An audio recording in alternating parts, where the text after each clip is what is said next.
Hey guys, in this video the entire The Art of Reading Minds book by Henrik fexeus has been uploaded. If you like the video, please don't forget to like and subscribe, as it really helps in what I do.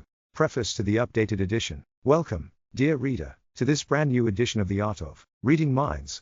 Since you and I are new to each other, a short background might be in order. My interest in human behavior and psychology started in primary school. In my attempts to socialize with the other children, I had a constant, nagging feeling that everybody else had received a manual titled How to Interact with Others, and that I had been at home the day it was handed out. I was socially awkward, to put it mildly, until 7th grade, and, of course, this meant that I got picked on a lot, which in turn meant that I started to ask myself some questions. How did my behavior differ from that of others? Why did my antagonists act as they did? What influenced our actions and interactions?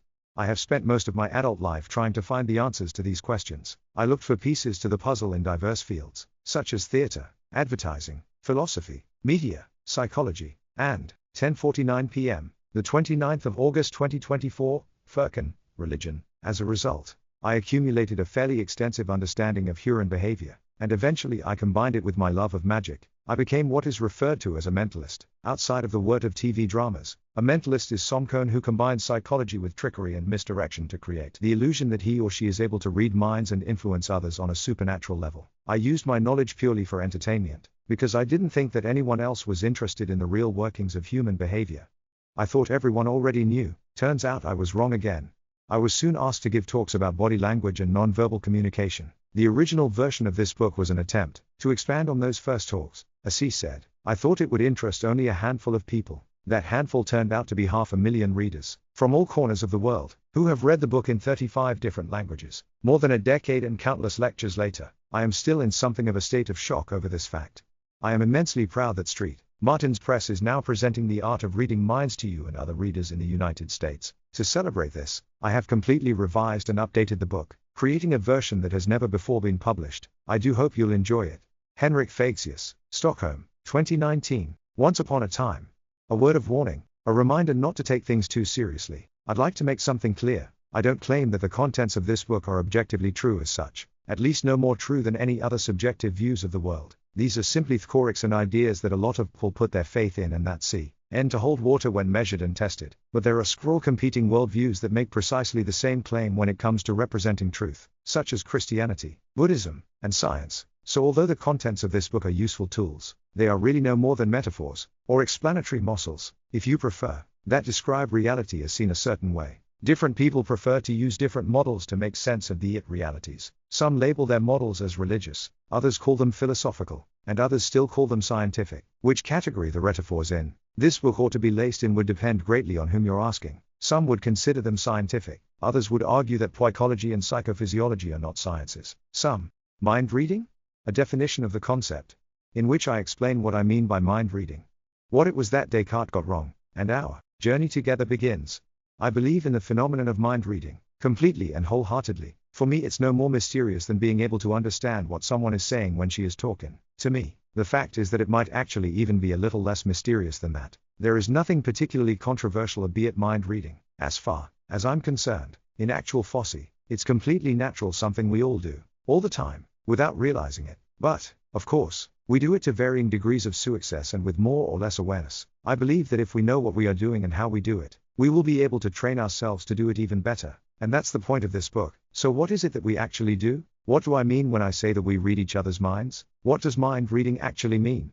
To begin with, I want to explain what I don't mean. There's something in psychology that is referred to as mind reading, and it's one of the reasons why so many couples end up in therapy. This happens when one person presumes that the other person can't read her mind. If he really loves me, he should have known I didn't want to go to that party, even though I agreed to go. Or, he doesn't care about me, or he'd have realized how I felt. Such demands for mind reading are more like outbursts of egocentricity. Another version of this is supposing that you can read someone else's thoughts, when you're actually just projecting attitudes and values from your own mind onto hers. Oh no, now she's going to hate me. Or, she must be up to something, why else would she be smiling like that?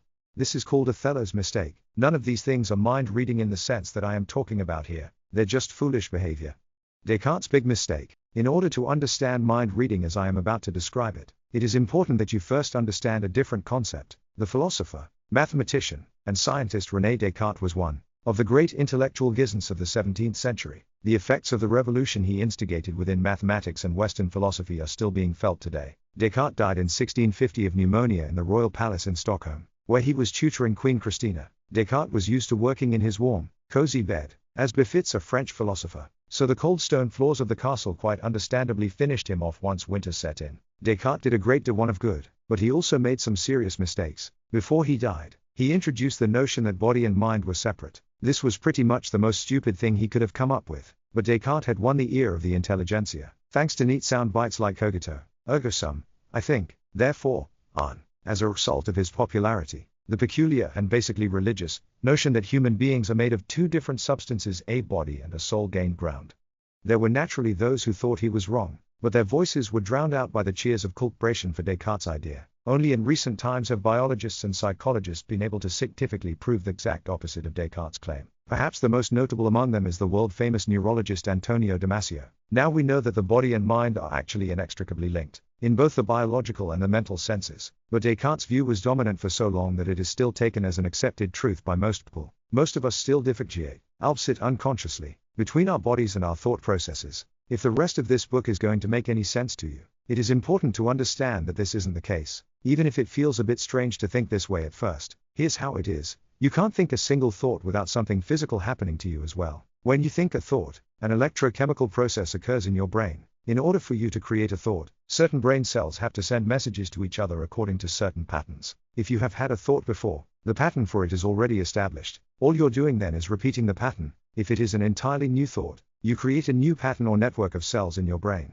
This pattern also influences the body and can change the dissemination of hormones, such as endorphins, throughout your body, as well as in the autonomous nervous system. The autonomous nervous would criticize the models in this book and call them overly simplistic generalizations of complex phenomena, unworthy of anybody's attention. I would disagree, because these specific metaphors, these models, have proved to be unusually useful tools for understanding and influencing other people. This doesn't mean that they describe things the way they objectively really are. In the field of psychology, the ground is constantly shifting, and today's truth might turn out to be tomorrow's lies, only to be regarded as true once more the day after that. The only claim I make is that if you apply the things you are about to learn, the results will be very, very interesting. A definition of the concept, in which I explain what I mean by mind reading, what it was that Descartes got wrong, and our journey together begins. I believe in the phenomenon of mind reading, completely and wholeheartedly. For me, it's no more mysterious than being able to understand what someone is saying when she is talking to me. The fact is that it might actually even be a little less mysterious than that. There is nothing particularly controversial about mind reading, as far as I'm concerned. In actual fossy, it's completely natural, something we all do, all the time, without realizing it. But, of course, we do it to varying degrees of success and with more or less awareness. I believe that if we know what we are doing and how we do it, we will be able to train ourselves to do it even better. And that's the point of this book. So what is it that we actually do? What do I mean when I say that we read each other's minds? What does mind reading actually mean? To begin with, I want to explain what I don't mean. There's something in psychology that is referred to as mind reading, and it's one of the reasons why so many couples end up in therapy. This happens when one person presumes that the other person can't read her mind. If he really loves me, he should have known I didn't want to go to that party, even though I agreed to go. Or, he doesn't care about me, or he'd have realized how I felt. Such demands for mind reading are more like outbursts of egocentricity. Another version of this is supposing that you can read someone else's thoughts, when you're actually just projecting attitudes and values from your own mind onto hers. Oh no, now she's going to hate me. Or, she must be up to something, why else would she be smiling like that? This is called Othello's mistake. None of these things are mind reading in the sense that I am talking about here. They're just foolish behavior. Descartes' big mistake. In order to understand mind reading as I am about to describe it, it is important that you first understand a different concept. The philosopher, mathematician, and scientist René Descartes was one of the great intellectual giants of the 17th century. The effects of the revolution he instigated within mathematics and Western philosophy are still being felt today. Descartes died in 1650 of pneumonia in the royal palace in Stockholm, where he was tutoring Queen Christina. Descartes was used to working in his warm, cozy bed, as befits a French philosopher, so the cold stone floors of the castle quite understandably finished him off once winter set in. Descartes did a great deal of good, but he also made some serious mistakes. Before he died, he introduced the notion that body and mind were separate. This was pretty much the most stupid thing he could have come up with, but Descartes had won the ear of the intelligentsia, thanks to neat sound bites like cogito, ergo sum, I think, therefore, on, as a result of his popularity. The peculiar and basically religious notion that human beings are made of two different substances, a body and a soul, gained ground. System governs things like breathing, the size of our pupils, blood flow, sweating, blushing, and so on. Every thought affects your body in some way or other, sometimes in a very obvious way. If you're frightened, your mouth will go dry and the blood flow to your thighs will increase in preparation for possibly running away. If you start to have sexual thoughts about the guy at the supermarket checkout, you'll notice other, very obvious reactions in your body, even if it is only a thought. Sometimes the reactions are so small that they're invisible to the naked eye, but they are always there. This means that by simply being observant of the physical changes that occur in a person, we can get a good idea of how she is feeling, what her emotions are, and what she is thinking. By training yourself at observation, you will also learn to see things that were previously too subtle for you to notice. Body and soul. But it doesn't stop there. Not only are all our thoughts reflected in our bodies, the reverse is true as well. Whatever happens to our bodies affects our mental processes. You can easily test this yourself. Try the following. Clench your jaw. Lower your eyebrows. Stare at a fixed point in front of you. Clench your fists. Stay like this for 10 seconds. If you did this right, you might soon feel yourself starting to get angry. Why? Because you've just performed the same muscle. There were naturally those who thought he was wrong, but their voices were drowned out by the cheers of culpation for Descartes' idea. Only in recent times have biologists and psychologists been able to scientifically prove the exact opposite of Descartes' claim. Perhaps the most notable among them is the world-famous neurologist Antonio Damasio. Now we know that the body and mind are actually inextricably linked, in both the biological and the mental senses, but Descartes' view was dominant for so long that it is still taken as an accepted truth by most people. Most of us still differentiate, albeit unconsciously, between our bodies and our thought processes. If the rest of this book is going to make any sense to you, it is important to understand that this isn't the case, even if it feels a bit strange to think this way at first. Here's how it is. You can't think a single thought without something physical happening to you as well. When you think a thought, an electrochemical process occurs in your brain. In order for you to create a thought, certain brain cells have to send messages to each other according to certain patterns.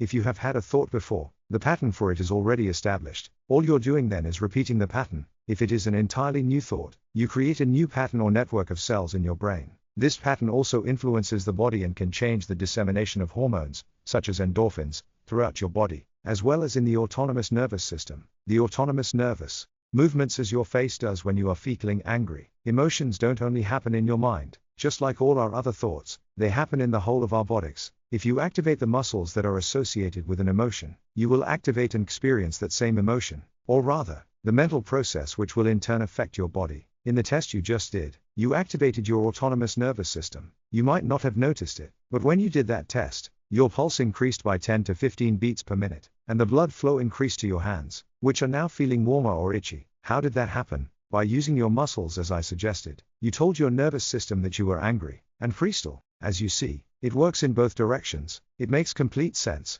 When you think about it, anything else would actually be pretty peculiar. If we think a thought, it affects our bodies. If something happens to our bodies, it affects our thoughts. If this still doesn't seem to make sense, that could be because we usually refer to some kind of incorporeal process or sequence with the word thought, whereas the word body is used to refer to a physical entity. Another way of describing it in more straightforward terms is this: you can't think anything without it having some effect on your biological processes. These processes don't just occur in the brain, but in the whole organism, in all of you. In other words, forget Descartes.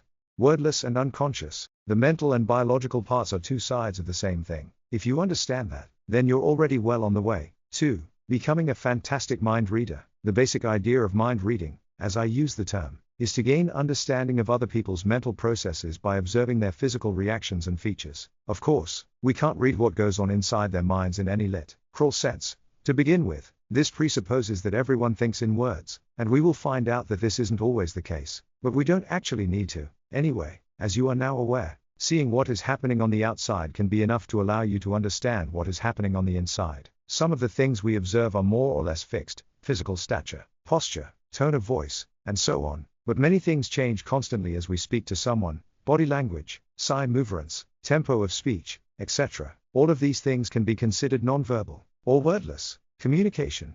The fact is that the majority of all communication that takes place between two people occurs without words. What we communicate with words is sometimes just a fraction of the total message. Even collaborating to solve a mathematical problem requires a certain amount of nonverbal communication, if only to get the problem solvers motivated to work together. The rest is communicated with our bodies and the quality of our voice. The irony is that we still insist on paying the most attention to what someone is saying to us, in other words, which words the person chooses to use, and only occasionally consider how it is said. To put it another way, wordless communication, which constitutes a huge chunk of our total communication, doesn't only happen without words, most of it also happens unconsciously.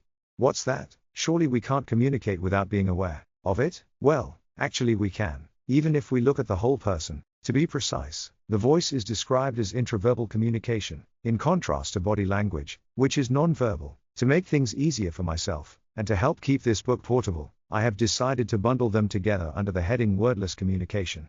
We are talking to. We almost always pay the most attention to the things she's saying to us. How she moves her eyes, her facial muscles, or the rest of her body are all things we don't often pay attention to, other than in the most obvious of cases, like WHCN someone does what you just tried doing, lowering the brow, clenching the jaw, and staring with clenched fists. Unfortunately, we're also pretty useless at picking up on what people are saying to us with their words. We are constantly exposed to loads of hidden suggestions and ambiguous insinuations that slip straight past our conscious minds, but they do a little dance with our own unconscious mind, the far from insignificant part of us where a lot of our opinions, prejudices, and preconceptions of the world are stored.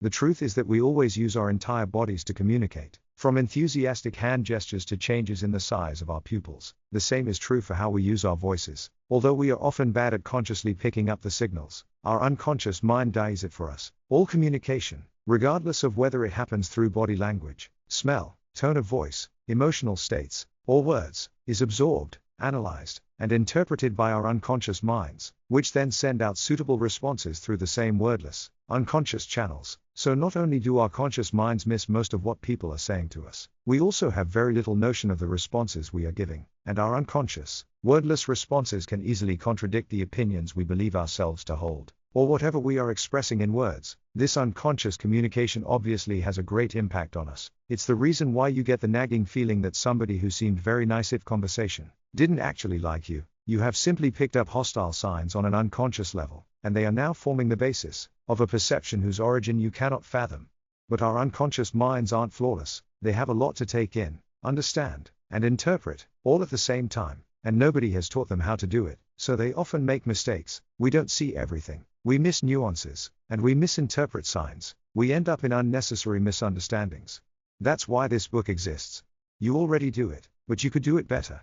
Together, we're going to take a look at what we're really doing, wordlessly and unconsciously, when we communicate with other people, and what it means. To get to be as good as possible at communication and reading minds, it is important to learn to pick up and correctly interpret the wireless signs that people around us give off unconsciously when they communicate with you. By paying attention to your own wordless communication, you can decide what message to communicate, and make sure that you're not misunderstood because you gave off ambiguous signals. You can also make things easier for the person you are communicating with by making use of the kinds of signs that you know the person will most easily pick up. If you use your wordless communication the right way, you will also be able to influence those around you to make them want to move in the same direction as you and to attain the same goals as you. There's nothing nasty or immoral about this. You already do it. The difference is that you don't currently have any idea what messages you're sending out or what effect you're having on the people around you.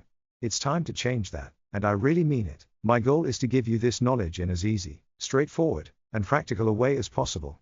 I just bought a new bunk bed for my children, from IKEA. If it had come with an 11-page instruction manual that spent the first 10 pages explaining why beds are great to have, and then concluded with, you already have all the tools you need to make your own bed, just get to work, make sure you have a solid frame, and don't forget a comfortable mattress, I would have been pretty angry and poked the first IKEA employee I came across in the eye with an Allen key. But I've noticed that there are a lot of books that do just that. They spend the whole book promising to explain how to achieve something or other, but you're none the wiser after you've finished reading them. You still have no idea of what to do in purely practical terms in order to become a better person. This is often the point. Or how to join the stinking headpiece to the joist. For that matter, I hope this book isn't one of those books. I want this book to be as clear and straightforward as an IKEA instruction sheet. Once you've read the book, you'll understand what I've been talking about. In concrete and practical terms, you will begin practicing different methods of mind reading and ways of influencing other people's thoughts while you read it. You'll know where the headpiece goes, and you won't even need an Allen key. One last thing, nothing in this book was discovered by me. Everything you're going to read is based on and collated from works by the true masters of the various fields discussed. The real work was done by people like Milton H. Erickson, Richard Bandler and John Grinder, Desmond Morris, Paul Ekman, Ernest Ditcher, Antonio Damasio, Erica Rosenberg, William Sargant, Philip Zimbardo, William James, Denise Wynne, to mention only a few. Without them, this book would have been a very quick read. I hope you are sitting comfortably. Let's get started. If you guys like the video, then subscribe. 2. Rapport, what it is and why you want it, in which we discuss cycling and how to establish a good relationship with anybody you like, without uttering a word. There is a very good reason why we want to know what somebody else is thinking. It helps us establish rapport. It's an internationally acknowledged term, used in the realm of wordless communication, and that is why I will be using it here. Rapport is something we always try to establish with the people we meet, whether it is in a business context, where we want people to understand our presentation of an idea, or simply in a case of wanting the attention of the hottie in the checkout line at the supermarket we were fantasizing about just a few pages ago. In both of those cases, we can only succeed by establishing rapport.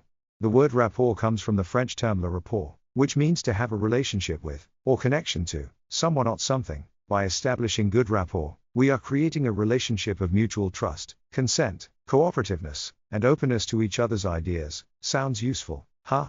Rapport is the basis for all meaningful communication, at least when you want the person in question to listen to and care about the things you have to say. When you're trying to deliver a message, even if it's simply an attempt to get your kids to empty the dishwasher, if you haven't ensured that you're in good rapport with the person you're talking to, you might as well not bother. The person won't listen to you anyway. Rapport is also a prerequisite for people liking each other on a more personal level. How personal is up to you, but without rapport there's no point even trying.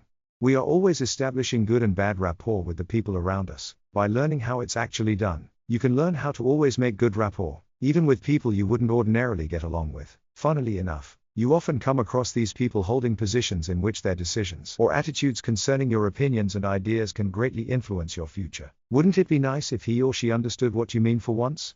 I understand if you can't see how rapport has anything to do with mind reading, but I have to insist that it does. What you will learn to observe in others, in order to establish rapport, will also tell you where they are mentally, how they understand the world, what they're thinking, and how they feel. Mind reading begins at that early stage, as a condition for creating good relationships. The basic rule of rapport. The basic rule for establishing rapport is really very simple, but it's based on a deep insight into how people work. The basic rule of good rapport is to adapt to how the other person prefers to communicate. If you've studied marketing, you have been taught to always communicate on the level of the target demographic. You do this in a variety of ways, which we shall soon go through. They are, almost without exception, wordless methods that the person you are communicating with will only pick up unconsciously. By adapting to someone else, you achieve two different things. It makes it easier for the other person to understand what you're saying. Since you are expressing yourself wordlessly, just like she would have done, the recipient no longer has to translate your wordless communication into something she better understands, as you are now communicating in the way that she prefers and understands the best. When the person you are talking to no longer has to filter your information to understand it, that means that the danger of misunderstanding has been minimized. To be able to adapt to another person, you first have to make sure you understand how she prefers to communicate. In other words, by learning to observe how other people communicate, you're also learning to understand what they are actually trying to say. The other thing you accomplish is making her like you better. The reason for this is simple. By adapting to the other's way of communicating and becoming the same, you show that you are like him or her, since your expressions resemble that person's, and people like people who remind them of themselves. Who do we like the best of all people? Ourselves. This only makes sense, after all, as we are the only living beings we can ever know from the inside. This is also the reason for the so-called spotlight effect, a concept proposed by psychologists Thomas Gilovich and Kenneth Savitsky, which states that we tend to believe that others notice us more than they actually do. The rest of the world is only accessible to us by observation, which creates an emotional distance. By the same logic, then, the answer to the question of who we like second best seems obvious. We like people who are like us. We like to spend time with people who are like us, who see the world the same way we do and who like and dislike the same things we do. Research has shown that we also prefer to hire people who are like us. A recent study by the Gallup organization found that one of the most important things for a new employee is good rapport and trust between the immediate supervisor and the employee. We choose our closest friends based on who makes us feel comfortable being the way we are, and who better for that than people who are already like us? At this point I feel a brief comment is in order. The idea of adapting to somebody else is, naturally, not for you to completely erase your own personality. Establishing rapport in this way is something you do initially. When you've just met somebody, in any relationship or encounter, we adapt to each other, back and forth. Once good rapport is established, you can help this procedure along by establishing rapport consciously, by selflessly offering to be the one to adapt, as you are likely to be more aware of the procedure than the person you're meeting with. It's not really any stranger than offering to speak a few words in a foreign language to somebody who understands it better than English. You adapt to the way the other person prefers to communicate. By adapting, somebody else, by beginning to speak his language, even if not fluently, you're telling the unconscious mind, I'm like you, you're safe with me, you can trust me. After rapport is established, you can start changing your own behavior to achieve the same changes in the other. Once you're in rapport, you don't need to keep following the other person's lead or adapting to her. She'll gladly follow you. That's just how rapport. We take turns following each other's leads, all the time. I promise you, somebody who speaks his own language better than English will both have an easier time understanding you and like you better if you don't insist on speaking English exclusively. But as soon as this person has decided he likes you, he won't mind giving his own broken English a try. If you're in good rapport, the person you're in it with will have an easier time accepting your ideas and suggestions. 2. When somebody likes you, she tends to want to agree with you. This means that if you adapt to a person and show her that you are like her, she will feel an urge to agree with you. The things you say are the kinds of things she could have thought of herself, since you are so alike. Disagreeing with you would be a little like disagreeing with herself.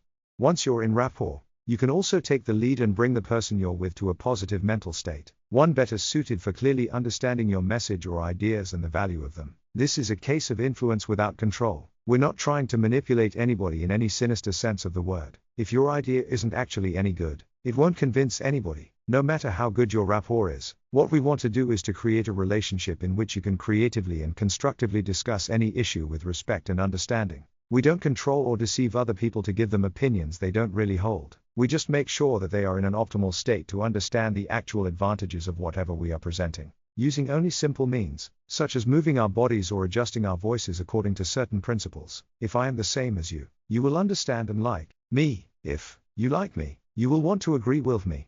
Situations in which you need rapport. It's never too late to start establishing rapport with somebody. Perhaps you have a very bad relationship with someone and want to change that. Start establishing rapport the next time you meet. You probably won't manage to turn things around in one go, but if you keep trying to establish rapport every time you meet, you'll notice a big difference in how the other person acts toward you fairly soon. Then, of course, there are always a few people that it would simply seem impossible for you to create good rapport with. Usually, you don't really want to, anyway, so that's okay. I'm not saying you have to be in good rapport with everybody you meet. I'm simply saying it can be done. When is rapport useful? Pretty much always. I mentioned some situations earlier. Communications expert Elena Zucker lists some other everyday situations. When you want to finally understand what the person you've been living with all these years is trying to tell you. When you're trying to regain some of the respect your teenage kids have lost for you. When you're dealing with bosses, teachers, government, agencies, or any other type of authority.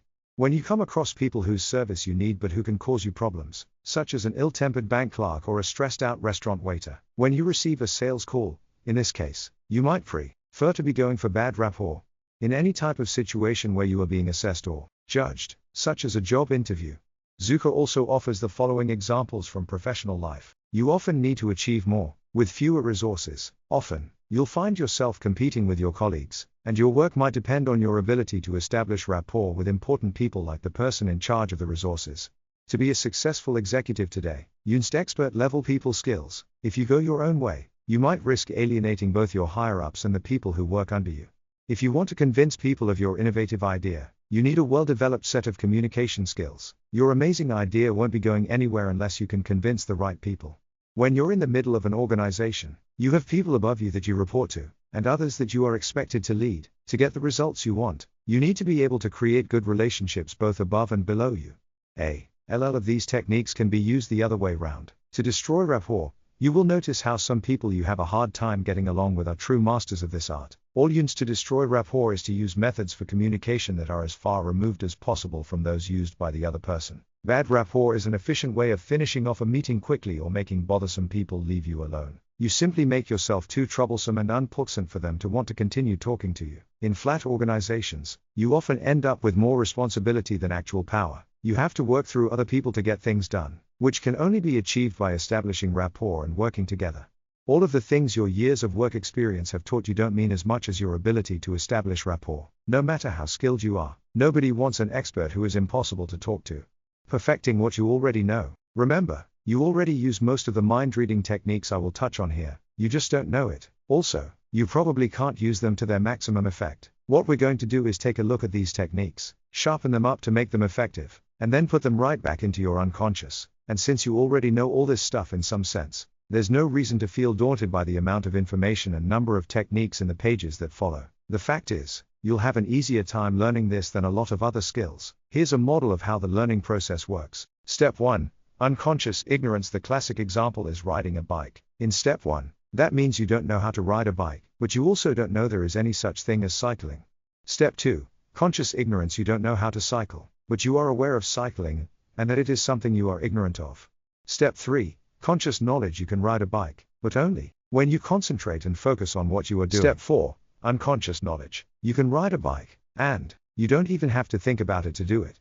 Real learning only happens at step 4, and you're already there. However, we're going to return to step 3 to polish your skills, and maybe we'll add a thing or two to them. Getting back to step 4 will be your job, and you have all the time in the world to do it. After you've done the exercises in this book, start using the methods one at a time until you notice yourself doing each of them automatically, i.e., you've reached step 4. Only at that point should you begin using another method. Don't try to do everything at once, you'll only get confused. Take your time, and remember to enjoy yourself. It really is a lot of fun, especially once you begin to realize how easy it is and how well it works. If you enjoyed the video, then subscribe. 3. Rapport in practice. Using unconscious communication consciously, in which you learn how to use body language and other wordless methods to achieve your ends, in a completely different way than you might expect. Now, take a deep breath. In the next few pages, I will be bombarding you with facts, methods, and techniques that can be body language and tone of voice to energy levels and personal opinions. Of course, the whole idea is for you to use these ideas in real life, and the sooner you begin practicing, the better. However, you must remember not to rush through them. Take your time to learn to master the different methods.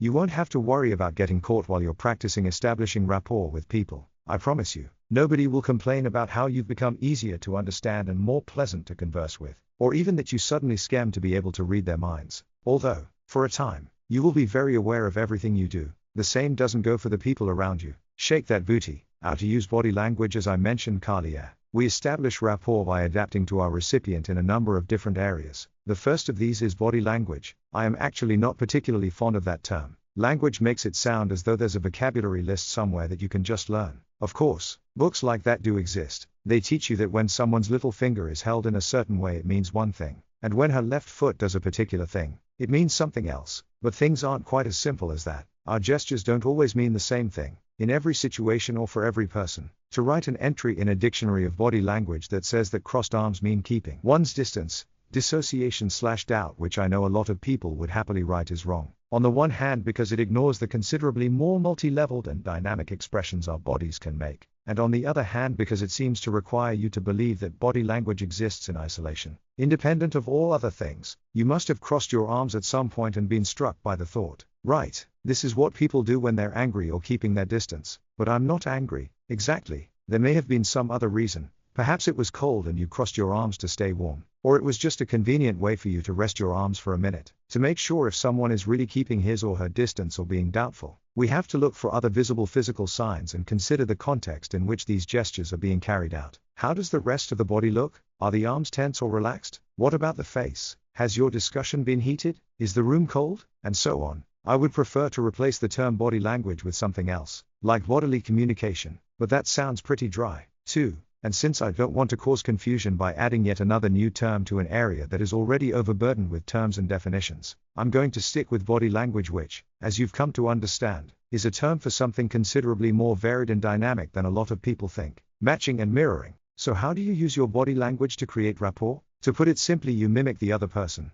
Or, to give the proper term, you reflect a postural echo. In other words, you observe the other person's posture, the angle of her head, how she holds her arms, and so on. And then do the same. If she moves some part of her body, you move the same part of your own body. There are two different ways you can do this. They are called matching and mirroring, and both are based on the same idea. Which method you choose to use really only depends on how you're standing or sitting in relation to the other person. With matching, you move the corresponding part of your body when the person you want to match moves, i.e., if she moves her right arm, you move your right arm. Matching is suitable if you're sitting or standing next to the person whose body language you're going to follow. With mirroring, you move the opposite part of your body, e.a., she moves her right arm, you move your left arm, as if you were her mirror image. Mirroring is used when you're sitting or standing opposite to each other. Obviously, if you started copying someone too closely, it would look very peculiar. For one thing, it would be an obvious change in your own behavior when you shift from moving as you usually would to moving the way the person you're talking to does. And if you were to go on to mimic that person's movements exactly, it would be extremely obvious what you were up to. Instead of creating rapport, you would give the impression of being a schizophrenic lunatic. Watch the film Single White Female if you want an idea of what not to do. When creating rapport by adapting to another person's communication, it's important to do so discreetly and gradually. To start with, make very small changes and increase them gradually at a very cautious rate. How quickly or slowly you do this is determined by the extent to which you perceive that you're getting the desired response. The more interested and involved you can make the other person feel, the more openly you can imitate her body language. This also applies once rapport has already been established. When you adapt your own behavior to somebody else's, you need to be subtle about it and do it gradually. To start with, you should use representative gestures, another fancy term. In other words, you mimic the other person, but only a little. As long as you're consistent in following the other person's body language, you can tone the movements down. If she crosses her arms, you can put your right hand on your left wrist. You do the same thing, but on a smaller scale. In this way, you can avoid having the other person consciously begin to wonder what you're up to. Another good way of masking the fact that you're adjusting to somebody's behavior is to delay your movements. Instead of doing something directly after the other person has done it, you can wait for 20 or 30 seconds before you do it. As long as you're consistent, this will still be registered by the other person's unconscious mind, which will pick up the fact that the two of you have the same patterns of movement and are alike. A third way of concealing what you are doing is to imitate the other person's facial expressions. The other person's facial expressions are a reflection of how he's feeling inside, because our mental and physical processes are linked. If he sees a corresponding expression on your face, he will perceive that you feel the same way he does, because you look the way he does, and this makes for an extremely close connection. Because we can't see our own faces, it's practically impossible to discover that someone else is mimicking our facial expressions. We just get a feeling of affinity. Just be careful that whatever you're matching is a specific expression and not just how somebody looks naturally. Some people look sad, stern, or angry when they are actually just relaxed, depending on how their faces are constructed. Make sure you know how the person you are matching looks otherwise, so you can differentiate between his ordinary face and his genuine expressions of emotion. Also make sure that you move at the same speed, in the same tempo, as the other person. This is particularly important for any gestures that are interactive, such as shaking hands. If you're dealing with a slow person, you need a slow handshake, and vice versa. If you notice that the other person talks quickly and seems wound up, you ought to increase the speed of your handshake. Other rhythmic gestures, like nodding your head when you agree, must also be adapted to the right tempo. Later in the book you'll learn how to get an idea, even at a first meeting, of the sort of tempo at which somebody else speaks or thinks. Don't overinterpret things. As I wrote earlier, most of our gestures don't have universal meanings, which are the same for all people. However, there is a dictionary of sorts for most people's personal body language. We will often use the same gestures catch time we're in a certain mood, even if nobody else uses that particular gesture. So try not to put too much stock into your interpretations of somebody's body language when you first meet. You should note, for instance, if her left leg moves, but avoid immediately interpreting that as a sign that she is nervous, unless there are other indications that this is the case. After a while, you will learn to associate some people's motions and posts with specific thoughts and emotions. Perhaps that left leg was a sign of nerves after all, but that principle would still only apply to her, and not necessarily reveal anything at all about somebody else. We all express ourselves in our own special ways. Once you have some skill at reading the body language of others, you will notice that you are becoming much better at anticipating what somebody is about to say, just before she says it. You will basically be reading minds. By beginning to observe others in a new way, you'll also soon begin to notice changes in them. Changes that, even though you can't imitate them, can provide a lot of information about how they feel and what they are thinking. You will readily notice things like changes in skin tone. When we are afraid, our faces often turn paler. If we blush, it doesn't have to happen to the cheeks. Blushing can also be observed at the top of the ears, or at the forehead, jawline, neck, or chest. You will notice when somebody's pupils dilate, a sign of interest and involvement. There will be more on this later on. I just want to let you know that you will soon start to notice things you previously wouldn't have believed anybody could see. What do you do when somebody is obviously using distancing body language? Do you mimic that? 2. There is no consensus on this issue. Some feel that would be a terrible idea, while others recommend it. Those who recommend it claim that since one of the reasons you establish rapport in the first place is so you can lead the other person when necessary, you ought to get into rapport by adapting to another's body language and then gradually change your own body language to open it up and make it more positive. This way, you can affect change in the other. This is a good idea, but I think you need to take the context into account. If there is tension in the air, I think you can do better than to mirror negative body language. There are so many other things you can do to get into rapport, and crossing your arms may not be the best idea. However, if there are no signs that it really is a case of negative body language, perhaps the person is just a bit cold and that is why she crossed her arms. Mirroring it can make sense. Body language as therapy. One of the reasons for consciously establishing rapport is, as I mentioned earlier, to allow you to lead the other person into a desired mental state. It works because we want to follow each other when we're in rapport. The cost of not doing so is broken rapport, and unconsciously we do almost anything to avoid that. When you manage to change somebody's blocking body language into a more open one, you're not just changing the body language, you're changing the person's entire attitude. Those two things are connected. Remember, what happens to the body also happens to the mind.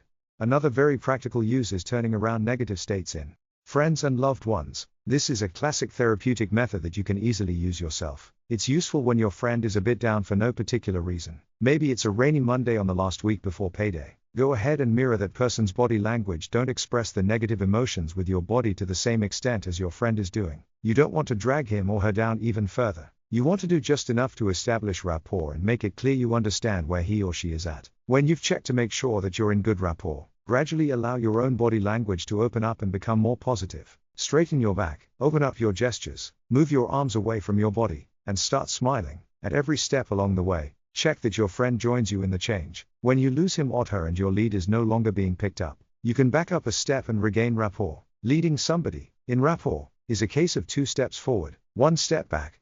When you have achieved a sufficient change in the other's body language, you will have changed his or her mood to the same extent. The blues will be blown away. You see, it's impossible to be down if your back is straight and you keep your chin up and smile. Try it.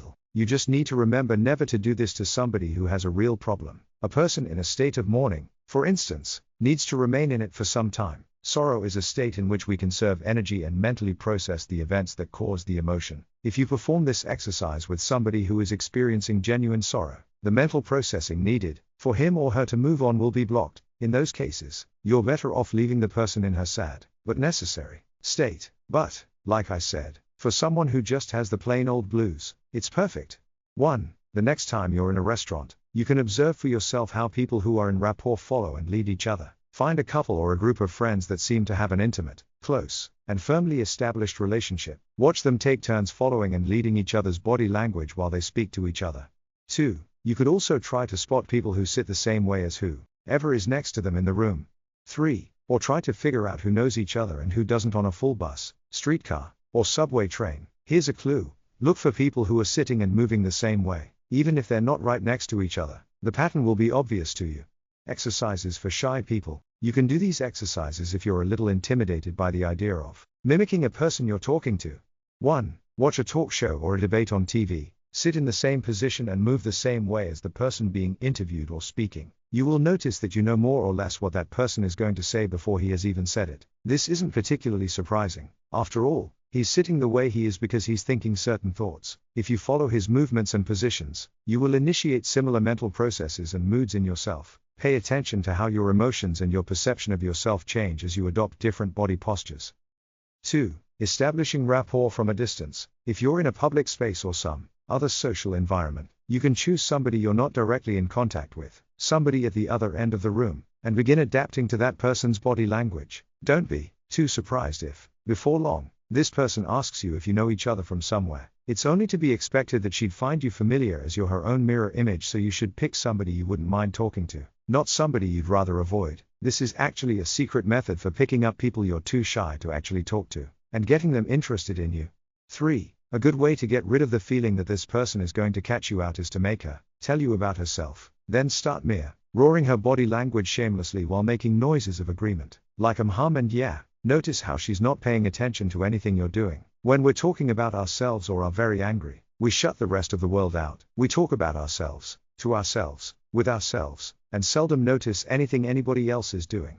When you begin establishing rapport, you may feel troubled by a feeling that the whole thing is unnatural, that it's simply not you. That's completely correct. In that case, foot isn't you. Not yet. The unnatural feeling is just a matter of getting into the habit. When you learned to ride a bike, the connection between making a circular pedaling motion and moving forward was completely unnatural at first. But then you learned how to do it, and eventually you reached the fourth stage of learning, and cycling became one of your internalized, unconscious skills. It became a part of you. Your practical skills at establishing rapport can become a natural part of you in the same way. All you need in order to acquire the habit is to start doing it.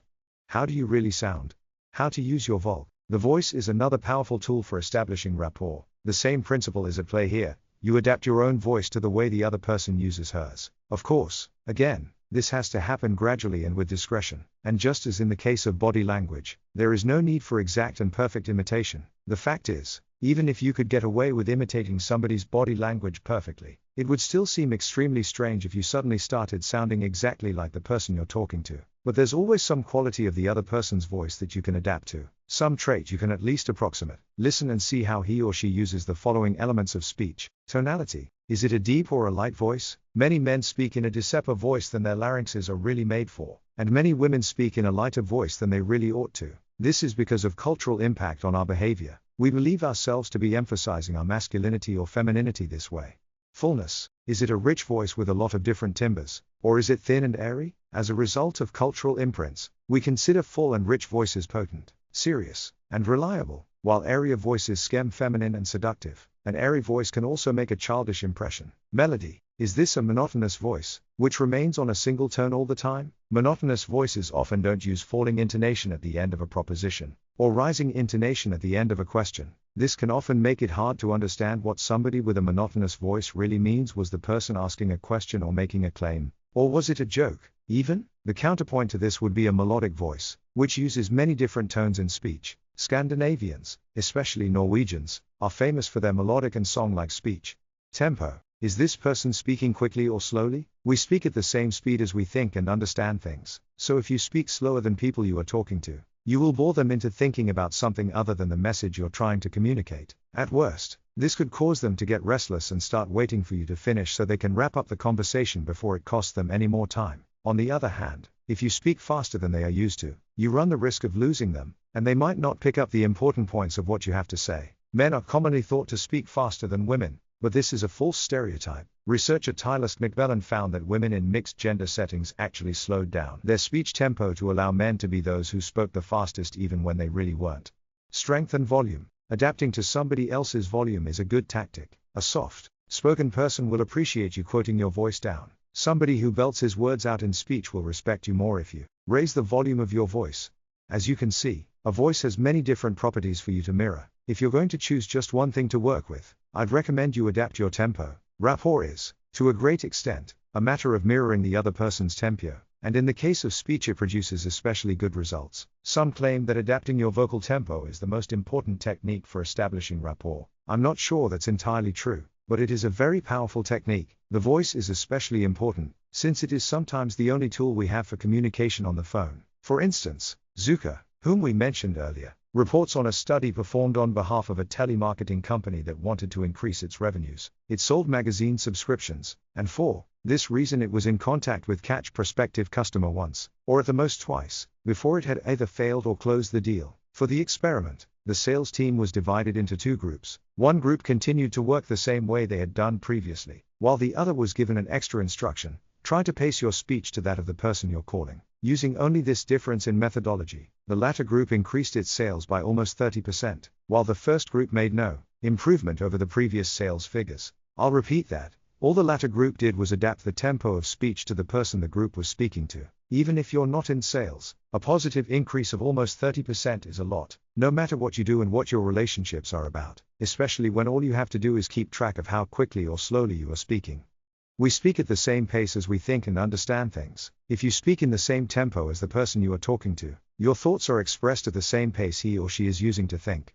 Idiom. Changing your expressions. The things we're about to discuss are not exactly wordless, but I'd still like to mention them since they offer you yet another way to get into good rapport with people. We all have preferred variations in the ways we use language. What follows are some examples of these kinds of personal touches and idioms used in language. In establishing rapport, it's always a good thing to be able to adapt to these or any other similar linguistic practices. Of course, you have to know enough about the cultural references involved to be able to adapt your communication in a believable way. Slang. Slang is quite difficult to adapt to, as it is specific to trends, geographical locations, and age groups. It is always changing, and an expression that's awesome today could be lame tomorrow. If you feel like you're savvy enough to mirror a certain kind of slang used by the person you want to be in rapport with, go for it. But if you don't know how to respond to "what's up, bro," you're better off not trying. There is a lot of potential for embarrassment here. Slang also functions as a way of signaling that you belong to a certain group, an age group, for instance. So you also have to consider how likely you are to be taken seriously when representing yourself as a member of the group in question. If you come across a slang expression that signals an age group, and you're the wrong age to use it, you can show that you're hip enough to know the meaning of the word and respond to it. But that doesn't mean you should use it yourself unless you're entitled to it. That is to say, unless you could plausibly be seen as belonging to the group of people who share that particular slang usage. Jargon. In many conversations, expressions are used that are only needed for the specific topic of discussion. When you're talking about votes, voting terms are likely to be used. By using jargon to the same extent as the person you're talking to, you're showing him or her that you have the same understanding and knowledge of the topic. This goes both ways. If somebody uses more technical terms than you would normally, but you have the knowledge to adapt to the speech of the other, go ahead. If somebody uses fewer technical terms than you would normally, hold back on your own use of them. For example, if someone points at a screen or monitor and says, "The computer is broken," there's probably no point in asking him how many partitions he has on his C drive. Ask him if he's pressed the green on button. Personal experiences. Despite having spent a lot of time in school, very few people speak the way a grammar textbook tells you to. We tend to add superfluous, unnecessary words, like, all over the place, especially, at the end of a sentence and stuff, or begin sentences with dependent clauses. If you hear somebody use expressions like this, do the same thing. Trance words. We all have favorite words, words we use a lot, in all kinds of situations. They could be slang expressions, bits of jargon, or something completely different. Often they'll be something we've picked up from someone else and made a habit of saying. We occasionally become painfully aware of these words. When we catch ourselves using one of them, we might burst out, "Guy, I have to stop saying awesome I," but we have a lot of other favorite words that we don't always notice in this way. These words personalize our use of language and make it slightly different from everyone else's. Milton H. Erickson, the biggest name in modern hypnother, APY, called these personal words trance words, as in hypnotic trance. A very fast way of getting into rapport with somebody is to pay attention to her trance words. That is, words she often uses when speaking, and then use those words yourself. You begin speaking her language, showing her you're just like her, and you will be clearly understood since you even use the same words when you speak. I understand if you're starting to feel that I'm asking too much of you. How are you supposed to listen to how somebody else is using her voice? Adapt your own voice to it, while discovering and following her personal language usage, preferably including an analysis of her syntax, and remember what you were going to say. Believe me, it's not as difficult as it sounds. Just as you already adapt your body language somewhat to others, you already do a lot of these things. Let me give you a mundane example of mind reading. I know that at some time, you ended a phone conversation, and the other people in the room with you knew who you'd been talking to without you having mentioned any names or given them any other clues during the conversation. When you asked them how they knew, they said they could hear it from the way you spoke. Sound familiar? I thought so. They could tell who you were talking to because you sounded like the person on the other end. That is to say, you adapted your voice and language to sound more like the person you were talking to. It was most likely somebody close to you, who you are in good rapport with. Remember, we want acceptance and respect. We want social interaction. We want rapport.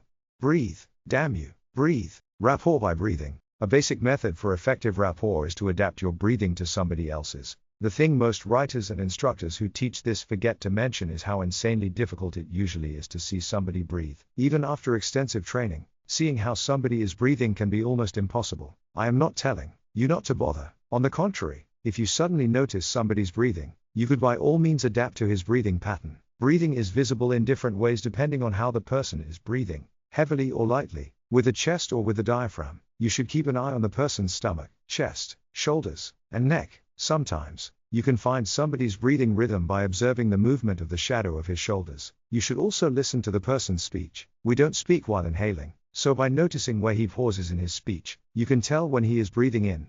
The point of trying to follow somebody's breathing, that is, to breathe at the same speed and with the same intensity, is this: when you're breathing along with somebody, you are entering the same bodily tempo as the other person. This means that a lot of the things you would otherwise need to pay attention to for rapport purposes come naturally to you. When you change the tempo of your breathing, your body language and speech will follow automatically. It will also make it easier for you to find a matching voice level. If you can synchronize your breathing completely with that of another person, the connection between you can fickle magical. Unfortunately, it's far from easy to do. Physical differences can sometimes even make it impossible to breathe exactly the same as somebody else. My ex-wife is about 5 feet 2 inches tall, and weighed 104 pounds when we were married. I am 5 feet 9 inches and weigh 163 pounds. On top of this, she breathed with her chest, which meant she inhaled less air than her lung capacity would have allowed. I couldn't follow her breathing for more than a minute before losing my breath. Of course, you're not supposed to be asphyxiating yourself by trying to follow somebody's breathing, but try to get your breathing as close as you can without struggling. As I said earlier, use your knowledge about the other person's tempo for rhythmic actions, like nods or handshakes, so these motions will also be paced correctly and won't break your rapport. At first, you'll get good mileage out of trying to observe the person's general tempo rather than trying to follow his or her breathing exactly, and then beginning to breathe at that tempo without worrying about following catch and every breath. It's quite possible you will begin to follow the person's breathing exactly after a while, but even if you don't, you will have achieved the most important thing: synchronizing your general tempo. Noticing somebody's breathing and trying to breathe the same way is also a quick way to understand the mood somebody is in. This kind of knowledge is useful in situations where you fickle like you're in rapport but that something is disturbing your relationship. Start following the other person's breathing. If you notice that the person is breathing fast and high up in the chest, even though she seems calm and safe, you can tell that there is most likely some concern she is trying to hide from you. This kind of information is priceless in a lot of situations. The best thing is that you don't need to remember which moods belong with which type of breathing. By simply breathing the way the other person is, you will feel the mood, in this case anxiety, yourself, and so you'll know exactly what emotional state she is in. Cuddle exercise. If you know somebody you can cuddle without having to explain that it is part of a rapport making exercise, maybe your partner at home, you should cuddle that person in a way that makes his or her breathing very clear to you. Begin by noticing the vast difference between breathing in sync and breathing out of sync with each other. Follow the other's breathing for a minute or so, then carefully change the pace of your own breathing. If the other person follows your change unconsciously, you have established rapport by using your breathing. Hypnosis experts Martin Nirup and Lan Harling suggest trying this without any clothes on. If you are lucky enough to have somebody you can cuddle with in the nude, I'll recommend it be somebody you know. At sleep time, for instance, you should try breathing in and out of sync in those conditions. You will sense a very clear and tangible difference between, on the one hand, total connectedness, and on the other hand, an uncomfortable sense of being alienated from the person who is close to you. The Energizer Bunny versus Garfield, the cat. Pay attention to energy levels. Let's zoom out a little and get a more holistic view of the person you are trying to get into rapport with. Of course, you need to be able to notice where this person is in terms of emotional state and Corfu levels. Later on in this book, I will teach you to identify different emotional states in a lot more detail than is possible based purely on breathing. The best way to determine somebody's energy levels, however, is to observe this posture and breathing, and use your prior knowledge of the person in question. Some people are a little withdrawn before lunchtime. They get to work in the morning, mumble something resembling "good morning," and sink into their chairs. They are wearing invisible do not disturb signs until 11 or so, and it's not until after lunch, or their 5th cup of coffee, that they actually open their eyes and crawl out of their shells. This doesn't mean their work is any less good. It just means the social aspects of their beings need longer to kick into gear. These people rarely have particularly fast bodily tempos. Even after 5 cups of coffee, all that does is make them jittery. They're like Garfield, the cat. We're all in that mood from time to time, but for some of us it is more of a permanent state. Then, of course, we have their opposites, the people who are always full of energy, perseverance, and determination. They run 6 miles to work each morning, swoop into the office with a big smile half an hour before everybody else shows up, and almost never miss their lunchtime workouts, and at the end of the day, they run all the way back home. I once had a colleague who was like that. He was, or rather is, a father of 7. That hour he spent alone at the office every day after he had run or cycled to work, was spent on editing his home videos from the weekend, including D&D menus and extra audio tracks. He's nothing like Garfield. He's more of an Energizer Bunny type. Garfield and the Energizer Bunny can have a hard time getting along. You might be one of those people who shows up at work bursting with energy. If you encounter a sleepy and introverted colleague, whose approval you happen to be in desperate need of for a project, it might be a good idea to tone yourself down a bit. Try not to be enthusiastic enough for both of you, at least, at first. If you turn up with a loud cheer, fresh from the gym, spilling protein powder all over his laptop, you're almost guaranteed a no. It goes the other way, too. If you're one of those slow, cautious people, you could probably use a way to fire yourself up. It's likely that your lethargy is a little annoying to the more energetic people around you. Fortunately, there is an easy way to fix this.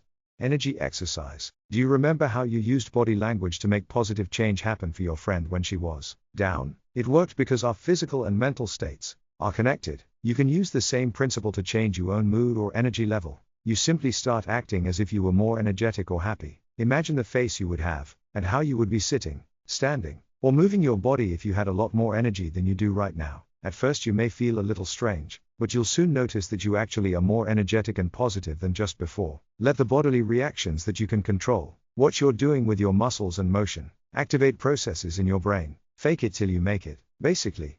Or, as the famous psychologist William James put it already in 1922, in this proto-self-help book on vital reserves, The Energies of Men, the gospel of relaxation, action seems to follow feeling, but really action and feeling go together, and by regulating the action, which is under the more direct control of the will, we can indirectly regulate the feeling, which is not. So the best way to make yourself happy when you're not is to sit as if you hadn't a care in the world. Look around with a happy face, and act and talk as if you were happy.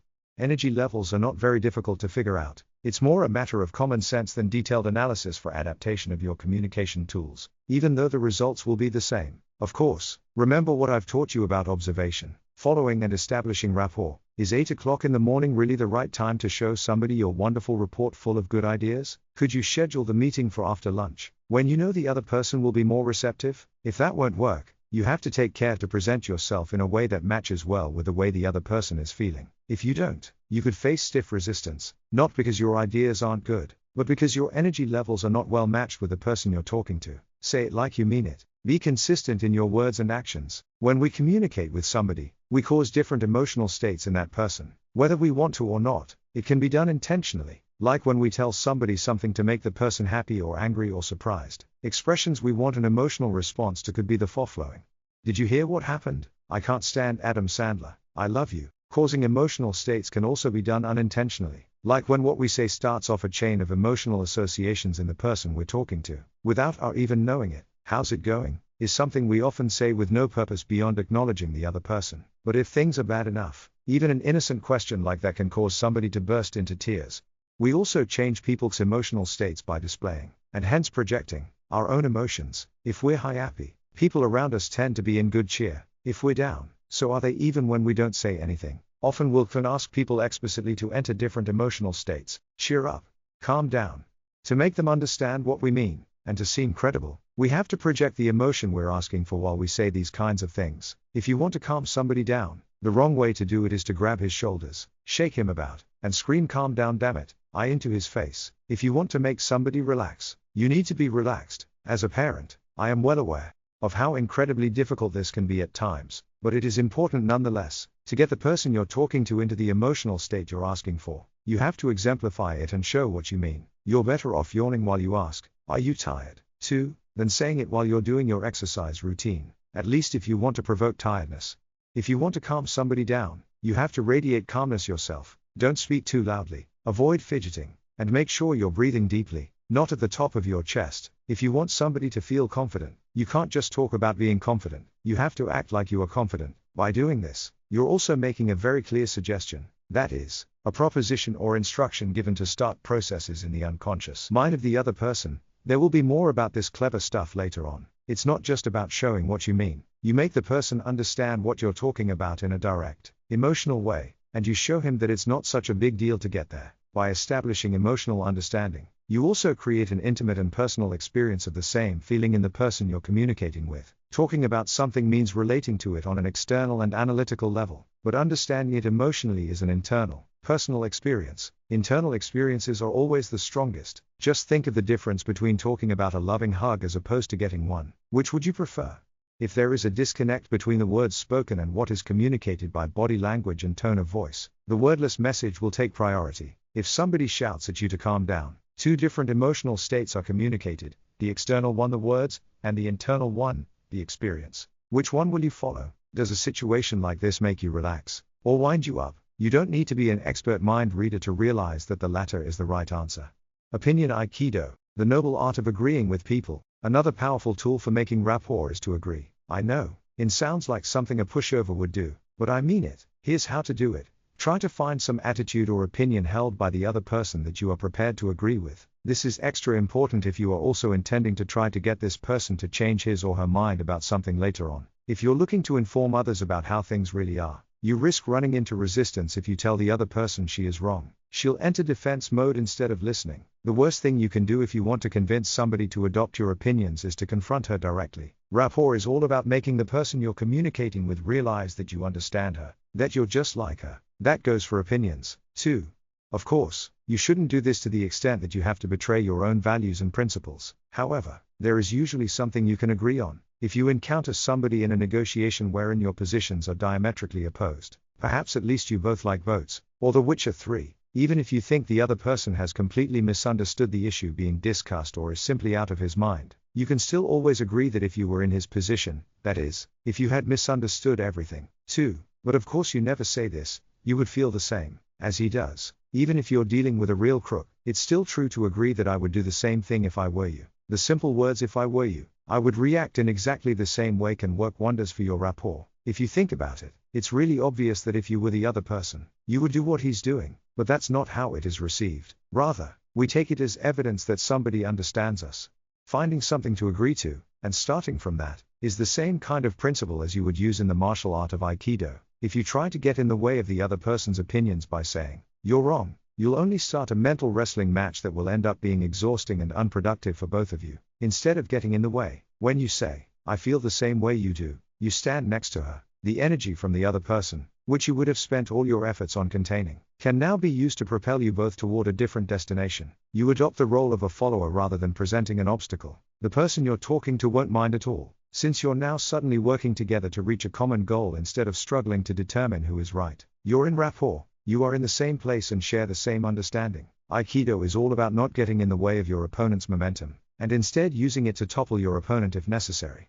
Shakespeare for president. To a great extent, maybe entirely, our reality is constituted by our ideas of what is true. To manipulate somebody's beliefs is, therefore, to influence that person's reality. Skilled politicians have been aware of this for a long time. When you're in the opposition, it's always best to begin by agreeing with the more popular opinion before formulating the changes for the better that you would like to add. In Shakespeare's play Julius Caesar, Brutus, the man who had been closest to the Roman dictator, is accused of murdering Caesar, a crime he is guilty of. Et tu, Brute? But at Caesar's funeral, Brutus gives a passionate speech that convinces the people he has actually done a good deed. No matter how much Brutus loved Caesar, he realized that Caesar's deluded leadership was leading them all to ruin. Despite understanding the consequences for him personally, he decided this was the only solution. His heinous crime was motivated by his love for Rome, not by any hate for Caesar.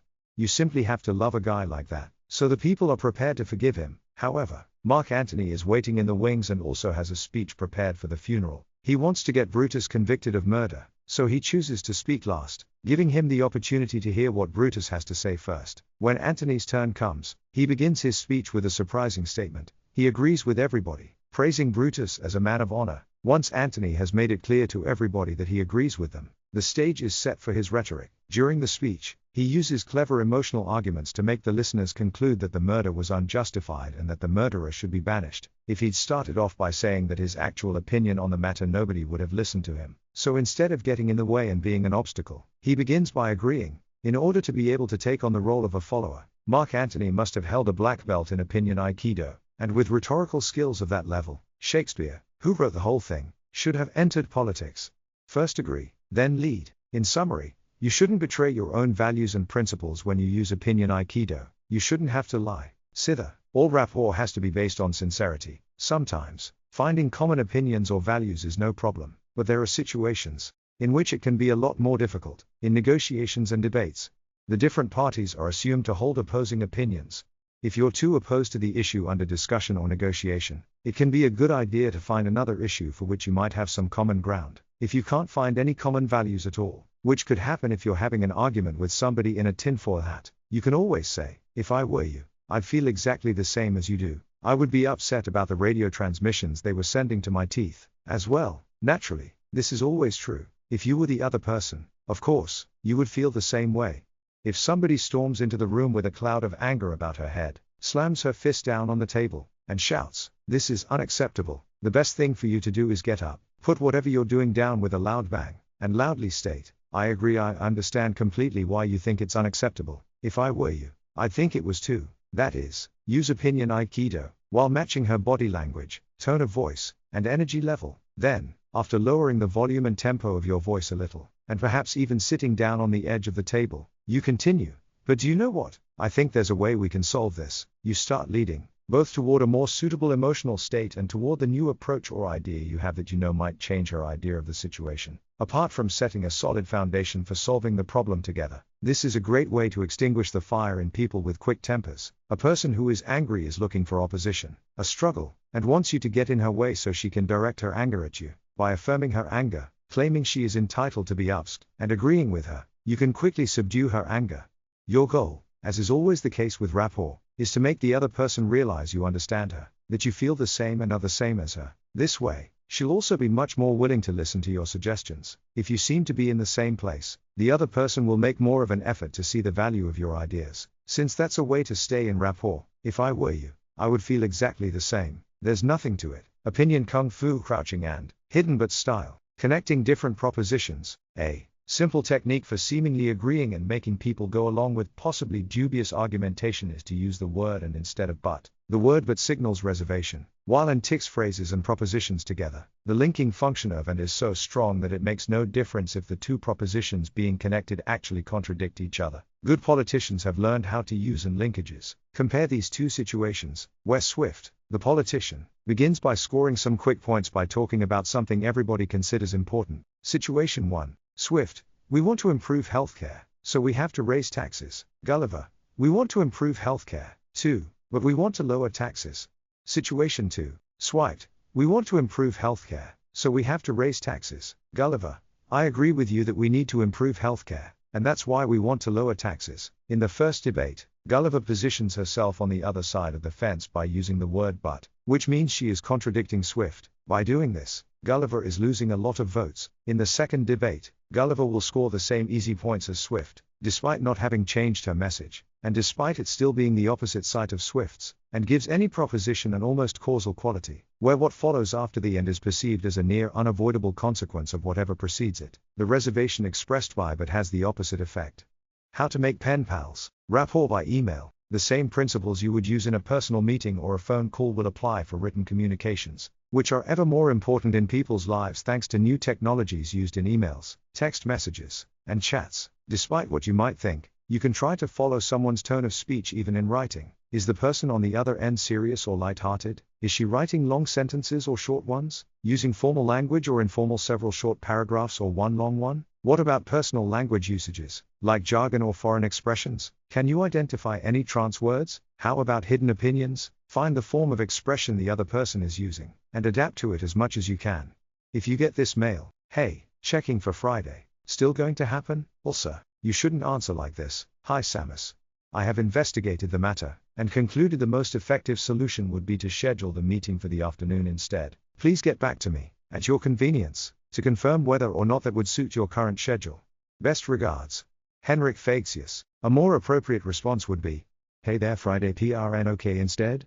HF. This is especially important in cases of email communication. Email has not, as people once anticipated, replaced the written letter, at least not in terms of how we use it to communicate. Email has rather replaced the telephone call. When we send emails, we express ourselves in ways that are very close to the ways we speak. The problem is that speech is entirely dependent on our use of our voice and face, or even body, to make proper sense. We need tone of voice, tempo, raised or lowered intonation at the end of sentences, emphasis using our eyebrows, head motions, and so on to really be able to decode what is said to us. There will be more about using facial expressions to emphasize words later on, but in email, none of these things are available. We use the words the same way we do when we speak, but without the framework to properly understand them. This is why emojis were invented, as well as strange acronyms, like LOL, IMHO, BRB. In case you don't know, they mean laugh out loud, in my humble opinion, and be right back. respectively, and so on, to make sure people won't take a joke seriously or think we're trying to show off. Using the same words, phrases, and descriptions as the other person becomes vital, as it's not only a way of establishing rapport, but also creates some level of understanding.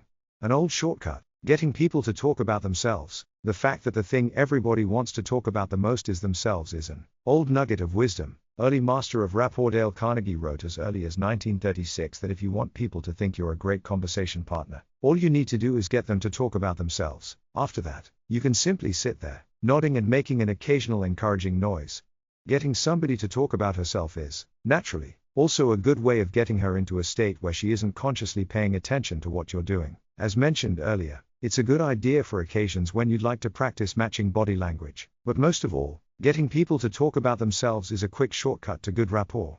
Putting it to the test, making sure you're in rapport. There are several different ways of making sure you're in rapport with somebody. One of the reasons for establishing rapport is to make you able to lead the other. So why not begin by checking if you can do that? Make a change in your body language or speech tempo, and see if the other person follows you. If she's following you, she'll make the same change herself. When you're in good rapport, you take turns leading and following each other. If the person you're establishing rapport with doesn't follow when you try to lead, you to go back, following and re-establish the relationship. Then wait for a new opportunity to start leading. Most interactions involve constant following and leading, back and forth, until both parties are agreed or the conversation is over. Where is the other person's focus? Noticing where the other person is focusing her attention is a good thing to do if you want to make sure you have her interest. You want her to be sitting comfortably, preferably with both feet on the floor or with one leg crossed over the other, so that it's clear she's not about to head off somewhere. If you are standing up, the last picture is a frozen Tai Chi moment. This person has started shifting his weight to one leg, started to move, and is frozen midway. Don't get that confused with simply standing with one leg in front of the other. We often do that, but keep our center of gravity back. In this case, the center of gravity has moved forward. He is standing still at the moment, but once the motion is finished, the center of gravity will be moved across the leg will stretch, and he'll be walking away. This doesn't necessarily mean that this person has grown tired of your company, even though it could mean that. It just means that somewhere in his mind, he's started to consider what to do next. Maybe he has an appointment to keep, or has noticed somebody else he should talk to while he has the opportunity, and so on. No matter how much this person wants to continue listening to you, you no longer have his undivided attention, so you might as well do him a favor and finish the conversation as soon as you can. Whatever you do, don't try to make some final, important points as you end the conversation. Chances are he won't remember them anyway. If you still have important things left to say, you're better off saving them for the next time you meet. So you should finish things quickly and make an appointment to meet again. To be absolutely sure his focus is on you, you would also like the person to be looking you in the eyes as you speak, and not looking past you, looking at your ears, or scanning the room for emergency exits, both physical and psychological. If you are seated, an interested person will also lean toward you slightly. Observe the pupils. You can also observe the size of people's pupils. It may seem difficult to keep track of things like this, but it's easier than you think. When something interests us, our pupils dilate. In a study, body language experts Patrick and Kasia Wazowski found that this dilation is 5 to 15%, which makes it far too subtle to allow you to discern whether someone's pupils are larger or smaller than usual, but still obvious enough that the actual change itself, the movement when the pupil dilates or contracts, will be clearly noticeable. What you're looking for, therefore, are changes in pupil size. Of course, the pupils are also affected by things like light and dark. In dark rooms, we need more light to be able to see, so our pupils open wider. The fact is that all it takes for somebody's pupils to expand is for you to be wearing dark clothes when you're talking to him or her. So large pupils do not necessarily mean that you have rapport or that somebody is interested in you. It might just be a reaction to the lighting, or an indication that the person is as high as a kite, for instance. So what you're actually looking for are changes. If you see someone's pupils dilate while the environmental conditions, like lighting, remain the same, it's a sign that he or she has become more interested and involved in what you're talking about. I don't know if it's true or not, but there are loads of books that describe how jade merchants in ancient China started to wear spectacles darkened with soot to conceal their pupils. Tradition demanded bargaining and haggling over the price when one bought gemstones, and if the buyer was seen to be particularly interested in a certain piece of jade, the price would obviously go up. Pupil exercise. Start talking low someone about something terribly boring, like the fact how the copy machine at your office is broken. Name the size of the person pupils at this point. This is the neutral size, which is caused by lighting conditions. Now change the subject and talk about something you know interests this person a lot, her children or her boat. For example, Notice the obvious dilation of the pupils, which occurs as she becomes more interested in the conversation. It's just like watching a camera lens open up. So people tried to control their behavior as much as they could. But the one thing that always betrayed the buyer's interest was the size of his pupils. More recently, poker players have discovered the same trick. The next time you see one of the big championships on TV, see how many of the players in the final are wearing dark glasses. Other popular accessories are scarves and hats. No matter how good your poker face is, you still can't control your autonomous nervous system. Whether you like it or not, your pupils will react along with other things, like your pulse and sweating when you get worked up or excited. An interested person has dilated pupils, and someone who shows an interest in you is someone that you will in turn be interested in. It goes without saying that we like people who like us, doesn't it? In this context, changes in pupil size are extremely powerful signals that our unconscious minds react to in a big way. In a famous experiment by psychologist Eckhart Hess, men were shown identical pictures of a woman's face, the only difference being that her pupils had been enlarged in one of the pictures. These two pictures were shown to a group of heterosexual men, while were then asked which picture they found most attractive. The picture with the larger pupils was consistently thought to show a more attractive person than the unmanipulated picture, in spite of the fact that the test subjects were unable to explain why they thought so, since they couldn't see any difference between the pictures, at least not consciously. But the woman in one of the pictures had larger pupils, which signaled a greater interest in the man who was looking at her than her clone in the other picture, and this made her more attractive in the eyes of the test subjects. Beauty is definitely in the eye of the beholder and in how great we imagine our chances to be. When won't it work?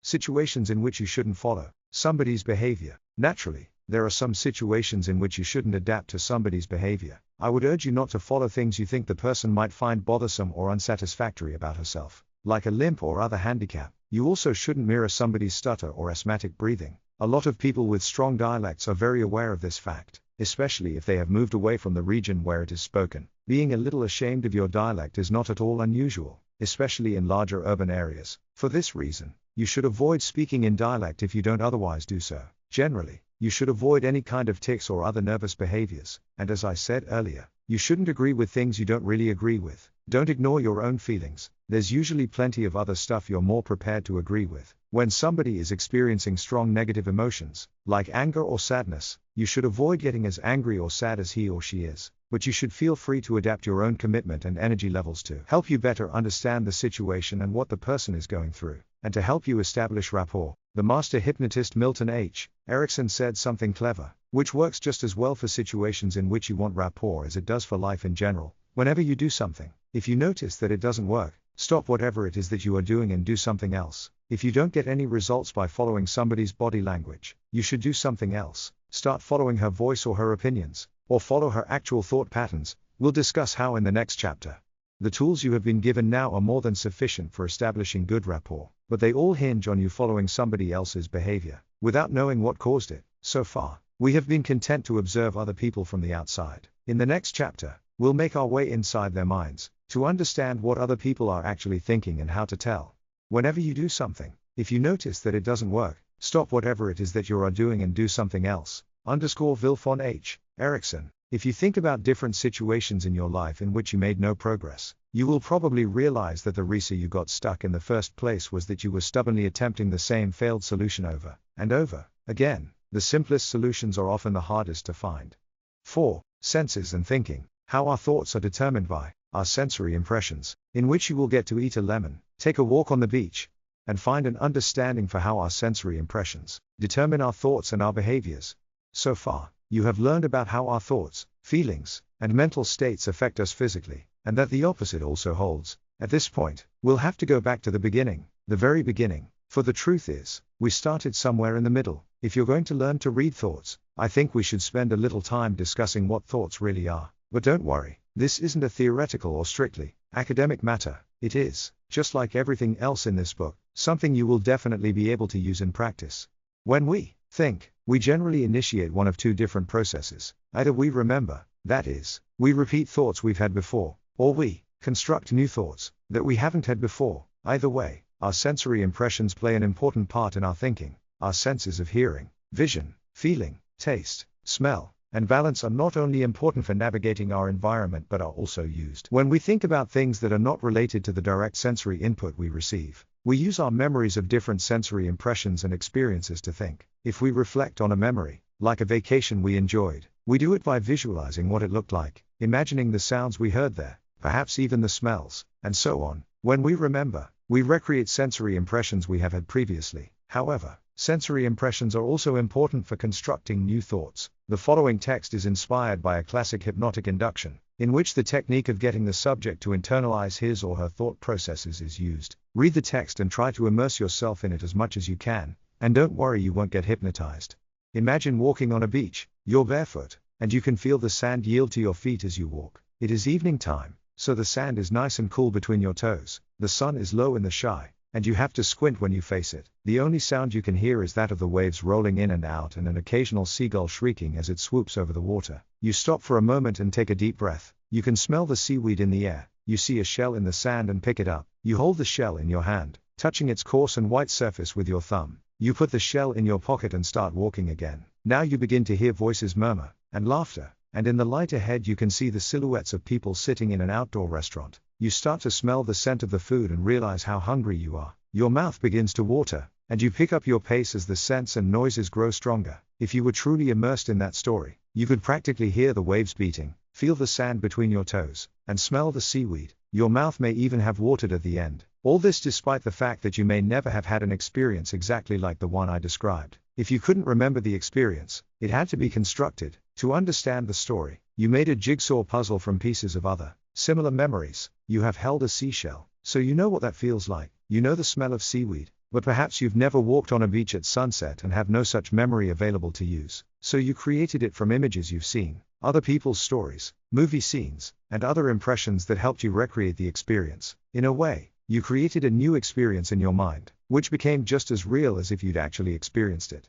We're always using our sensory impressions in this way when we think. Sometimes we do it in our minds, internally, as you did when you wandered through that story just now. On other occasions, we use our sensory impressions externally, as we do when we perceive the world around us. We are continuously switching between using our senses internally, in our minds, and externally, when we experience our surroundings. The more we concentrate on what somebody is saying to us, or the contents of a text we're reading, the more internal we become. For instance, you have no idea right now how your left big toe feels. That is, until you were just reminded of it, and automatically zoomed out, externally, to make sure. Big toe, I remember, I have one of those. Our brain doesn't distinguish very well between internal and external use of our senses, and more or less the same areas of the brain are activated in both cases. Sour exercise or a cheap hallucination. Imagine holding a peeled lemon. Feel its weight and softness in your hand. It's a little sticky from all the juice. You can smell the strong scent of the juice. And now imagine taking a good bite out of the lemon. Imagine the sour lemon juice filling your mouth and dripping down your throat.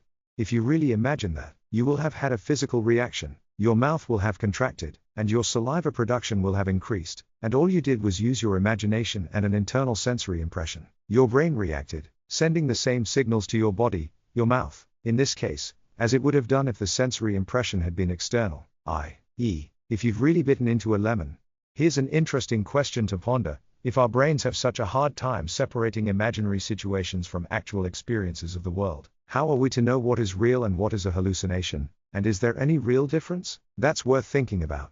Sensory impressions. We prefer different kinds of sensory impressions. Our sensory impressions are an important part of the content of our thoughts. We also prefer certain sensory impressions to others. Which ones we prefer varies for different people, but a large number of people prefer visual impressions for, internally, thinking about or, externally, experiencing the world. Others prefer auditory input. A third group prefers kinesthetic impressions, e.a., all physical impressions, like touch, temperature, and so on. The internal elements that correspond to kinesthetic sensory impressions are our emotions. Very emotional people belong to this group. How do you feel? Can be about your emotional state just as readily as it can be about a sprained ankle. A small number of people prefer taste and smell input. For practical purposes, they are often grouped with the kinesthetics. However, finally, there is a group of people that don't prefer any of the mentioned sensory impressions when they reason about the world. They use logical deduction and principles and like to deliberate carefully, even debating with themselves. They are often called digital or binary thinkers, since to them everything is either right or wrong, yes or no,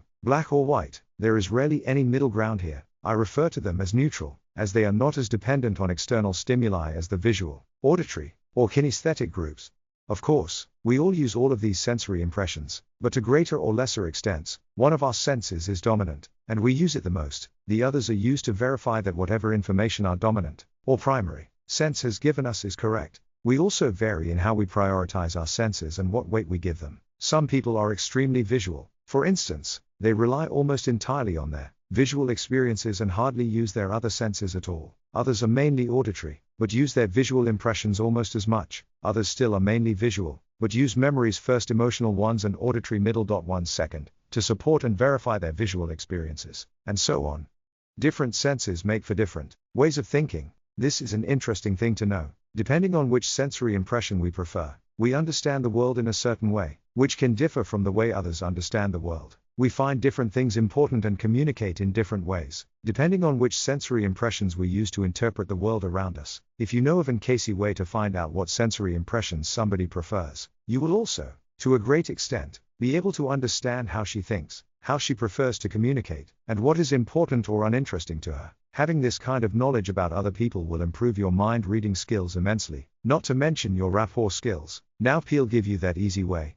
Looking around, eye movements and sensory impressions. In neuroscience, it has been known for some time that when we think, we activate different parts of the brain, and depending on which part is being activated, our eyes seem to move in certain ways. This connection has been named LEM, or lateral eye movement. In the late 70s, psychology student Richard Bandler and linguist John Grinder, the founders of the often controversial field of neuro-linguistic programming, formulated a theory of something they called EAC, eye accessing cues. They had already understood that sensory impressions were very important to our thought processes, and now they claimed that you can tell which sensory impressions are activated by observing eye movements. The EAC model looks like this. This model has often been misunderstood. The figures in the EAC model have often been interpreted as showing how we all organize our thoughts, but Bandler and Grinder only intended the model as an example, albeit one that applies to many people. In their own words, from the book Frogs into Princes, you will find people who are organized in odd ways, but even somebody who is organized in a totally different way will be systematic. Their eye movements will be systematic for them.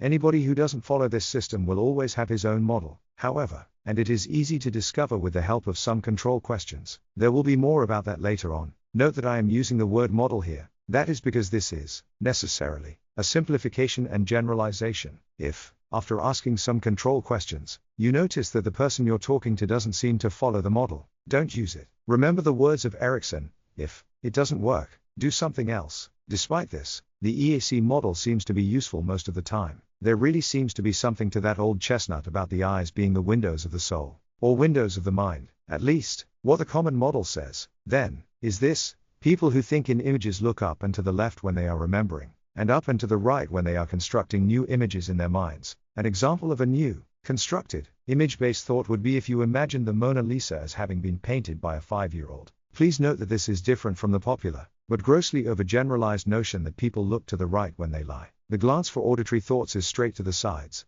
to the left for memories, like when you're thinking about what somebody said to you, to the right for new thoughts, like when you imagine what you'd like somebody to say to you. Physical sensations and emotions are located down and to the right. Imagine painting your house with stripes. How would you write your name upside down? Auditory memory. How does your favorite song begin? Imagine the sound of your alarm clock going off. Do you remember exactly what she said before she left? Auditory construction. Can you imagine Barack Obama on helium? What kinds of voices do you think Laurel and Hardy had? How would Bruce Springsteen sound underwater? Kinesthetic memory. Do you remember how hot it was last summer? How does a pair of ripe old socks smell? Imagine eating a lemon. Talking to yourself. Internal dialogue. Can you ask yourself if you often speak to yourself? What do you say when you're completely alone and something goes wrong? Speech and understanding. How our senses affect our language. Another way of finding out which kinds of sensory impressions somebody prefers is to listen to the person speak. Speech is full of predicates, words that describe actions, and metaphors, images and similes we use to describe things. According to writers Joseph O'Connor and John Seymour, the kind of sensory impression we prefer determines the kinds of words and phrases we use in our speech. Visual words. A visual person uses words that make sense in visual contexts. She prefers words like look, focus, picture, portray, insight, shiny, visualize, perspective, see, clarify, illustrate, reveal, illusion, show, vision, light. She uses expressions like, I need to take a closer look at this. I see your point. I want to see you. Show me what you mean. In 10 years, You'll look back at this and laugh. The future looks bright. She's a colorful person. Without a shadow of a doubt. This has tinted your opinions. Like a flash of lightning from a clear blue sky. Auditory words. An auditory person will use different words that ring true to her. Say, emphasis, rhythm, loud, tone, monotonous, deaf, ring, ash, sell, discuss, comment, audible, listen, mute, screaming, dissonant, voice, harmonious. She says things like, listen to what I have to say. He voices his opinions. What a loud color, we're on the same wavelength, living in harmony with nature. It rings a bell. Word for word. I've never heard anything like it. I think I speak for all of us, so to speak. Kinesthetic words. A kinesthetic person, most often a touch or emotions-oriented person, but in this context also one whose primary sense is taste or smell, feels the most comfortable using terms like touch, handle, press tight, warm, cold, contact, tension, stress, solid, sore, hold, grasp, tangible, heavy, light, even, hard, sour, juicy. She will emphasize expressions such as, get a taste of this. That stinks. Are we going to rush into something new? It finally sunk in. Between a rock and a hard place, I could feel it all over my body. We've only scratched the surface. I can't quite pin it down. He's a fragile personality, a good foundation to work from. She's sweet.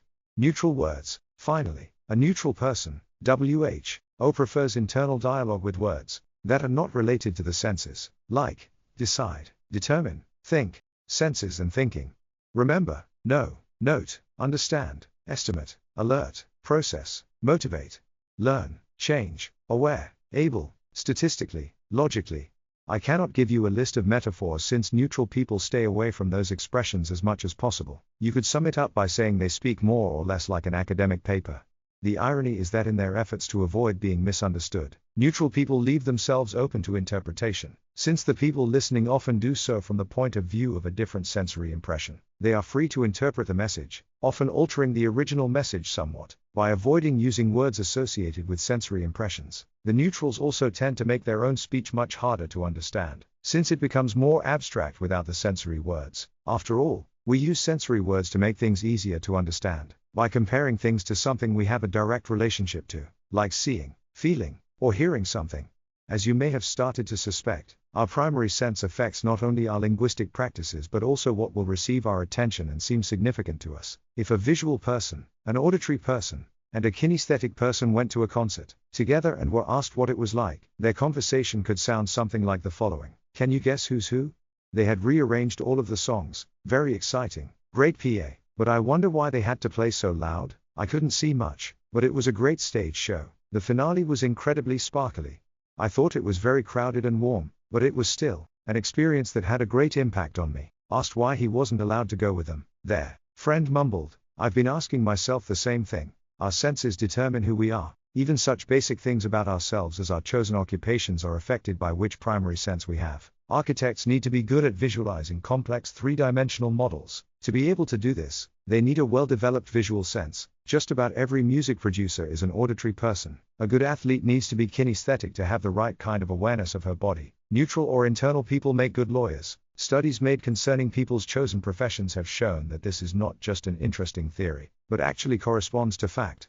Knowledge of the primary sense of the person you're communicating with can be used to adapt what you say to her. Completely different things and experiences can be significant in the life of a visual person as opposed to a kinesthetic or auditory person. Find out which kind of sensory impressions she prefers, and use the words she would use. A visual person should be asked if she's seen the advantages. An auditory person needs to hear about all the benefits, and a kinesthetic person needs to know that it feels right. Use metaphors and descriptions the same way, and make sure you are talking about the kinds of things you know are important to her. In other words, the things she herself focuses on, listens for, and puts weight on. With a visual person, you want to speak in images, painting pictures of bright futures, how to focus on your vision and not lose perspective. There's no use telling a visual person she needs to build a solid foundation to avoid future pitfalls. Those are kinesthetic words, and she won't understand what you mean. I'm sure you've been in a situation where you're arguing with somebody who really seems to mean the same thing you do, but you still can't agree. Often, it goes like this: but can't you see what I mean? Yes, I hear what you're saying, but I don't understand your argument.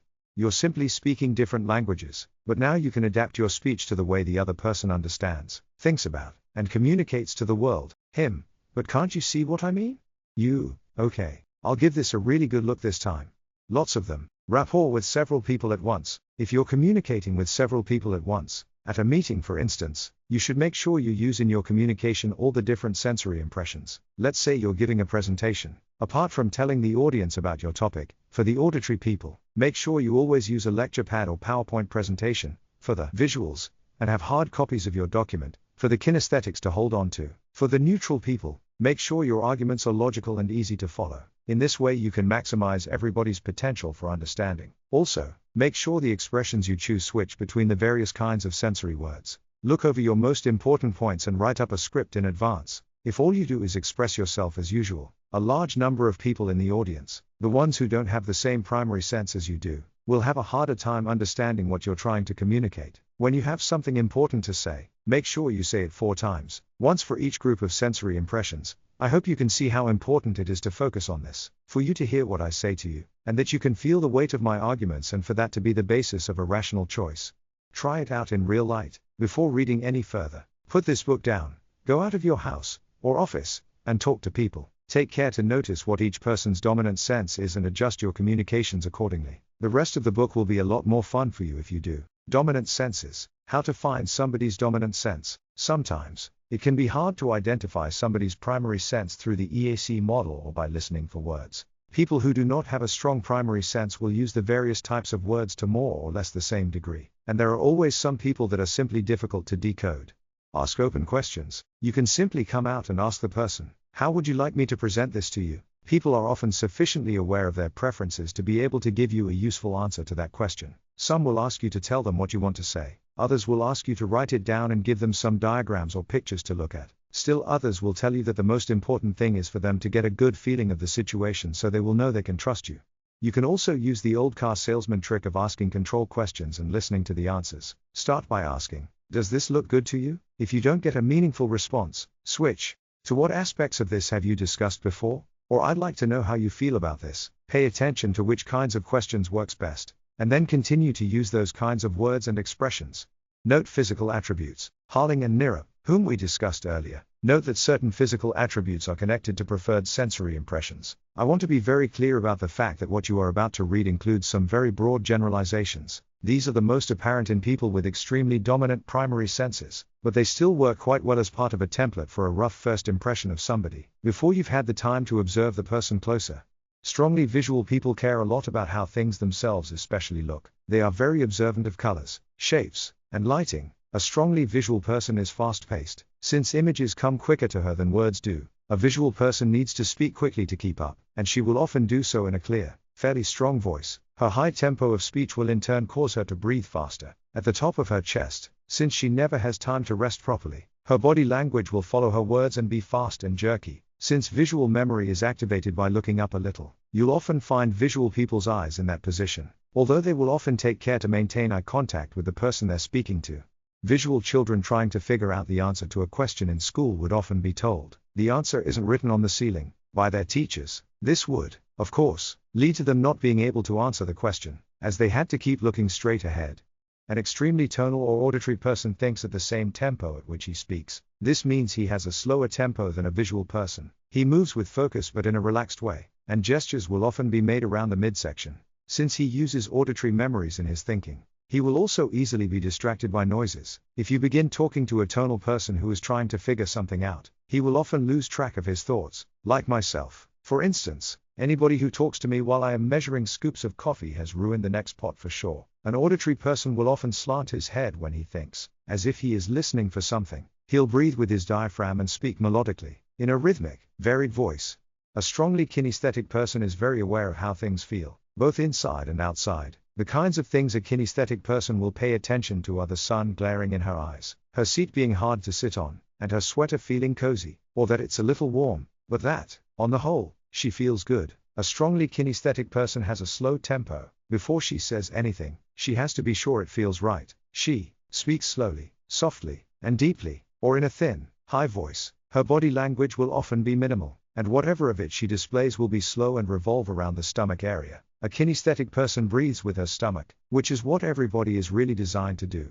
Eye contact isn't as important for taking in other people, but touch is more important. The archetype for a kinesthetic person would be Santa Claus, an overweight man with a beard and a thick sweater, or the Betty Crocker-esque mom stereotype. No corresponding characteristics have been found for the neutral or internally reasoning people. Many neutral people look like kinesthetics, but far from all do. There is a theory that attempts to explain this connection. The idea is that since our kinesthetic senses, i.e., the bodily and emotional ones, are some of the first senses we develop, and abstract thinking, the neutral sense, shows up a lot later. Some neutrals may have been kinesthetic to start with. An emotional trauma during their first years of life may have caused them to lock their emotions behind a wall of abstract and strictly logical reasoning. As far as I can tell, the jury is still out on this theory.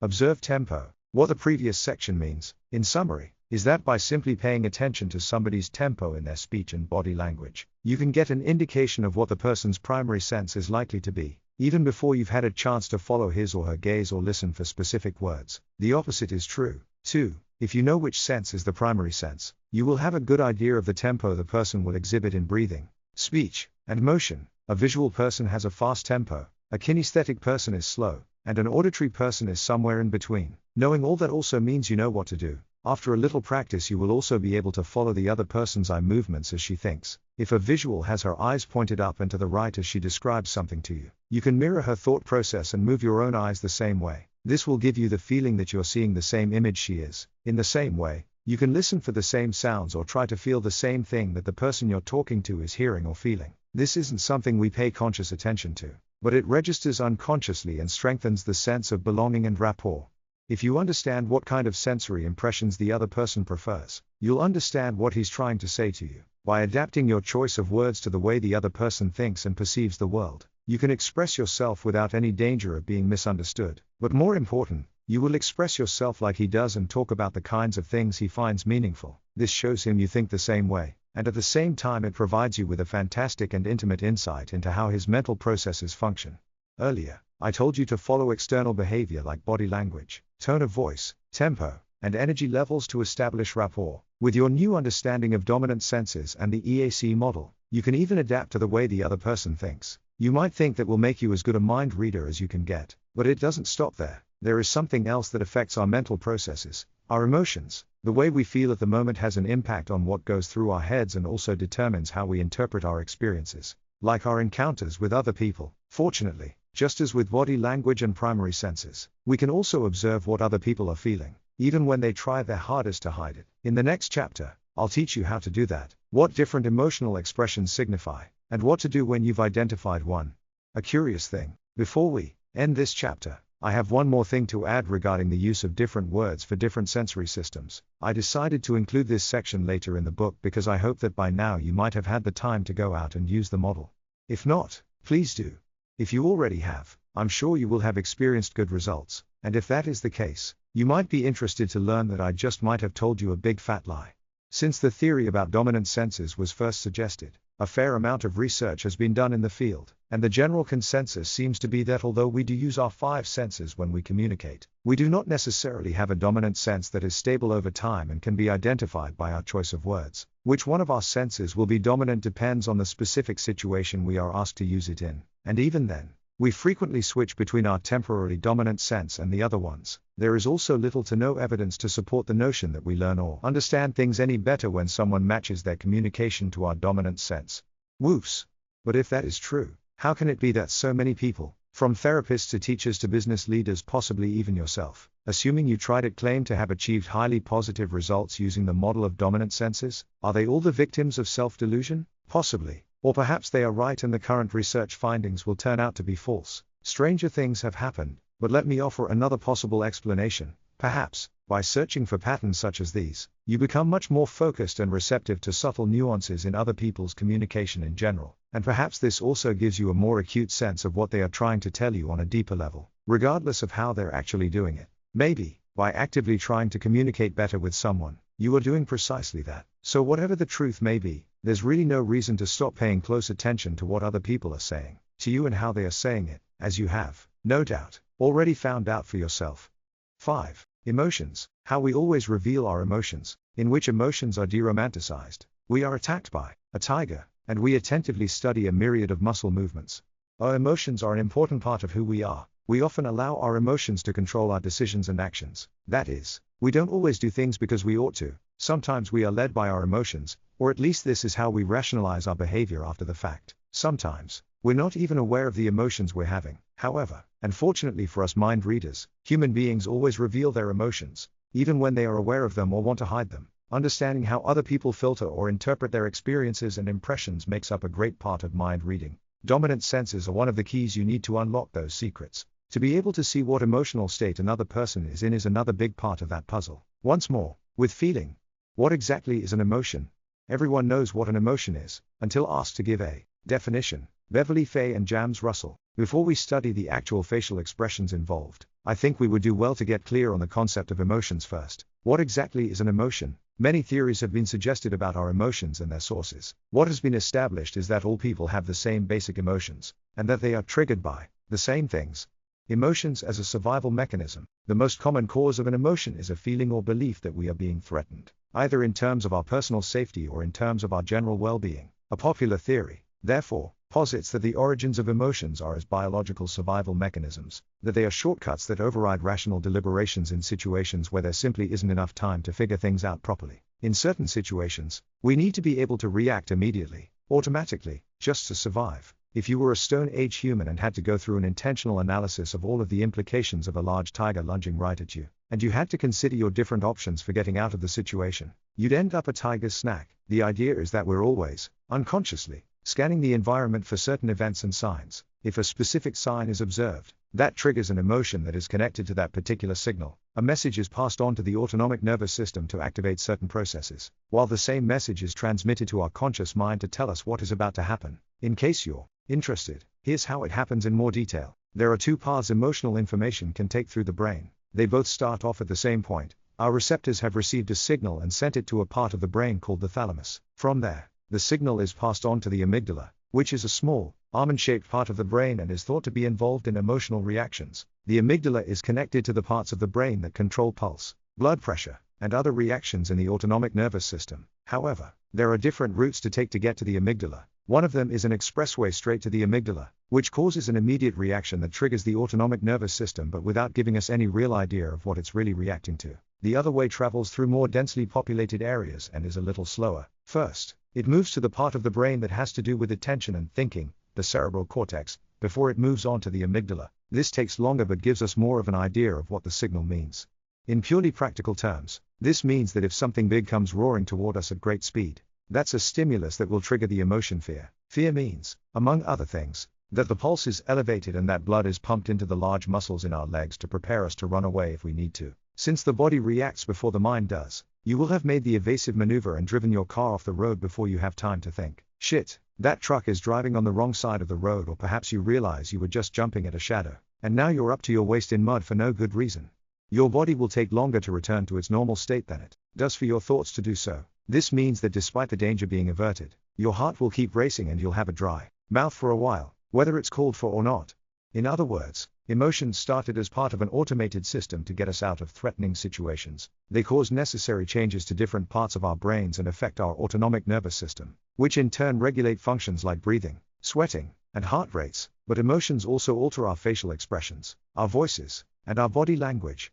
Emotions started out as automatic mechanisms for starting up the autonomic nervous system without our first needing to think about what is going on. In this way, they aided in our survival and subsequent evolution into a nearsighted, thin-skinned, and slow biped.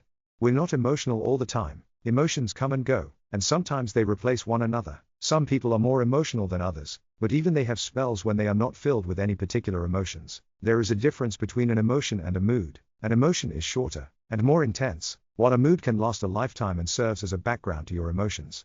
Before psychology matured into a scientific field of its own, emotions were considered psychologically insignificant. Darwin concluded that many of our emotional expressions no longer fill any function, as they are still used in the same way as they were when we swung from tree to tree. There simply remains from an era when humans were more primitive beings. Most writers on the subject agreed that emotions would become less important as time goes by, and would eventually disappear as humans develop. Sounds pretty boring, huh? Fortunately, contemporary scientists disagree. Today, we understand that our CNOTs actually have center stage in all human life, for it is our emotions that tie together all the things that are important to us about other people, events, and the world.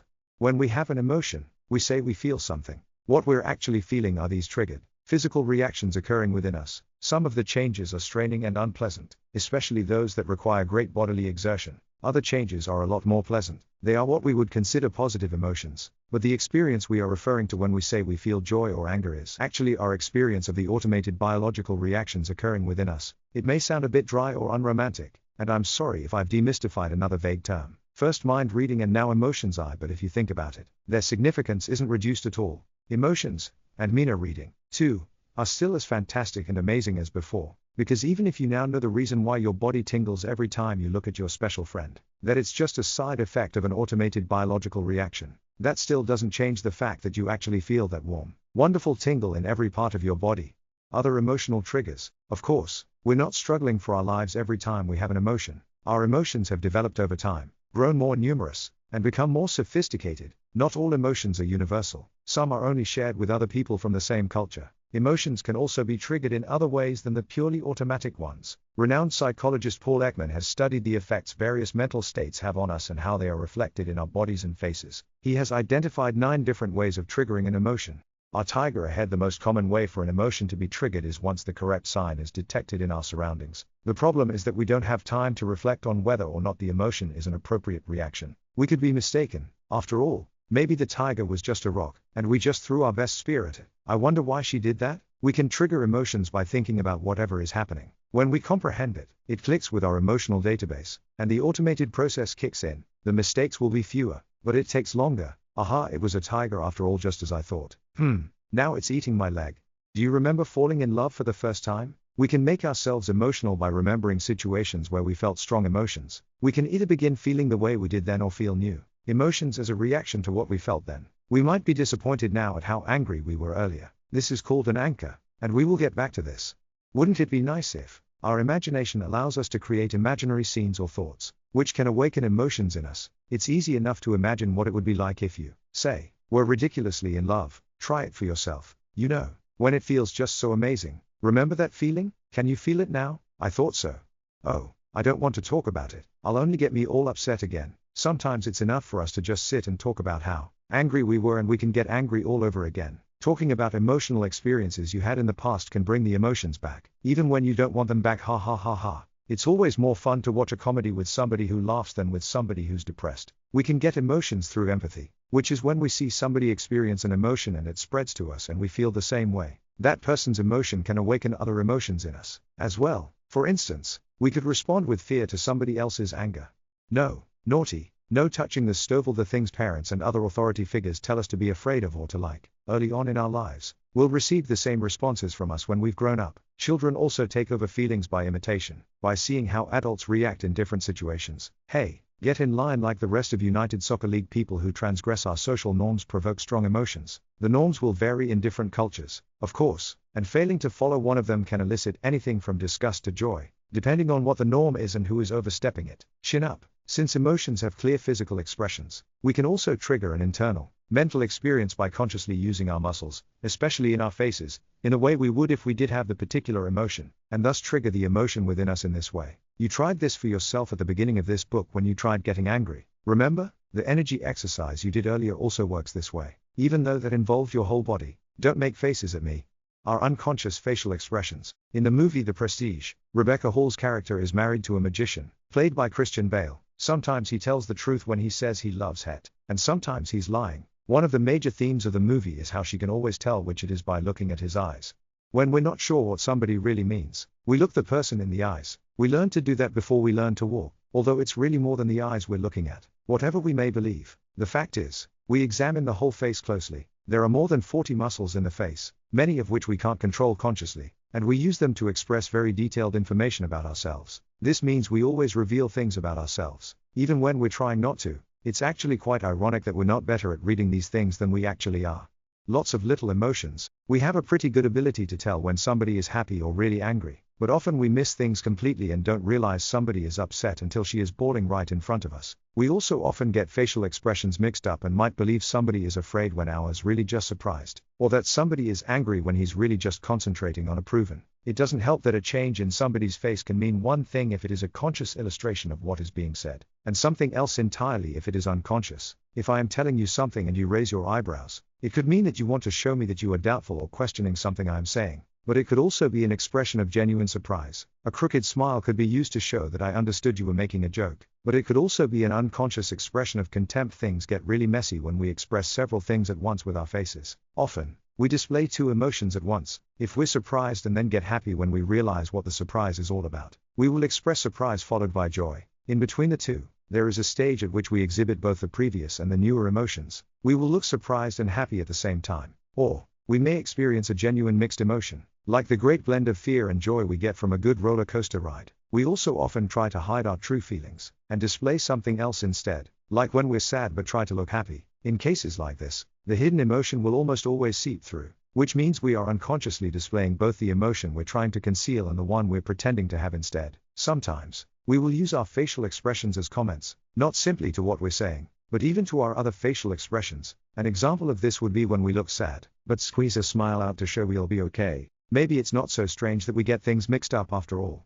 Emotions make us human. Looking people in the eyes is a good idea, as I said. After all, our many different facial expressions reveal our humanity. It is a well-known piece of Hollywood lore by now that George Lucas covered the eyes and faces of the stormtroopers in Star Wars with plastic helmets in order to make them seem less human. In the present day, we encounter real-life versions of Lucas's stormtroopers, thanks to the use of the popular nerve toxin Botox. This is something more and more people who are past their middle age are happily injecting into themselves, more specifically, into their faces. Botox causes local paralysis. It is a nerve toxin, after all, which smooths out wrinkles. Unfortunately, it also means you can no longer use some of your facial muscles, as they are paralyzed. This means you're not only getting the skin of a Barbie doll, you're getting its range of facial expressions, too.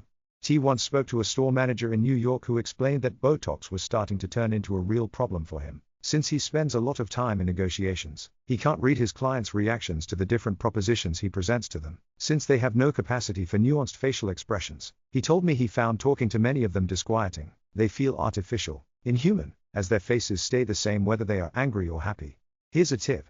If you want to be understood, try not to inject nerve toxins in your face. By paying attention to the changes in somebody's face, we can receive information not only about her present emotions but also about the emotions she is about to begin feeling. The fact is, since muscles react quicker than the mind does, I'll explain this in more detail in a while, you can see which emotion is starting to show in somebody, even before she is aware of it herself. That is, before she starts feeling it. This is useful if this is an emotion that isn't very useful in the situation you're in. An emotion like anger or fear, for instance, if you see early signs of an emotion like that, you still have an opportunity to help the person avoid that state. Once the emotion has had time to kick in, it will be a lot more difficult, of 10 even impossible, to do anything about it. Othello's mistake. The big problem about emotions is that once we have one, it's very hard to think in ways that don't confirm the emotion. We are slaves to passion, which is quite a good description really. Our memories and our impressions of the world suddenly become very selective. When you are filled with an emotion, it will stop you from remembering things you actually know but that would contradict the emotion. What you do manage to remember is often distorted. In the same way, you will perceive the world as filtered by that emotion. If it is a negative emotion, you won't see potential positive possibilities and openings. On the other hand, you get very good at perceiving anything that confirms your feelings. You will also suddenly remember things you left behind years ago, but that also strengthens the emotion. And by the way, do you remember that thing you did 8 years ago? Sound familiar? When we have a strong emotion, we're simply not looking to challenge it. On the contrary, we want to strengthen and maintain it. Sometimes this helps us, but it will often cause problems. Our friend Paul Ekman has referred to this as Othello's mistake, named for the jealous main character in Othello by William Shakespeare. There he is again.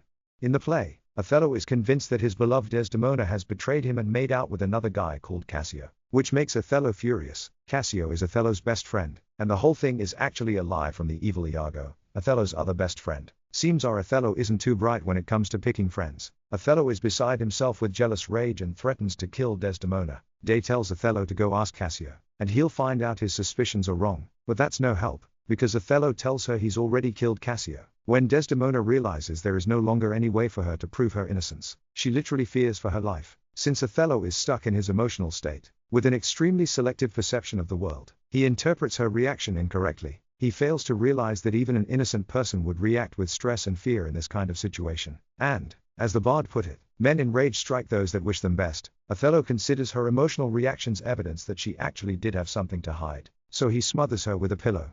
It's easy to think of Othello as a brute or a romantic fool, but the truth is that he got caught in the same trap we all do when we're in a strong emotional state. It is extremely difficult to see yourself and your actions objectively when you are filled up with emotion. It takes a lot of training. For this reason, it is valuable for you to learn to recognize it when people are heading into a negative emotional state, so you can slow it down before it kicks in properly.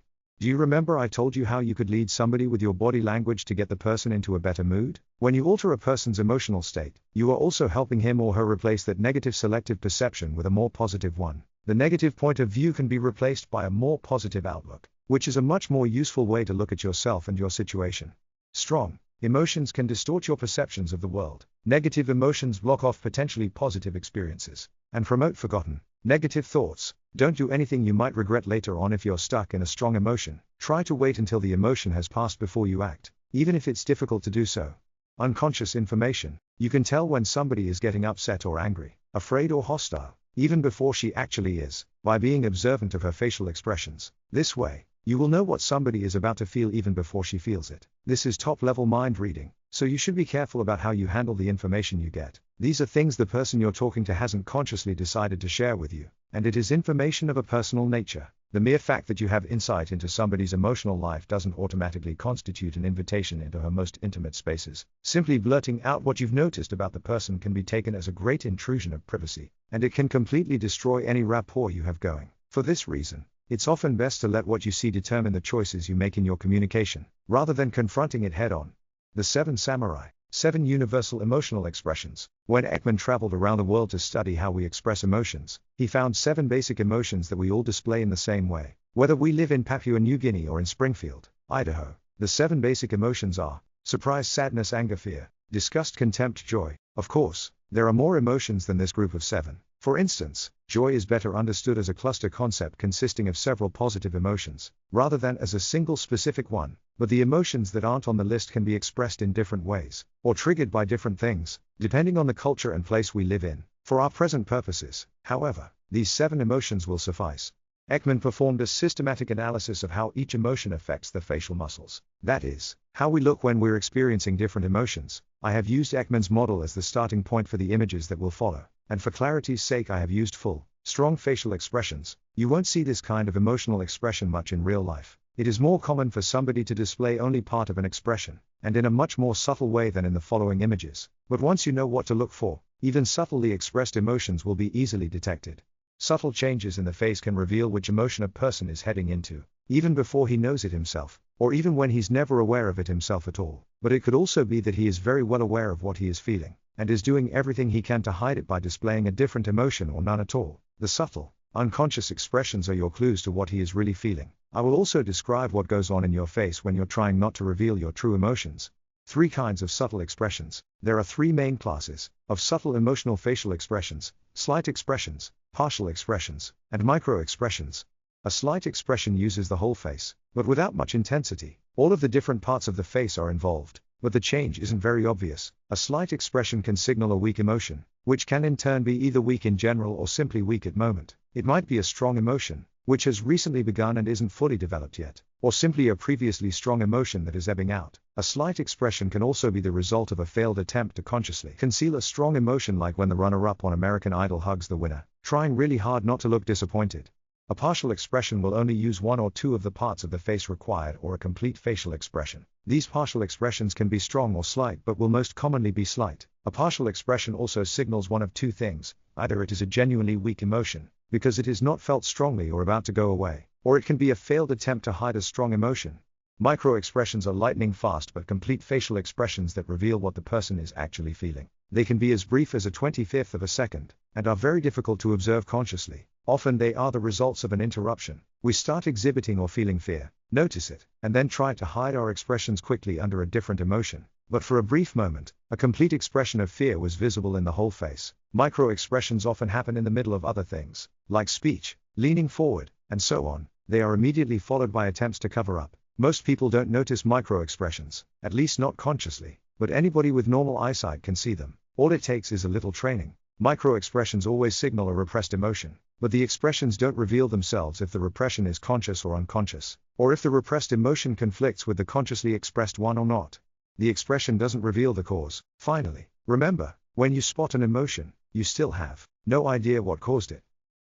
Othello forgot about this and interpreted what he saw from his own emotional perspective. If you can tell from somebody's face that she is angry, it doesn't necessarily mean she's angry at you. She could be angry at herself or simply remembering a previous occasion when she was angry, which has triggered the same emotion now. Remember the 9 emotional triggers discussed earlier in this chapter. So, if you're going to let the emotional expressions you see in others affect your own behavior, you should first make sure you also know the cause of their emotions. The best thing to do is usually to keep quiet about what you've seen and keep an eye out for the opportunities this knowledge will offer you. I will go into more detail on how Ekman suggests you approach each specific emotion, but most of Thesk's methods involve giving the other person a subtle opening to express how she feels, rather than a direct confrontation, and the emotion you have noticed is rarely mentioned at all. I get the impression you might be having some feelings we haven't spoken about yet. Is that right? Sometimes, however, you shouldn't comment at all.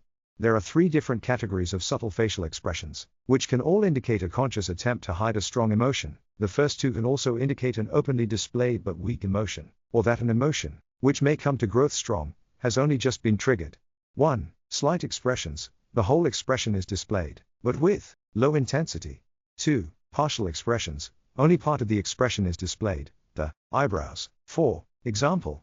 3. Micro expressions. The whole expression is displayed with intensity, but only for an extremely brief moment. Neutral. The picture in this section is of me several years ago, on an ordinary morning in November. That's what I look like when my face is completely relaxed. All faces look different, and some have properties that can make you think they are expressing an emotion even when they're not. As you can tell, I have pretty thin lips and a relatively small mouth. The corners of my mouth also have a slight downward curve. This means people who don't know me can often get the idea that I am angry about something when I am simply relaxed, because thin lips is one of the attributes that reveal anger. For this reason, unless it is completely obvious, you should never believe that someone you've just met is in a certain emotional state. It could just be how he or she looks. So, before you can read my emotions, you need to know what I look like when I am relaxed, or you won't have anything to compare my expressions with.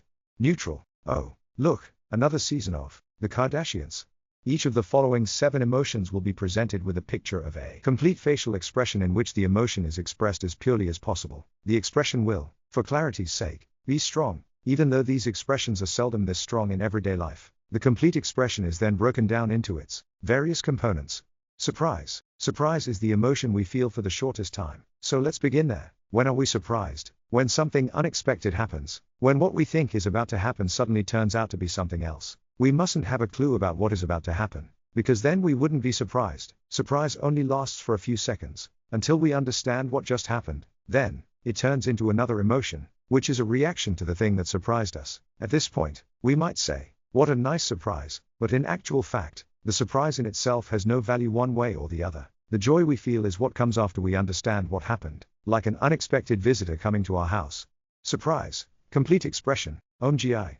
Since surprise occurs when we're not prepared for it, we basically can never hide it, even if we wanted to. Getting surprised is usually not a problem, unless the object of our surprise was known to us from before. Of course, surprise doesn't occur just when we're startled and flinch, as we do when we hear loud, unexpected noises. For example, that is simply a physical reflex, which actually looks like the opposite of surprise. We scrunch up our faces and curl up to protect ourselves. When we're surprised, our faces open up as much as they can. Surprise affects 3 areas in the face in a distinctive way.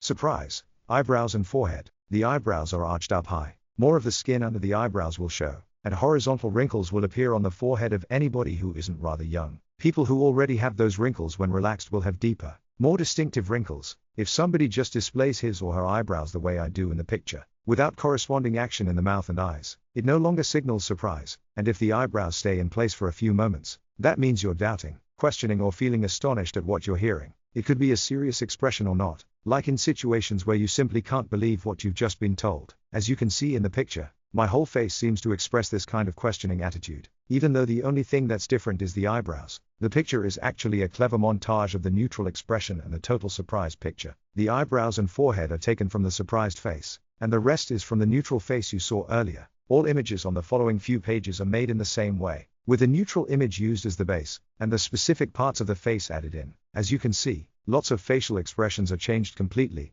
and express completely different emotions, when just one small part of the face changes. It also seems as though a person who is asking a question she already knows the answer to, or who is asking a rhetorical question, will tend to accentuate the question by raising her eyebrows. On the other hand, if she doesn't know the answer, the lowered, contracted eyebrows, which indicate concentration, but are often mistaken for anger, will be displayed. Try it yourself. Ask the question, how are we going to solve this? Once with your eyebrows lowered and once with your eyebrows raised. Notice how the question's undertone changes from one of the collaborative, problem-solving, lowered eyebrows, to a much more confrontational one, raised eyebrows. Surprise. Eyes. As you can see in the picture, the eyes are open wide, the upper eyelids are raised, but the lower ones are relaxed. The whites of the eyes, above the iris, the colored membrane that surrounds the pupil, will be visible in many people. Sometimes you can also see the white of the eye below the iris, but this depends on how deeply set the eyes are and on whether the skin under the eyes is stretched out when the mouth is open. The wide open eyes are most often displayed along with either raised eyebrows or an open mouth or both, but they can also occur in isolation. Then they are part of a very brief expression, one of increasing interest, the kind of thing that makes us say wow. Surprise. Mouth. When we first become surprised, our jaw literally drops and our mouth opens. How much depends on the strength of the emotion. Surprise comes in varying degrees of intensity, and how surprised somebody is will often be most clearly expressed by the mouth. Eyes and eyebrows always look more or less the same, but the more open somebody's mouth is, the greater the surprise is. When all you can see is an open mouth, that's what they call being dumbstruck. It could be an unconscious expression of a legitimate emotion, or a conscious signal that is intended to display the emotion. When we want to hide our real feelings, we often feign surprise, but real surprise lasts for such a short time, you can't really use it to cover anything up. The clue that gives away feigned surprise is usually that it lasts for too long. Surprise is the quickest emotion and should only be apparent for a few seconds before passing into a different emotion.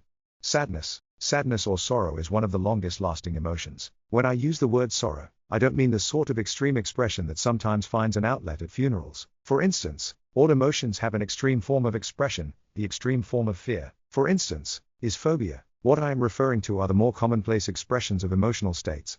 Sadness. Complete expression. You had me at hello. There are many things that can make us unhappy, but it usually happens when we lose something. It could be that we lose our self-confidence after failing at something at work. We could be rejected by a friend or partner. We could have lost a limb in an accident. Someone could have died, of course. Or perhaps we've lost some possession that we're particularly fond of. We say that we're feeling low, depressed, sad, disappointed, miserable, helpless, or desperately unhappy. We become passive and withdrawn, which allows us to save our energy and rebuild our strength. But we have a tendency to get sadness and anger mixed up. We become angry with those who have made us unhappy, as a form of defense. Sadness also has a social function, because a person who displays signs of being sad will often receive help, comfort, and reassurance from others. For some reason, many men absorbed a peculiar tradition when they grew up, that we shouldn't let anybody see that we are sad. A lot of people will therefore do all they can to conceal their feelings when they're sad. But this doesn't mean that they will succeed, they probably won't, because facial expressions occur involuntarily. They appear even when we don't want them to. People who are trying to suppress their emotions almost always show visible leakage. Sadness, eyebrows, forehead, and upper eyelids. In its most extreme form, the only sign of sadness or sorrow could be a lack of muscle tension in the face, but most often there will be a reaction in the brow and forehead. The inner parts of the eyebrows are contracted and raised. Note that the whole eyebrow is not pulled up, just the inner end. This is one of the most difficult muscular movements to make consciously. I call it Woody Allen eyebrows, because it seems to be a more or less permanent feature on his face.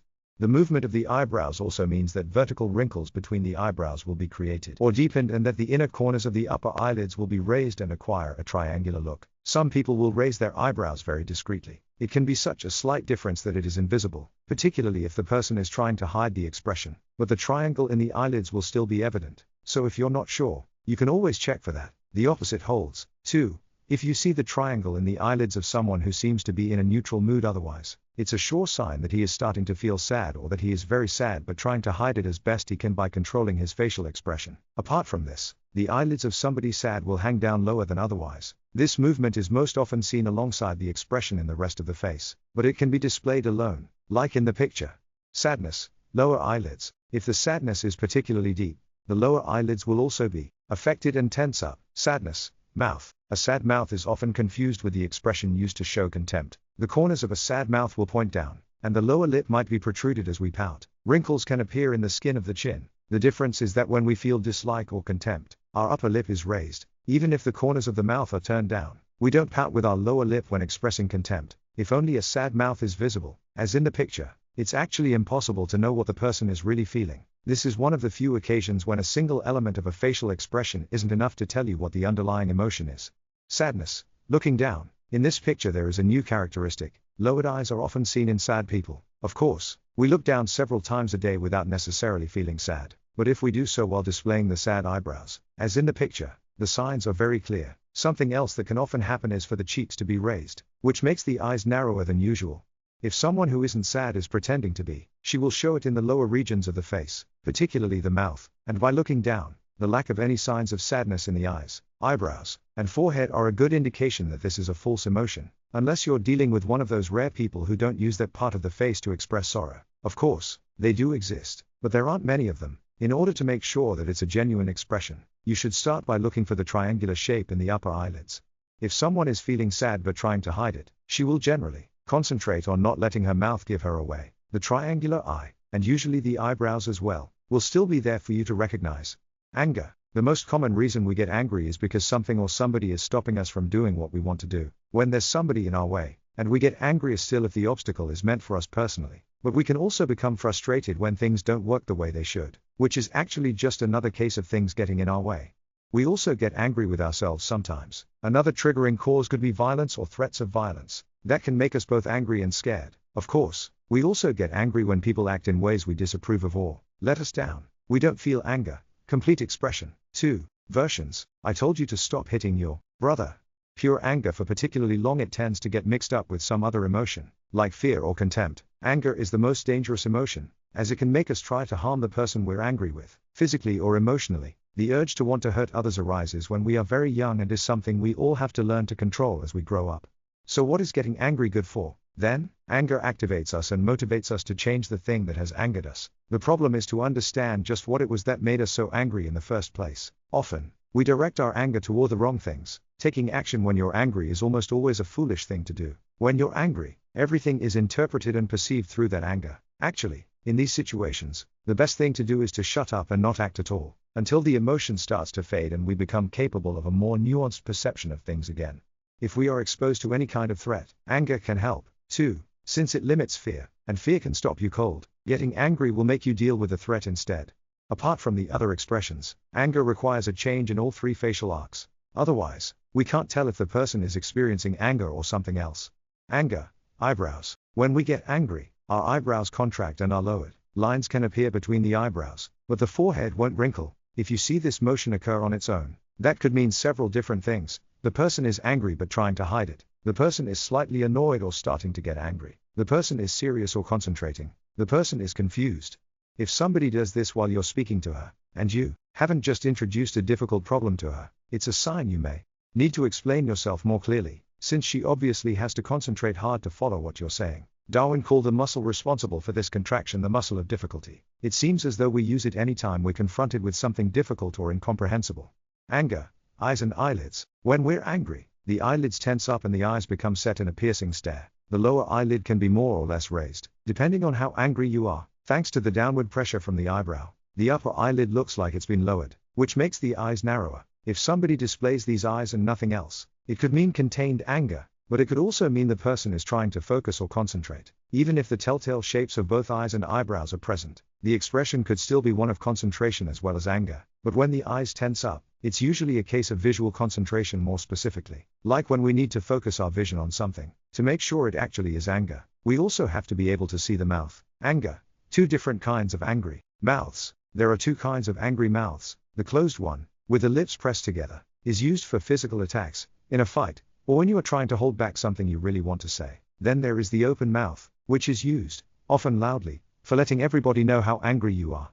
If only the mouth is displayed, it's hard to say what it means. A closed mouth can indicate slight anger, or controlled anger, but, just like the eyebrows, it could also indicate concentration or exertion. This time, it's not a case of mental exertion, however, it is physical, like when you lift something heavy.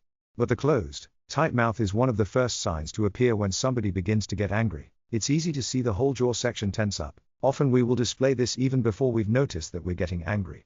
It's hard to know if anger is faked, since the expression uses muscles that are easy to control consciously, and everybody knows how to do it. For once, we also tend to remember to use the eyebrows when we fake this emotion. To determine if it's fake, you need to look at timing instead. Is the expression simultaneous with the words or actions? Or is it delayed? Anger is actually the best mask to wear to hide another emotion, because we lock up our whole faces, leaving only the eyebrows as clues to our true emotional states. Fortunately, we live in a culture where walking around wearing an angry face all day doesn't help you much, even though some people seem to try. If somebody is angry but tries to hide it, his anger will show through in the tension of his eyelids, his stare, or his contracted eyebrows. Fear. Fear is the emotion we know the most about, for the simple reason that it is easy to make animals frightened in experiments. Fear is triggered by a danger of harm, physical or emotional. Examples of things that trigger fear are objects moving quickly toward us, or when we lose our footing and fall, both literally and metaphorically. Threats of pain, like knowing you have to go to the dentist, can trigger fear, too. Most, but not all, of us are easily frightened by snakes and reptiles, or of the thought of losing our footing at heights. In biological terms, fear prepares us for either hiding or running away. Blood flows into the larger muscles in our legs, preparing us to run if we need to. If we don't run, we try to hide. But hiding means doing it the same way animals do, like deer freezing in headlights. That might seem like a strange way to react, but it makes sense, as in predators with bad eyesight can't make you out if you don't move. When we say we're going numb with fear, it's really about hiding. If we can neither run nor hide, it is very likely our fear will turn into anger instead. So in other words, if the command that orders the nervous system to prepare for flight or hiding doesn't seem useful, we will switch it for one that mobilizes us for action. In order to deal with the situation, we get angry with whatever has threatened us. Our facial expressions when we're afraid signal two things: there is danger nearby, be careful, and help, get me out of here. In this case, it's a good thing we have our facial expressions, because speech often fails us when we get strongly emotional about something. As Winnie the Pooh's friend Piglet put it, help, help, a horrible hoffalumple hoff, hoff, a hellable horrorlumple hol, hol, a hoffable helly rump. The eyebrows are raised but stay straight when we display fear. So, as with surprise, the eyebrows are raised but also contracted, which makes the inside corners come closer together than in surprise. They aren't as raised as with surprise, either. Wrinkles appear in the forehead, too, even though in cases of fear they most often won't go all the way across the forehead. If the eyebrows display without the other facial signals, they signify concern or controlled fear. Now, in this picture, my whole face looks worried, but it is a montage, where everything below the eyebrows is from the original neutral picture. The eyes are open and tense, just as with surprise. The upper eyelids are raised, so we can see the whites of the eyes, but in this case, the lower eyelids are tensed up, instead of being opened, and can cover a portion of the iris. Often, the tense eyes and the raised eyebrows are displayed together, as shown in this case, or with both the eyebrows and the mouth, but they can appear on their own. If that happens, it will be very quick and is an indication of a genuine fear that is either moderate or controlled. The mouth is open or almost closed, the lips are tense and can be drawn back, as opposed to the more relaxed mouth we have in surprise. If only the mouth is displayed, it means anxiety or worry. If the closed, fearful mouth is displayed alone, quickly, that can mean you're afraid and trying not to show it, or that you're remembering an occasion when you were afraid, or using it as a conscious illustration in the context of a conversation. Like when you go, "Whoa, that was scary." When somebody pretends to be afraid, as usual, chances are she will forget to use her eyebrows and forehead and just use the mouth. She'll probably also forget to use her eyes. If you see just the eyebrows signal fear in somebody's face, perhaps because she is trying to display a different emotion than fear with the rest of her face, that is actually a sufficient and genuine sign of fear. The only time the forehead and eyebrows aren't included in a genuine expression of fear would be when it is a matter of truly paralyzing fear, like in cases of shock. Then, only the eyes and mouth are used. Disgust. Follow these instructions. Swallow once. Now to make your mouth dry, wait for a moment, until you feel UI produce new saliva. It will probably take a little while. Ready? Okay? Now imagine spitting this new saliva into a glass, and then drinking it.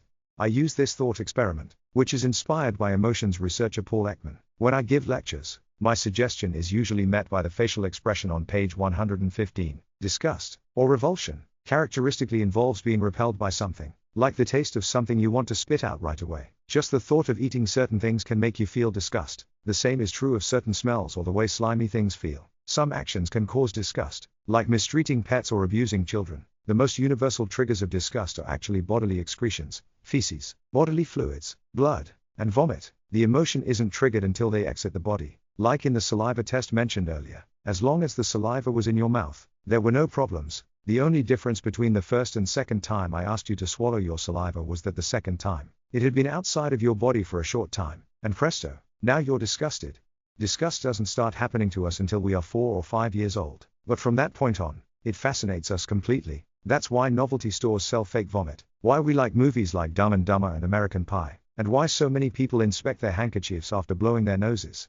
As adults, we believe ourselves to mostly feel disgust for other people, people who commit moral wrongs, politicians, bullies, and so on. However, what is considered a moral wrong can vary between different cultures and mindsets.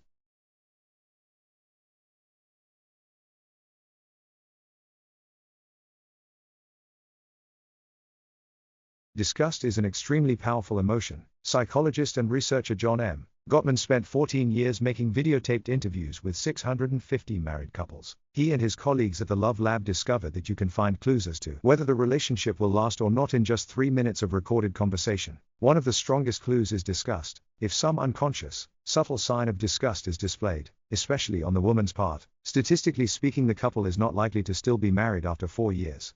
The reason we feel disgust is, naturally, to make us get away from the object of our disgust. One might think that our disgust for blood and bodily waste would have helped us avoid infections, but on the other hand, it has also limited our empathy and social potential. By feeling disgust for other people, we make them less human. This has been, and is still, used to great effect in political and religious propaganda, as we have an easier time being inhuman to people we feel disgust for. Just like in Star Wars, of course, it's a lot easier to kill stormtroopers by the dozen if you don't have to see their faces.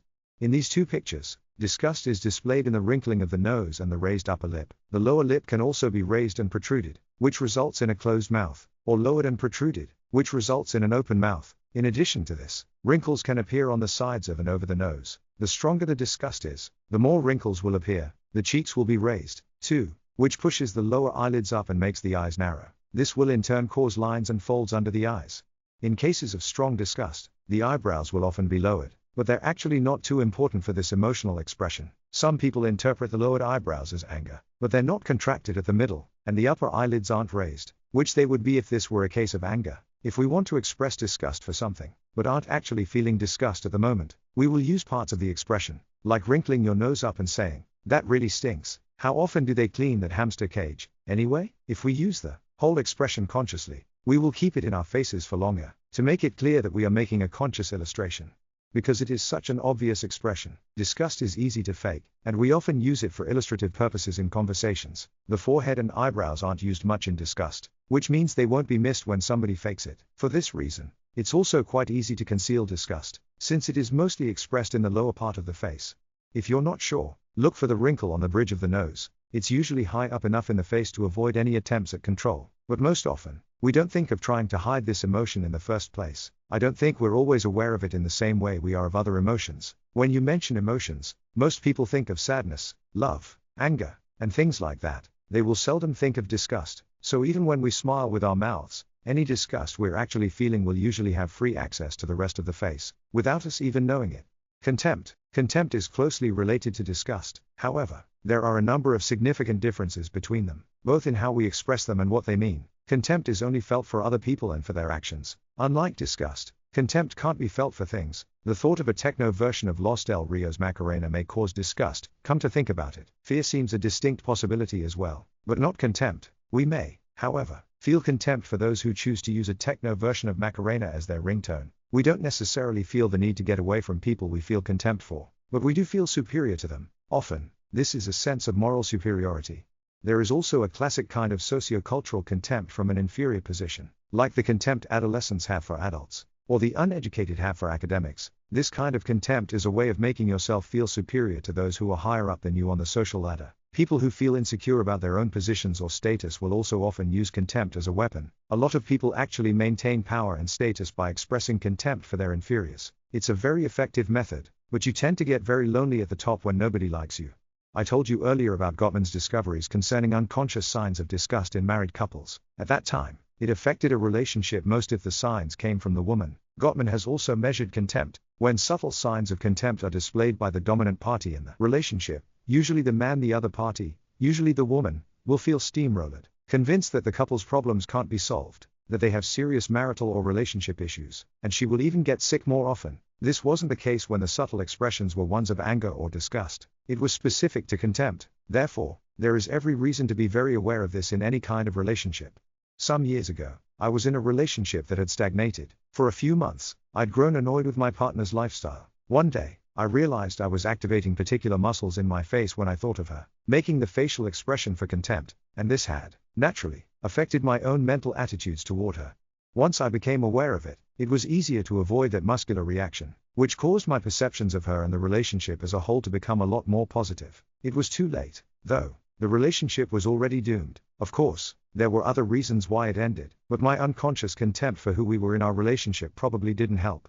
Contempt is displayed in the face with a tightened and raised corner of the mouth. The result is a crooked smile. It can also be a raised upper lip on one side of the mouth, kind of like half a disgust mouth. Imagine Elvis, or Billy Idol. This can be subtle, no more than a twitch in the upper lip, or so obvious that the teeth are showing. Depending on how strong the contempt is, the expression is often followed by a rush of air through the nose, a bit like a snort. The eyes tend to turn downward. We literally look down on the person we feel contempt for.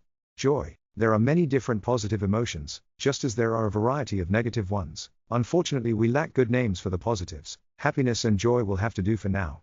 Positive emotions include enjoying sensory impressions, like smells or objects of beauty, being amused by something, or simple contentedness. The difference is less obviously displayed in the face and is more reliably identified by voice. Most expressions of joy actually have specific sounds, ranging from squeals of delight to sighs of relief. Other variations of joy are excitement, relief, and wonder, the latter of which we experience when we are overwhelmed by something incomprehensible. Ecstasy is another emotion of joy, as is the sense of achievement after struggling through a tough challenge, a kind of inner pride and joy. There is also a combination of joy and pride that parents experience when their children achieve something great. And, of course, there is the joy-related emotion that isn't quite socially accepted, Schadenfreude, where you feel satisfaction when something bad happens to someone else. Most of these emotions are important for the functioning of our world. Struggling to achieve them motivates us to do things that are good for us. We make friends and get curious about NCW experiences. Positive emotions also encourage us to perform activities that are essential to mankind's survival, like sexual relations and caring for our children. Besides this, many scientists support the theory that people with optimistic outlooks on life actually live longer.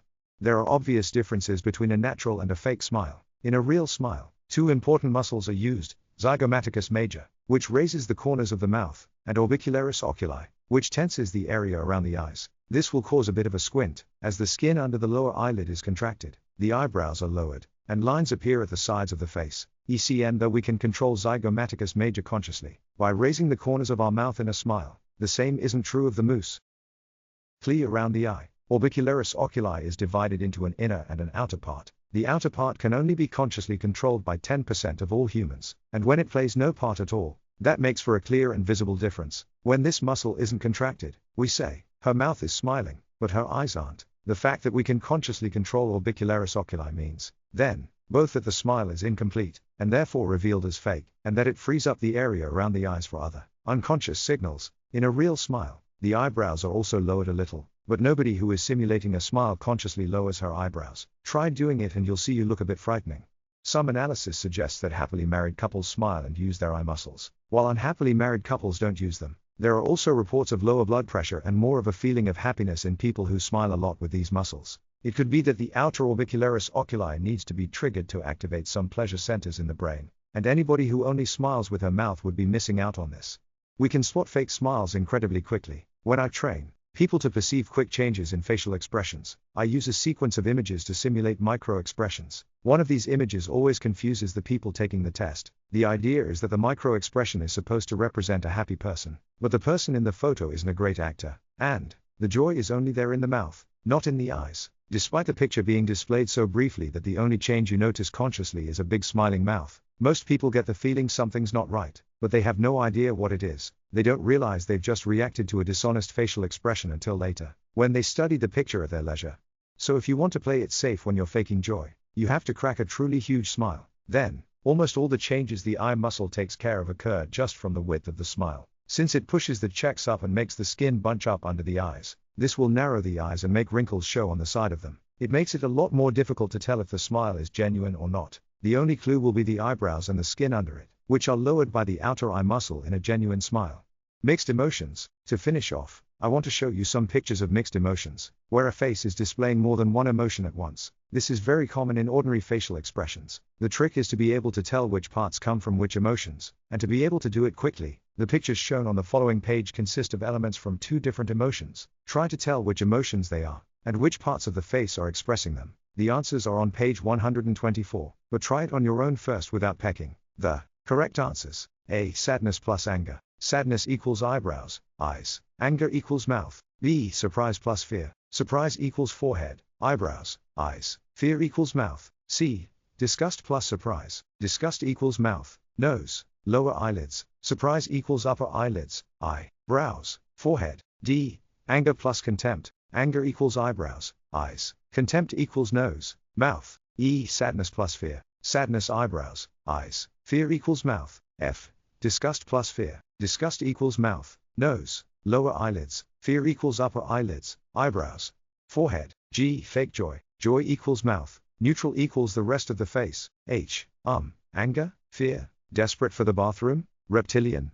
Send your suggestions to the publisher. On the other hand, as usual, things are more complicated than they seem. The way I've been describing emotions here, as labels for different inherent physical responses, where each emotion, or, at least, each basic emotion, is tied to a specific facial expression, is often referred to as the classic view on emotions. Paul Ekman, who I've mentioned a couple times, didn't invent it, but he has been one of the main proponents of this theory in modern times, and has also carried out important research to further our understanding of the field. However, there are other ways of conceptualizing emotions. Psychology professor Lisa Barrett has recently published results that suggest that the classic view may be incorrect. Many other researchers support her view. In fact, there is a whole movement that's working to change our entire view of emotions.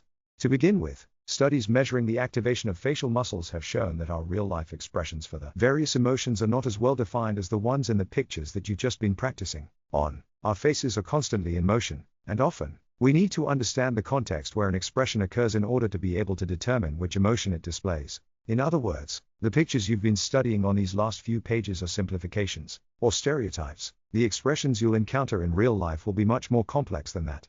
However, what Barrett is claiming is that not merely our facial expressions, but also what we call our emotions are culturally learned rather than aspects of our biological programming. This is evident from the fact that a single emotion can be expressed in different ways by the body. You may, for example, experience a blood pressure spike on one occasion when you're angry, but not on another, and the same physical expressions can be interpreted as indicating different emotional states depending on their context. Profuse sweating can indicate both an upset stomach and being in love.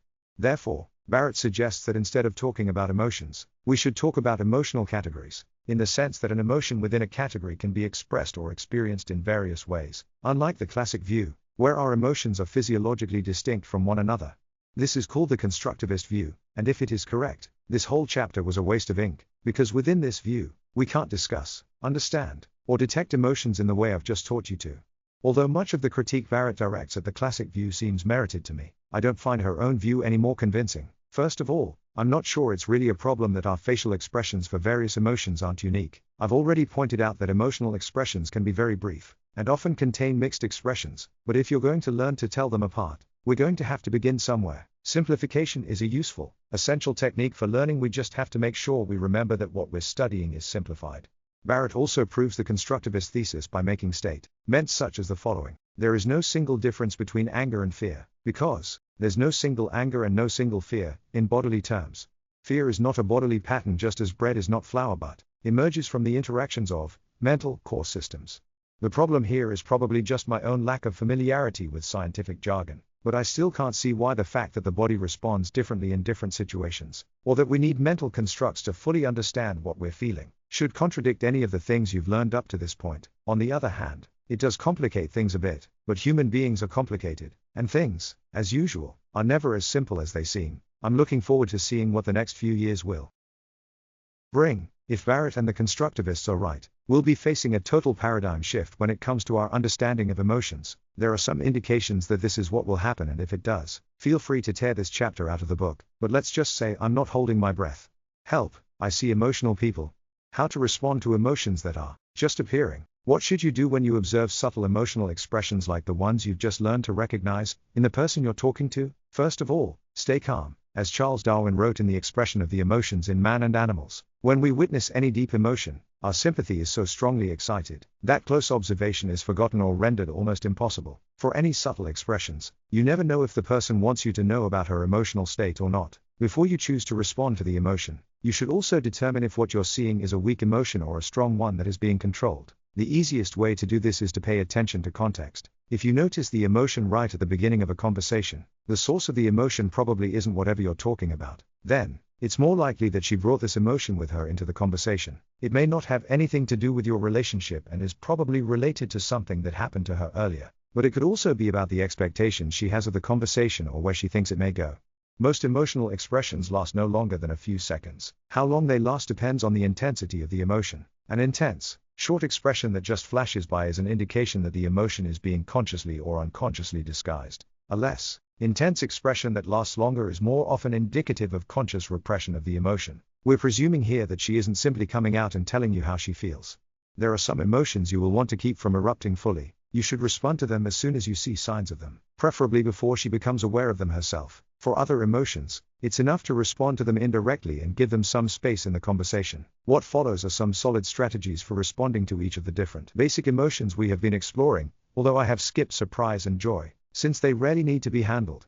Sadness. Whether you should respond to somebody's sadness or not depends on your relationship and your previous communication. Everybody, even your kids, needs some privacy to be able to deal with the things that upset them, and we all need to be left some space to withdraw. You can offer a cautious opening for a conversation by asking if everything's okay, but even this depends on the context and the relationship. The important thing is that if you see any signs of sadness in somebody, you have to take them seriously. These signs indicate that something is up and that this person needs comforting. The only questions are whether it ought to come from you or from somebody else, and whether it should be now or later. If there is somebody who is closer to the sad person than you are, tell the person what you saw. It might be more difficult, because of the professional relationship, for a manager to comfort an employee than it would be for one of his colleagues to do. So, if it's a close relationship, in your family or your children, you have to make it clear to whoever is sad that you're there for the person, to talk about it on his terms, when he wants to.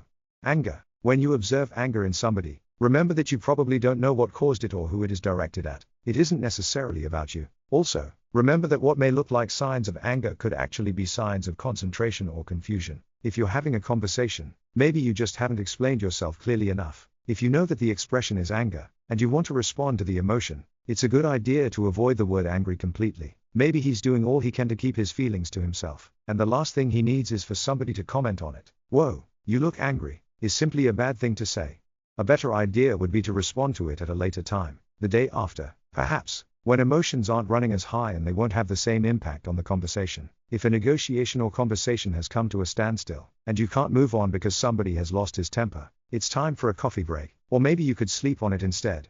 The most effective way of handling somebody's anger and turning it around is to use opinion iido, which you read about in chapter 3. If I were in your shoes, I would have reacted in exactly the same way. No doubt about it. Sugar or milk? If this doesn't work, then you should at least try to make sure nobody makes any decisions or performs any actions that could have consequences further down the road. When we're angry, we tend not to think things through properly. Fear. If you see somebody display fear, you should begin by reassuring her that she is safe. For example, if you have to give an employee bad news and she starts displaying signs of fear, you should assure her that her job is not in danger or that you are very happy with her efforts. If you've just made somebody uncomfortable, give her a support to lean on so she doesn't fall. If it's a conversation between close friends, you can be more direct. Tell her something seems to be bothering her, and ask if she wants to talk about it. You can also offer security and support by establishing rapport, or use direct physical contact if your relationship is very close. Hugs are always a good way to offer support, assuming they are used the right way. There will be more about this in chapter 10 on anchors, as are their verbal equivalents. Disgust. Disgust is often mistaken for anger. If somebody starts displaying subtle signs of disgust, like a small wrinkle in the nose, it is probably a sign that the emotion was only just triggered. You should try to respond to it immediately, in a subtle way, without mentioning what you've seen. You could ask if the person felt unfairly treated and if there's something you can do to work it out. Don't get defensive, because that can make the disgust explode completely. You should wait to give your arguments until the other person has finished talking. It's important not to let this one lie and to try to turn this emotional state around at any cost. It's difficult, because the triggers for disgust are deeply embedded within us, but you should remember Gottman's research in the Love Lab. If you can't manage to turn the disgust around, your relationship could be doomed. Contempt. If somebody shows signs of contempt, it could be indicative of contempt for himself, contempt for whatever you're discussing, or contempt for you as a person. If you suspect it may be directed at you, the best thing to do is actually to leave things be. It could be the good old contempt from inferiority that is sometimes displayed by employees for their bosses, by students for their teachers, and by children for their parents. Or it could be that the person reckons he knows more about what you're discussing and that you're completely wrong. The person displaying contempt feels he is superior to you. This situation is unfortunately very difficult to turn around. No matter how good you are at establishing rapport, the best thing to do is actually to avoid this person from now on, if possible. If it's a personal relationship, it won't be any good for you anyway. If it's somebody you have to face regularly in work situations or other settings, and whose decisions affect your work, it's best to let somebody else propose your ideas and suggestions in those meetings. You could also see if there is anybody else who holds the same position, somebody you can communicate with directly to get the results you want. A little repetition. You have come a long way on your path as a mind reader. It's time for a break now, to think about all the things you've learned. You've learned to identify a diverse range of signs in unconscious, wordless communication. You've learned to adapt to somebody else's way of communicating within these different areas, to be able to establish a good relationship on cue. You've learned to use this relationship to effect positive change in other people's behavior and attitudes. You've learned to identify different primary senses in different people. You've learned about the differences that the various primary senses make to people's thoughts, speech, and understanding. You've learned to recognize subtle changes in the facial muscles, changes that reveal the various emotional states people are heading into, and how this will alter their experience of your meeting. You've learned how to deflect negative emotions when required. You've learned all these things, in theory at least. My suggestion now is for you to go make sure you've learned all of these things in the practical sense. 2. Put the book away. Head out into the world to practice mind reading, and keep it. The second half of this book presumes that you are able to do everything you've read about up to this point. To give you some extra motivation, I will relate a brief story from real life, which should hopefully make it clear to you what a difference knowing how to use these techniques can make. 6. It's never too late. A moral tale about the importance of reading minds, an interlude in which I tell you what can happen when you use or don't use your mind reading skills. Year or so ago, I was the MC at a one-day conference. Several different seminars were taking place at once, all with different schedules, so there was a lot to do and I was soon very busy. I arrived at lunch quite a bit later than the other participants. I noticed a man who was sitting alone, still eating, and sat down with him. As I sat down, I began to tell him about a funny incident that had occurred earlier in the day. I broke off abruptly when I saw the man. Reaction: he was staring at me with an expression of extreme disapproval. I felt like an insect under his gaze. I could have let it go right there and eaten my lunch in silence. But I wasn't just the MC, I was going to be performing later that evening, and I thought it would be a bad idea for me to let any of the audience members turn against me this early in the day. I realized that I had committed a cardinal sin by not paying attention to who was actually sitting at that table. Not proper attention. I had just gone ahead and started talking about myself without bothering to find out whom I was talking to. Now that I took a look at the man, I could see that he had all the classic attributes of kinesthesia. He was powerfully built, wearing a flannel shirt, and even had a beard. The fact that he was sitting and eating on his own supported my observation, because I estimated that it was because he ate slower than the others, at the pace of a kinesthetic, and there I had been, rushing in to try to interest him in an extremely visual anecdote. It wasn't any real surprise that things had gone wrong. So I sat there eating my food for a few minutes, while I began establishing rapport by following his body language and tempo, which was, predictably enough, much slower than mine. When I noticed the lowered, contracted eyebrows he had displayed when he stared at me had gone away, I asked him a few control questions to see if he really was kinesthetic. While my voice followed the tempo of his movements, I asked if he was enjoying his food and what he thought about the conference. After that, I repeated the same story again. But this time I made an effort to use a different range of words when I told it and to accentuate the elements I suspected he would find the most important.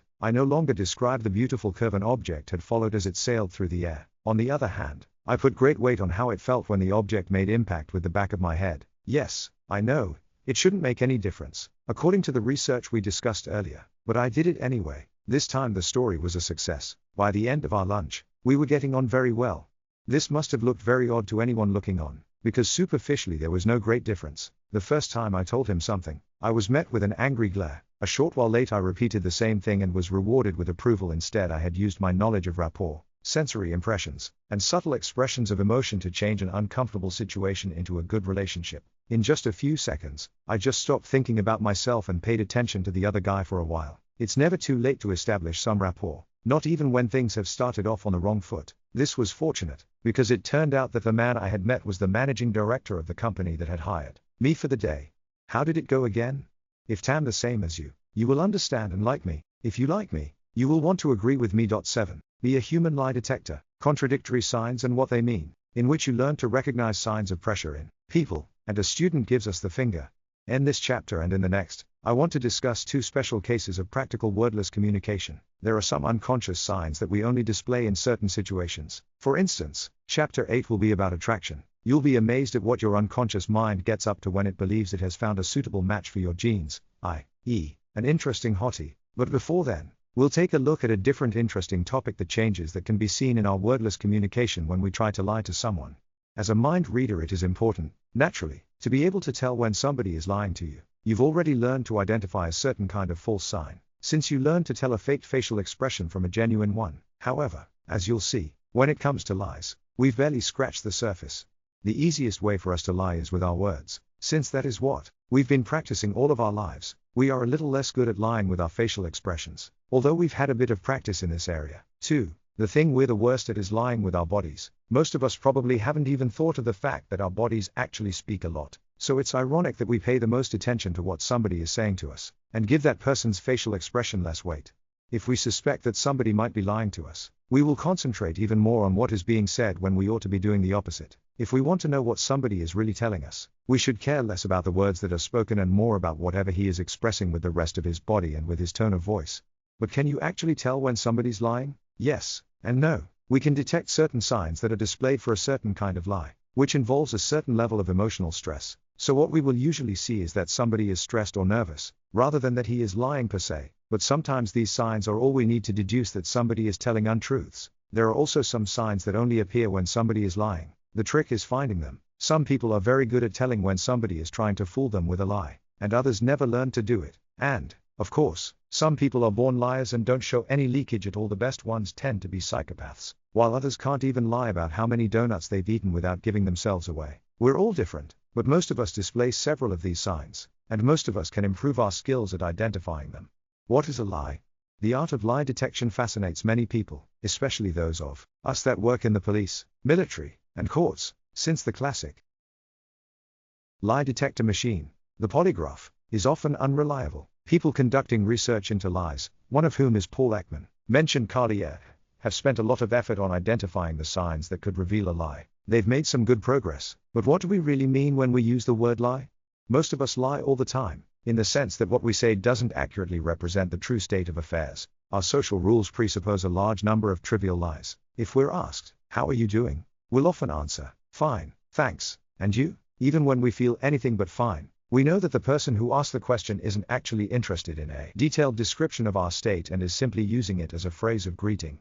In some situations, we're expected to lie and display something other than our true feelings. In a beauty pageant, it's okay for the winner to cry and be emotional, while the runners-up have to show how happy they are for the winner and be strong about their loss. If they would all show how they really felt, we'd probably get to see the finalists in tears and the winner shrieking with laughter and happiness. To hide your emotions, or to pretend to feel something other than what you really do feel, is another form of lying. Of course, we're not interested in these kinds of permissible lies. The kind of lies that interest us occur when somebody lies in a context that isn't socially or culturally permitted and when the motive for lying is personal gain. This also means that the lie has to be a conscious one, so the liar has to know that what she is saying doesn't correctly describe reality. Remember, a lie can be a claim, but it can also be a matter of which emotions we display or don't. If polygraphs aren't necessarily unreliable, the problem is you always need somebody to sit there afterward and interpret the results, and that's where things can go wrong, because any interpretation is just that, a personal opinion. A polygraph is great at being the machine that goes ping. The problem is figuring out what this ping is supposed to mean. I tell you I won a tennis match that I actually lost. I'm lying to you. But if I display happiness in my actions and with my facial expression when I am really sad, I'm lying, too. When somebody lies, there's always a reward and or a punishment involved, which is the reason for the lie. You lie to get a reward you wouldn't get otherwise, or to avoid a punishment you're about to be given. It could also be a combination of these. You lie to get a reward you're not really entitled to, somebody's appreciation for instance, but if the lie is discovered, you could be punished for it when the other person ends the relationship. Contradictory signs. The detectable signs of a lie are displayed when the reward or punishment involved isn't trivial, so there is actually something at stake for the person lying, and she really cares if her lie is successful or not. Then the person trying to lie will also be emotionally invested in the lie, and it's this commitment to the lie that gives rise to many of the signs a mind reader will be looking for. Identifying the signs is one thing, but then the problem of knowing what they mean still remains. In any lie, there are two competing messages, the truth and the falsehood. The word lie focuses on the falsehood, but both are actually just as important. The ability to tell them apart is important, too, since we are always giving off different messages in all of our communications, not just with our words. A lie is actually a moral, a successful attempt at controlling these messages, just as can be the case with some facial expressions. A lie is an attempt at covering up or masking a certain message beneath another one. Being able to tell when somebody's lying is a matter of paying attention to the elements of our communication that we're not so good at controlling. A person who tells the truth expresses the same thing with her consciously controlled communication as she docks with her unconscious expressions. But if we can detect some disharmony in what is expressed, between what the hands and the words are communicating, for instance, we may suspect that there are two different messages involved. We look for contradictory signs, unconscious signs that say something other than the consciously expressed message. The signs that are difficult for us to control express our true thoughts and feelings. Evolutionary psychologist Robert Trivers has a solution to this problem for those who want to be able to lie freely. The trick is simply to convince yourself that your lie is true. Then, all the signs, conscious as well as unconscious, will genuinely be expressing a single message. It won't catch up with you until it's time to cat that last cookie you hid and swore you'd never stolen, since you no longer believe you took it. The unconscious, contradictory signs a liar displays are called leakage. When somebody lies, or tries to keep feelings from us, there will be leakage in a number of different arcas. But you have to be careful. Some people don't display any leakage at all, however much they lie. So you can't interpret a lack of leakages as a guarantee that somebody is telling the truth. There are also some people who we believe are displaying leakage but who are actually just behaving normally. Because of this, it's important to know that the signs you do detect are changes in somebody's behavior, not just the way she always behaves. You should make a point of noticing several different kinds of leakage in somebody before deciding that she is or isn't lying or holding back her emotions. Once you've observed a number of contradictory signs in somebody, that could mean that he's lying to you, but it could also mean that he actually feels some other emotion than the one he is trying to display. Often you won't have any problems deciding what the situation is. The context in which the signs are observed make it clear to you. You should also remember that even though you've noticed several of these signs, you don't necessarily know what caused them. As you will soon see, they can be caused by completely different things other than the fact that the person is lying. You might see lots of leakage in somebody, but they could be due to something he just thought of that has nothing to do with your conversation. When you discover these signs in somebody, your next step is to consider the context and any other possible reasons there could be for the behavior, before you can confidently say that somebody is lying. Why are you scratching your nose? Contradictory signs in body language. The most obvious of all of these contradictory signs is given by the body's own autonomic nervous system. We have no ability to control it. Even if we discover we are displaying signs through it, it's very difficult, if not impossible, to stop sweating or blushing on cue, or to avoid having your pupils dilate when you get a winning hand at the poker table. The problem is that the autonomic nervous system is only activated when the emotions are very strong. Fortunately, there are loads of other signs and leakage, which appear even when the emotions aren't so strong. The face. It is often said that a face carries two messages, what we want to project and what we actually think. Sometimes they are one and the same, but they often aren't. When we try to control the message we project, we do it in three ways. Qualification: we comment on the facial expression we have by adding another one to it. For instance, adding a smile to an otherwise miserable expression to show everybody that we'll pull through. Modulate: we change the intensity of the expression to weaken or strengthen it. We do this by controlling the number of muscles involved, as we do when we display a partial facial expression. How much we use those muscles as we do when we display a complete but low intensity, that is, a slight expression, and for how long we display the expression. Falsification: we can display an emotion when we're not actually feeling anything. Simulation: we can attempt to not reveal anything when we're actually feeling something. Neutralization: or we can cover up the emotion we're feeling with another emotion that we aren't feeling. Masking: to be able to pretend to have an emotion in a convincing way, we need to know how to express it, that is, which muscles to use, and how to use them. Children and adolescents practice this by making faces in front of the mirror, but we tend to stop doing this as we grow older. For this reason, we sometimes have a bad idea of how we actually look when we're expressing various things. Often we won't have time to prepare, either, and we'll have to base the look on how it feels inside, and hope we'll get close enough. Neutralizing, not displaying anything at all, is very difficult, especially when it's about something we care about, which provokes a strong emotion in us that we want to keep hidden. This will often stiffen you up to the point where it's obvious we're hiding something, even if nobody can tell what we're hiding. So we prefer to take the easier way out and mask it, pretending to feel something other than our genuine emotion. When we try to control our facial expressions, we tend to only use the lower portion of our faces. As you should know by now, this means that the area around the eyes, eyebrows, and forehead is free to display our true emotions, something we do unconsciously. For even when we make an effort to smile, the nose can wrinkle up in disgust over something. You've just read the chapter about emotions and learned what the signs displayed by our eyes, eyebrows, and forehead signify, no matter what we try to express with our mouths, so I won't repeat that here. The most commonly used mask to hide our emotions is a smile. Darwin, who wrote one of the seminal works on facial muscles and body language, offers a theory as to why this is. He claimed that we usually try to mask negative emotions, and that the use of muscles in smiling is the furthest removed from negative expressions.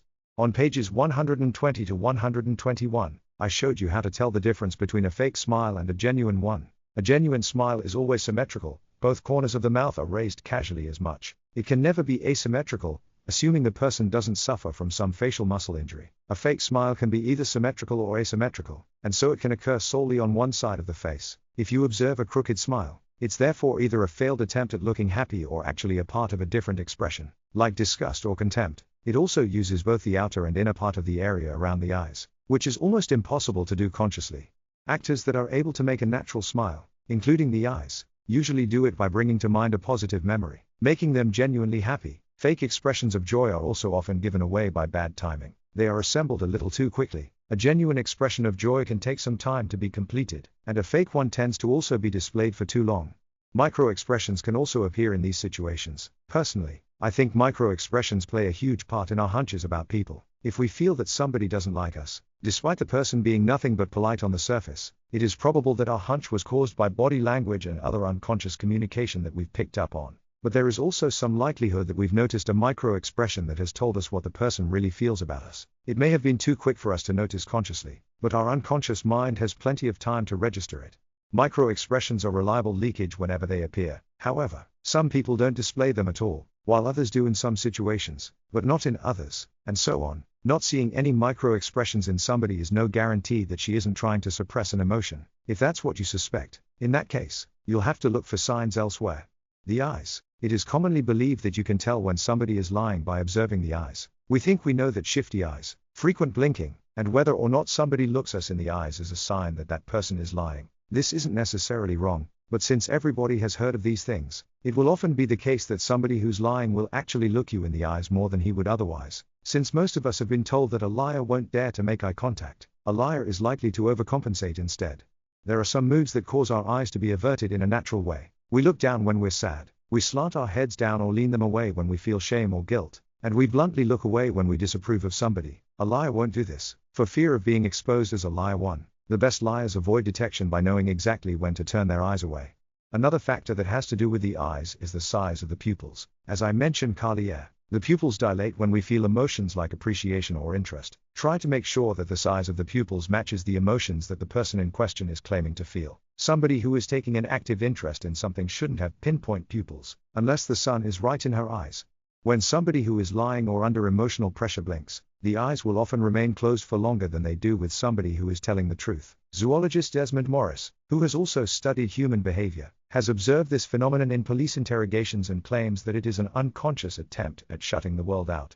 How we move our eyes can also provide clues to the thoughts that go through our minds. We often use our memories when we think, but we are also capable of constructing new events, which we have never experienced, with our imaginations. This is what happens when we're being creative, planning our futures, making up stories, and so on. Do you remember the EAC model for emotions and sensory impressions? Check it out on pages 63 to 64 if you've forgotten it. It tells us that our eyes will make different motions depending on whether we are constructing a thought or remembering something. We're constantly constructing thoughts, and sometimes constructing means we're lying. If someone tells you about something she claims to have done or experienced, but her eyes suddenly go to the place they usually go when she is being creative, this would indicate that she is constructing a thought. You will need to ask yourself if there is any reason for this person to be using her creativity and imagination in that context. For example, if she says, "I had to work late, and since I would have been late for dinner anyway, I grabbed a pizza and a beer with Josh, but then I came straight home," and you observe a construction occurring when she says,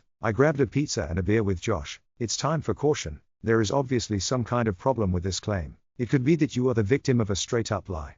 Maybe this is the reason for the cliché about liars being afraid of eye contact. According to those who put faith in the EAC model, the eyes are moved when a lie is constructed, which will make it difficult for the liar to retain eye contact, as that would require him to look straight ahead. On the other hand, telling somebody about a memory you have while looking straight ahead, and maintaining eye contact, will usually work, since this eye position allows for visualizing previous memories.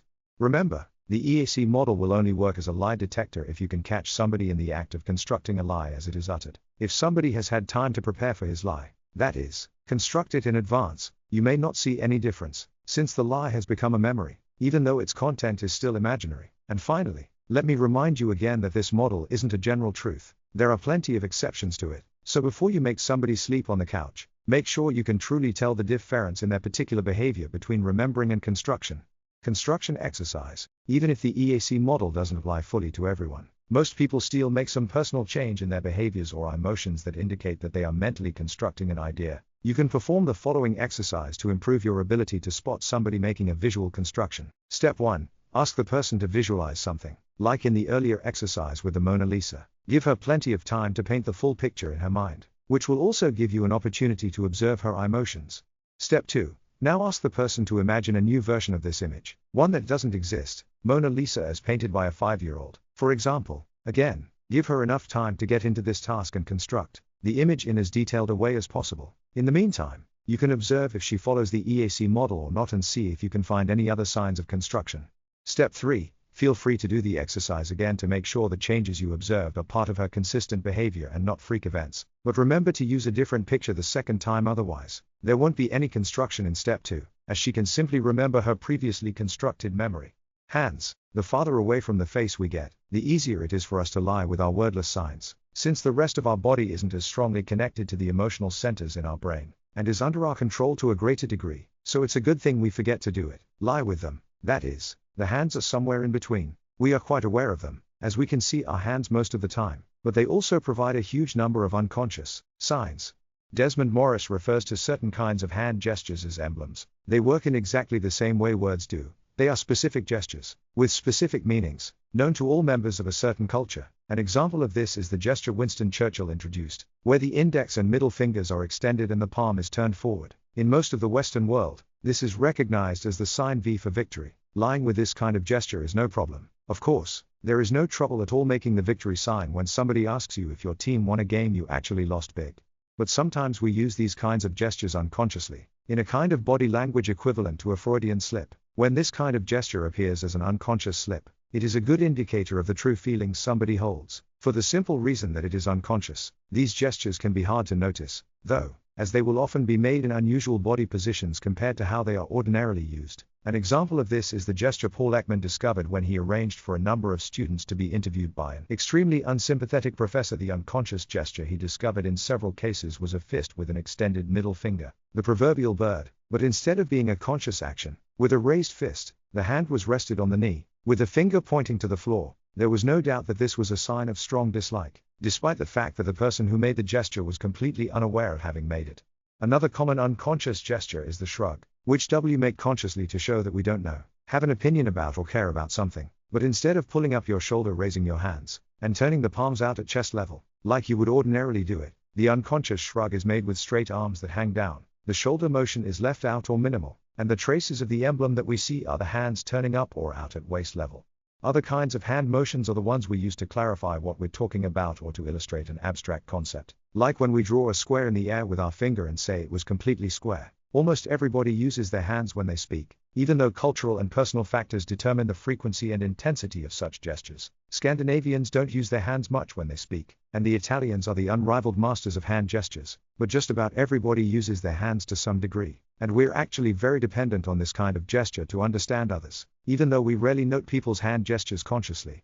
It's impossible to communicate with somebody who illustrates her words with the wrong hand gestures. When I give classes, I often illustrate this by making eye contact with somebody and asking the person what the time is while pointing at the window with my hand. The answer is invariably even though the actual literal question is so simple to answer. But there are occasions when our use of hand gestures is minimal, when we are very tired, or very sad, or very bored, or when we really need to think about what we're saying, and when we consider our every word carefully, like when we lie. Constructing new thoughts is a demanding internal process. When we need to focus on it, our external expressions will be subdued. Hand gestures are very distinctive expressions, and their absence is always obvious. When I ask how we can tell if somebody is lying, there's always somebody who mentions that liars scratch their noses. It's actually true that hand gestures toward the face increase when you lie, but the most common one actually isn't scratching your nose. That's in second place. The most common gesture is covering your mouth, as if to stop the lie from getting out, or as if you were ashamed of what you're about to say. It is likely that all the other hand gestures to the face, adjusting your glasses, tugging at your earlobe,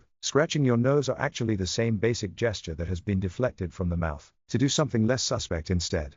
You can also see this kind of hand motion in people who are simply listening to somebody, We often cover our own mouth when we're doubtful of something we're being told, or when we don't think we're being told the truth. It's easy to imagine a surprised person thinking "I can't believe it" with wide eyes, and covering her mouth with her hand. If you observe this behavior in somebody, it's time to make an effort to be clearer and confirm the truth of what you're saying. If you're telling the truth, that is. If you're not, you might get an itchy nose. Just like all the other signs of lying, the fact that somebody is scratching her nose doesn't necessarily indicate anything more than an itchy nose. But if it happens repeatedly, it might be a good idea to start looking for other signs of lies or concealed emotions. The rest of the body, other things you might want to pay attention to are posture, legs, and feet. An interested person's posture will make an alert impression. Of course, while an uninterested person can't help but shrink away a little, if it goes on for long enough, we may end up leaning against a wall or the edge of a table, until we realize how bored we look, and try to change things by coughing and adjusting our posture in a very obvious way. We're terrible at keeping track of which signals we're giving of with our legs and feet. This is probably because we spend so much time with our legs hidden under tables and because we've learned to only look at people's faces and ignore the rest. A classic example of contradictory signs would be a travel agent who's just spent 40 minutes selling a $900 holiday package to a young couple in love, but has been thinking about all the other holidays he could have sold for more money if he hadn't been tied up with these kids. He is unconsciously kicking his foot toward them under the table, an obviously aggressive signal. Or another example would be the shy girl at a speed dating session who's trying to seem relaxed but has one leg wrapped tightly around the other underneath the table. Gestural slips. Lots of situations can cause nervous tension or stress. Sometimes it's natural, like when we're going for an important job interview, giving a speech at some big party, feeling really bored and restless, about to have our first child, starting school, or something like that. We call it butterflies in the stomach. Something else that can also cause nervous tension, stress, and anxiety is lying about something that's important. When we're in this situation, we're carrying around a lot of energy and anxiety, which has to find some release. If we try to not show anything at all and just focus on being completely cool, we'll eventually start shaking. We could even faint if we tense up like that. So it's better to keep busy doing something. There is a certain kind of action that is like a release system for anxiety and nerves. Gestural slips. This kind of action is a clear sign that somebody has a lot of internal conflict or tension going on. Gestural slips are small, repetitive, and meaningless actions. For example, constantly clicking a ballpoint pen, tearing paper into small pieces, or tapping your fingers. Some research indicates that we have a great need to keep our hands constantly occupied, so it can sometimes be hard to determine if the behavior you're observing in somebody is a gestural slip or not. So it's important to confirm that it's a recurring, repeated, looped action. Somebody who has found a good gestural slip with which to keep herself busy can seem as cool as a cucumber in every other respect. She may not even know why she just sorted all the toothpicks in the jar, but you can tell that it's a sign of heavy internal stress. What you need to find out is if it is warranted or not.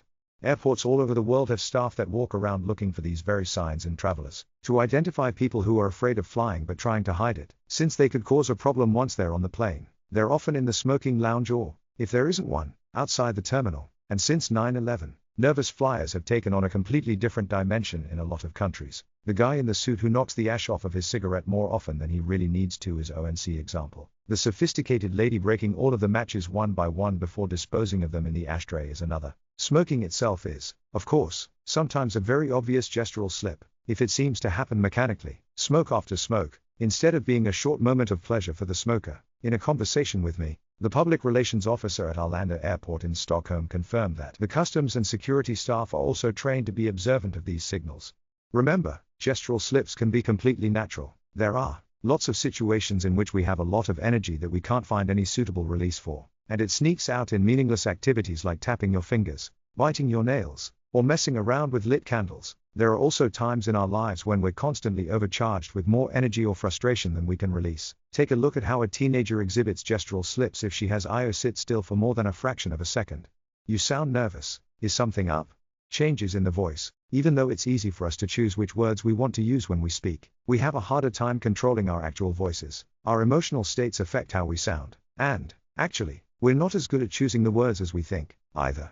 Tone of voice. As you have no doubt noticed, your voice often gets higher when you're angry. The tone changes. The volume increases, too, as well as the tempo. When you're sad, the opposite will happen. Your voice will come from the back of your throat and be deeper. You will speak slowly and a lot more quietly than otherwise.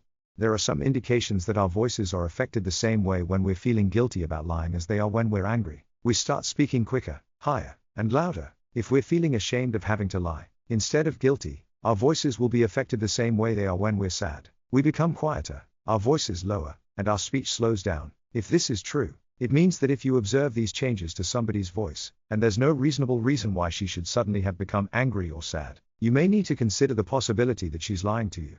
Changes in speech. When we're lying, the way we speak changes, as well as the quality of our voices. Pauses will start appearing in our speech. For instance, we start using pauses that are too long or too short. Compared to our previous speech patterns, we suddenly pause where we normally wouldn't, like in mid-sentence, or before we answer questions we ought to know the answer to immediately. We try to buy time by lengthening our vowels, making noises like a or ah, while we desperately think of something to say. Nerves can make stutters appear suddenly in people who otherwise don't stutter.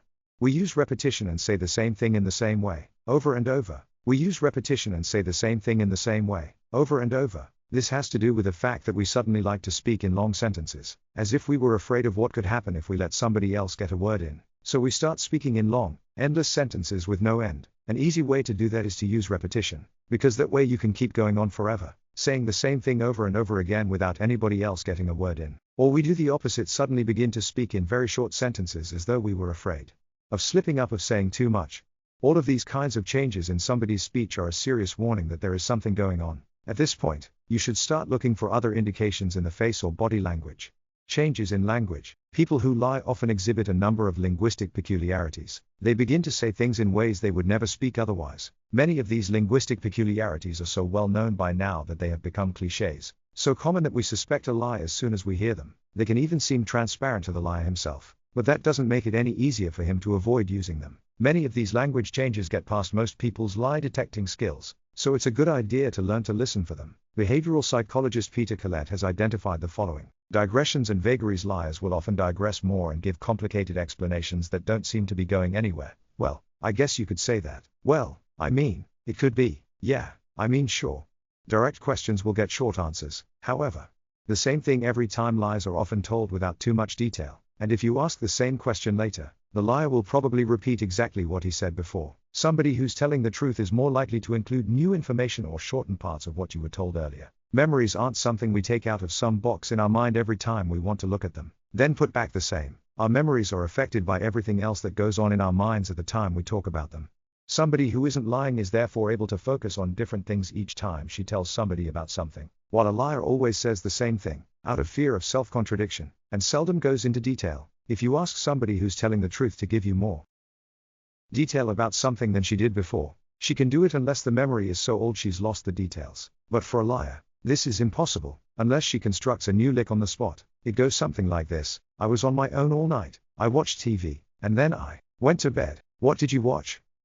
Let's see. It was, smokescreens. A liar will often try to protect himself behind a protective layer of impressive empty words, like using abstractions excessively, which I'll tell you more about in a while, or pure non sequiturs. Liars will often respond in ways that are meant to sound like they make sense but actually don't. Collette points out that this is what David Dinkins, ex-mayor of New York, did when he was accused of tax fraud. I haven't committed a crime. What I did was fail to comply with the law. Duh.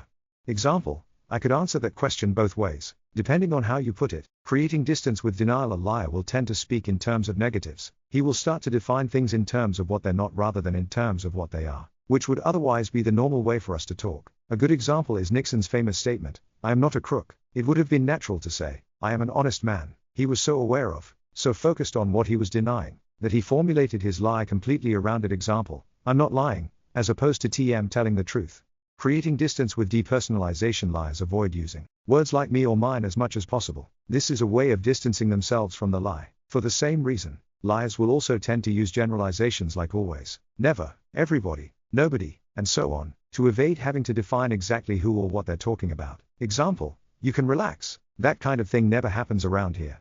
Creating distance using past tense. Another way of distancing oneself from whatever one is lying about is to relocate the lie to another time and express the content of the lie in the past tense rather than the present tense. An example of this is the common answer to the question, what are you doing? A liar would answer, I wasn't doing anything, as opposed to I'm not doing anything. Expressing reservations. A lot of bad licks in movies begin with the words listen, I know you won't believe this, but, or I know this sounds strange, but. A liar who realizes she is straining credulity will often use these kinds of reservations. In this way, she confirms any suspicions the other person may have but simultaneously explains that they're unnecessary. The problem is that this is such a common way of shielding a lie. The simple fact that somebody expresses reservations about what she's about to say will often make us doubt whatever she then proceeds to say. The funniest kind of reservation is when we actually tell the person it's a lie straight out, without even knowing it. Example, I tell you, it was unreal, let me tell you what happened.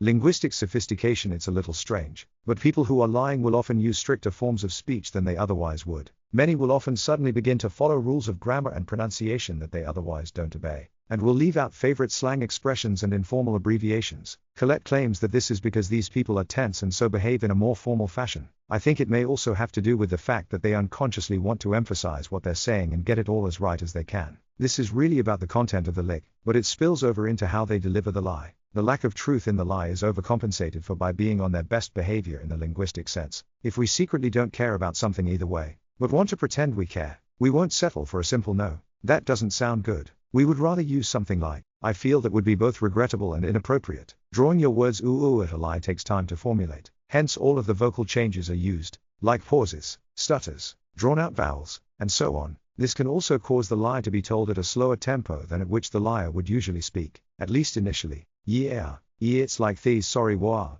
as like this. Note the distancing in the change between is and was l. A word of caution. Be careful about your conclusions. Before I end this chapter, I'd like to repeat some important things that a mind reader needs to think about when trying to tell if people are lying, or trying to hide their true emotions. Remember, spotting one of these signs isn't enough. All a sign means is that you should keep a lookout for more of them. The signs also have to be changes in somebody's behavior. If they were there to begin with, you can't determine if they are caused by the person lying or if they're just part of her natural behavior. You should also remember that the signs you will be spotting won't tell you if it is a spoken lie or a case of repressed emotions. You will need the context to determine that. Just as with masked emotions, these signs can also be caused by something that has nothing to do with the context you're involved in. If you were talking to that businessman who was afraid of flying, you'd be making a mistake if you assumed his displays of gestural slips were a sign that he was lying to you, unless you were talking about flying. Of course, if you're picking up clear signs that something isn't right, proceed with caution. Give the other person an opportunity to change or add to her statement. Don't say, aha, caught you lying. Instead, say something like, I feel like there's something else you're feeling about all this, something you haven't told me, or, would you mind clarifying what you've been saying? Maybe there's something you'd like to explain differently, to help me understand better. Remember your opinion Aikido. If you confront a suspected liar directly and accuse her of lying, you will most likely get nothing back but resistance and denial. Show some understanding, establish some rapport, find out what's really going on. And finally, if you're not sure, you should always presume the person is being truthful.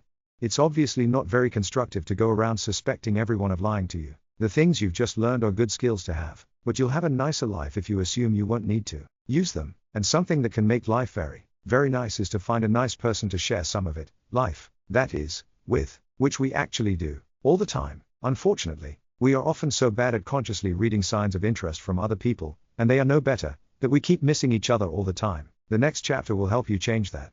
Some people exhibit more or less every single tactical sign of lying in their natural behavior. I know a guy like that, and he had a terrible time with his girlfriend until she got the hang of it. Remember, you hate to know how somebody acts normally before you can determine what constitutes a change in his or her behavior.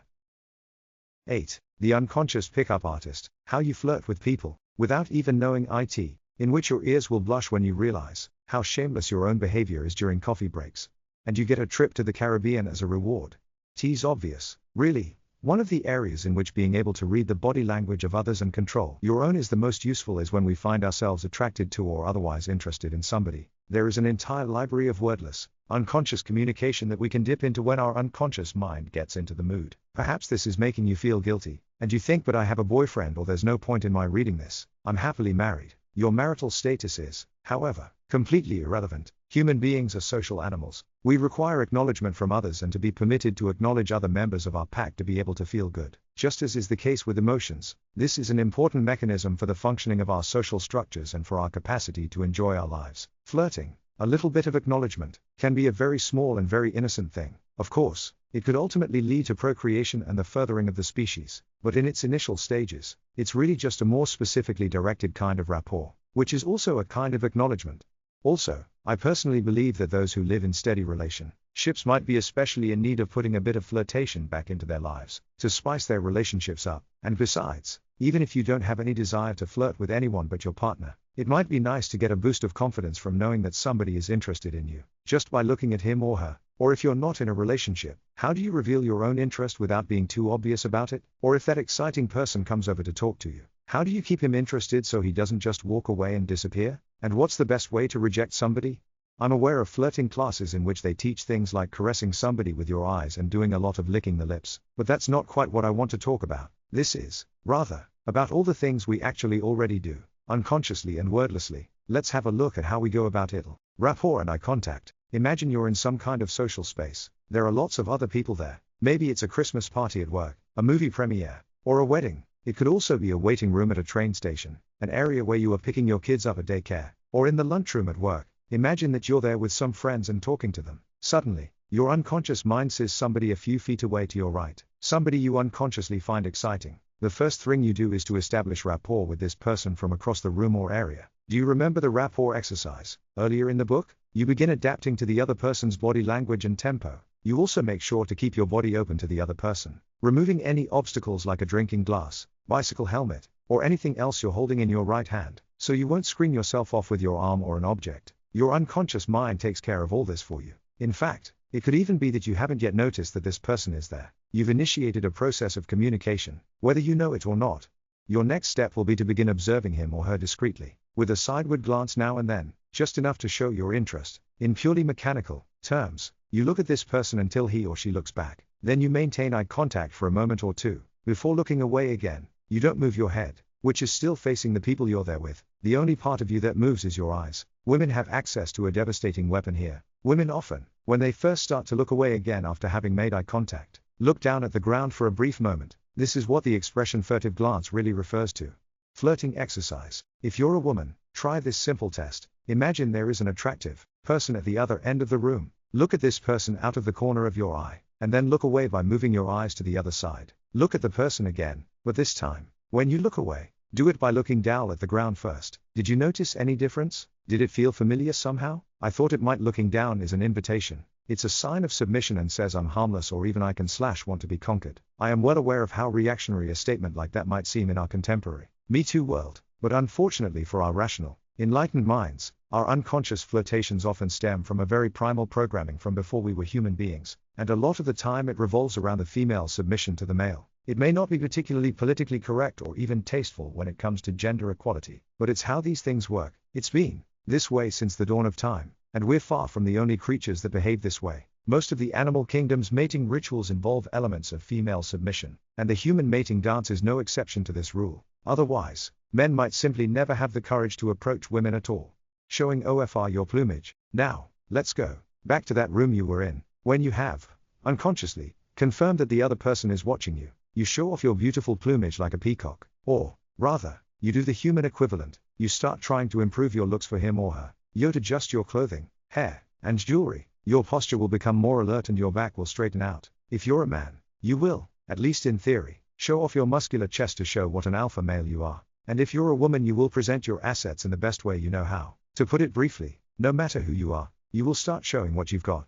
And if you're a woman, messing around with your hair or your earrings is a combined dual display. Just like other animals do to display submission, you expose your most sensitive body parts, your wrists. You also display your palms, which demonstrates that you aren't holding any rocks or other implements that you could use to knock the head in of any man who approaches you. Showing an empty hand is a very old and primitive way of displaying friendly intentions. Chimpanzees that are fighting do the same thing to show that they don't want to fight anymore. Even though we are no longer apes, our unconscious mind still registers the importance of the gesture, and we humans have even developed our own variants of it. The original reason why you extend your hand in greeting is actually to show that you are not holding a sword. The challenge. Now, it's time for the actual checkout. You show your interest by examining the person, which is done by squinting a little, tilting your head. You're checking him or her out. This is pretty much all we men have in our arsenals. If nothing has happened yet, we have to make a conscious decision to approach the person we've been unconsciously checking out. Women still have another weapon at their disposal. It is as devastatingly simple as it is devastatingly deadly. Again, if you're a woman and can try this out while you're reading this, do it. You'll know exactly what I'm talking about. Here's the position. Head and size go into checkout position as mentioned. Squint, and slant your head. Then place one hand on your hip, which you raise a little. Now, as a woman, you're no longer being submissive, you're posing a real challenge. What this pose says is I'm curious about you, but I wonder if you've got the guts to walk over here. It doesn't get any more direct than that. Remember, these are still unconscious techniques you're using. So, without knowing that you've done anything to encourage, if suddenly that person is standing there, right in front of you, wanting to talk to you, and you have no clue how it happened, you are also quite likely to be asked if you know catch other, since you seem so familiar to him or her. Do you know whom you remind that person of? Himself or herself? Of course, because you've been standing there following the person's body language. Your position signals trust and interest. If you're standing, or sitting, facing directly toward catch other, this is a strong sign of attraction, since you're literally exposing your vulnerable sides to each other. Usually, we stand at a 45-degree angle to catch other when we speak, because facing each other directly is simply too intimate. Any animal knows the sides are the better protected parts of our bodies, thanks to our rib cages. Also, by standing at an angle, the body presents a smaller target arc to any threats. To face catch other directly, you either have to trust each other greatly, probably because you know each other well, or else doing so is a sign of attraction. For the same reason, it can be threatening if somebody approaches you from straight ahead. If you stand too close or tower over somebody, you will be perceived as intrusive and aggressive rather than humble and vulnerable. If you turn straight towards somebody who isn't comfortable with it, the discomfort will often be expressed by that person touching his neck, collar, or necklace. It's a sign feeling you to either back off physically or change the subject of conversation. You're either standing too close or talking about something that makes him uncomfortable. Now that you're standing there, facing catch other and talking, the technique of flirting takes on more nuance. You can use this opportunity to pay attention to the other person's unconscious behavior. Are the pupils dilated and signaling interest? Has his or her body language opened up, so there aren't any hands or anything else getting in the way between you? Also, make sure he or she is well rooted to the floor with both feet, and not about to head off somewhere. Now is the time to use the methods for rapport that you couldn't use when you were still some distance apart. If you do it the right way, you'll soon be taking turns following and leading each other's body language. Let's imagine that your conversation has continued, and a little later, you've moved to a couch, of a chair each in the worst case. The same thing still goes. You keep dismantling any barriers between the two of you. Sitting cross-legged is a bad idea, and though it's a grounded position, the reason for this is that the leg also becomes a barrier. So both feet should be planted on the floor. Another barrier that is often removed at this point is glasses, which are either removed or pushed up to the forehead. As you know, an interested person is alert, energetic, and often leans forward a little when you speak to him or her. Signs that somebody is uninterested, restless, or nervous can be gestural slips, which you read about earlier. If he or she is enjoying your company, hands and feet should be still and relaxed, not fidgeting or tapping on the floor. Pay attention to hands being moved to the face. Remember what you read in Chapter 7 on lying. Sensual stuff. A new sign that will start appearing now, if it hasn't already, is discreet touching of oneself or an object, like a wine glass. Depending on how your relationship has developed, this could be a sign that he or she is feeling a little cornered, and needs to confirm his or her sense of reality. In those cases, the person will probably touch his or her neck, and his or her eyes will roam. But if the relationship is still good, these are no less than unconscious, symbolic caresses meant for you. A related behavior is putting things in your mouth, and I don't mean potato chips or cheese sandwiches. Now we start sucking on and chewing on olives, ice cubes, chocolate, or anything else that can be moved between our lips in a reasonably sensual way. We will often also start licking them, our lips, not the olives a little. It might all sound a bit silly, but this is no joke. Who told you our unconscious minds are all sophisticated and stuff? There wouldn't really be any need for it, since we don't notice these things anyway. Watching somebody we're attracted to eating or drinking is almost an unbearable turn-on for our unconscious minds. And as if that weren't enough, we decide to loosen up a little at this stage. Men will loosen their ties and unbutton their shirts, or remove their jacket or sweater, and women will let their hair out or at least start swinging one of their sandals off of their toes. What we're actually doing is beginning to get undressed. We aren't aware of anything besides having a very nice time at the moment, but the mating dance has just begun in earnest.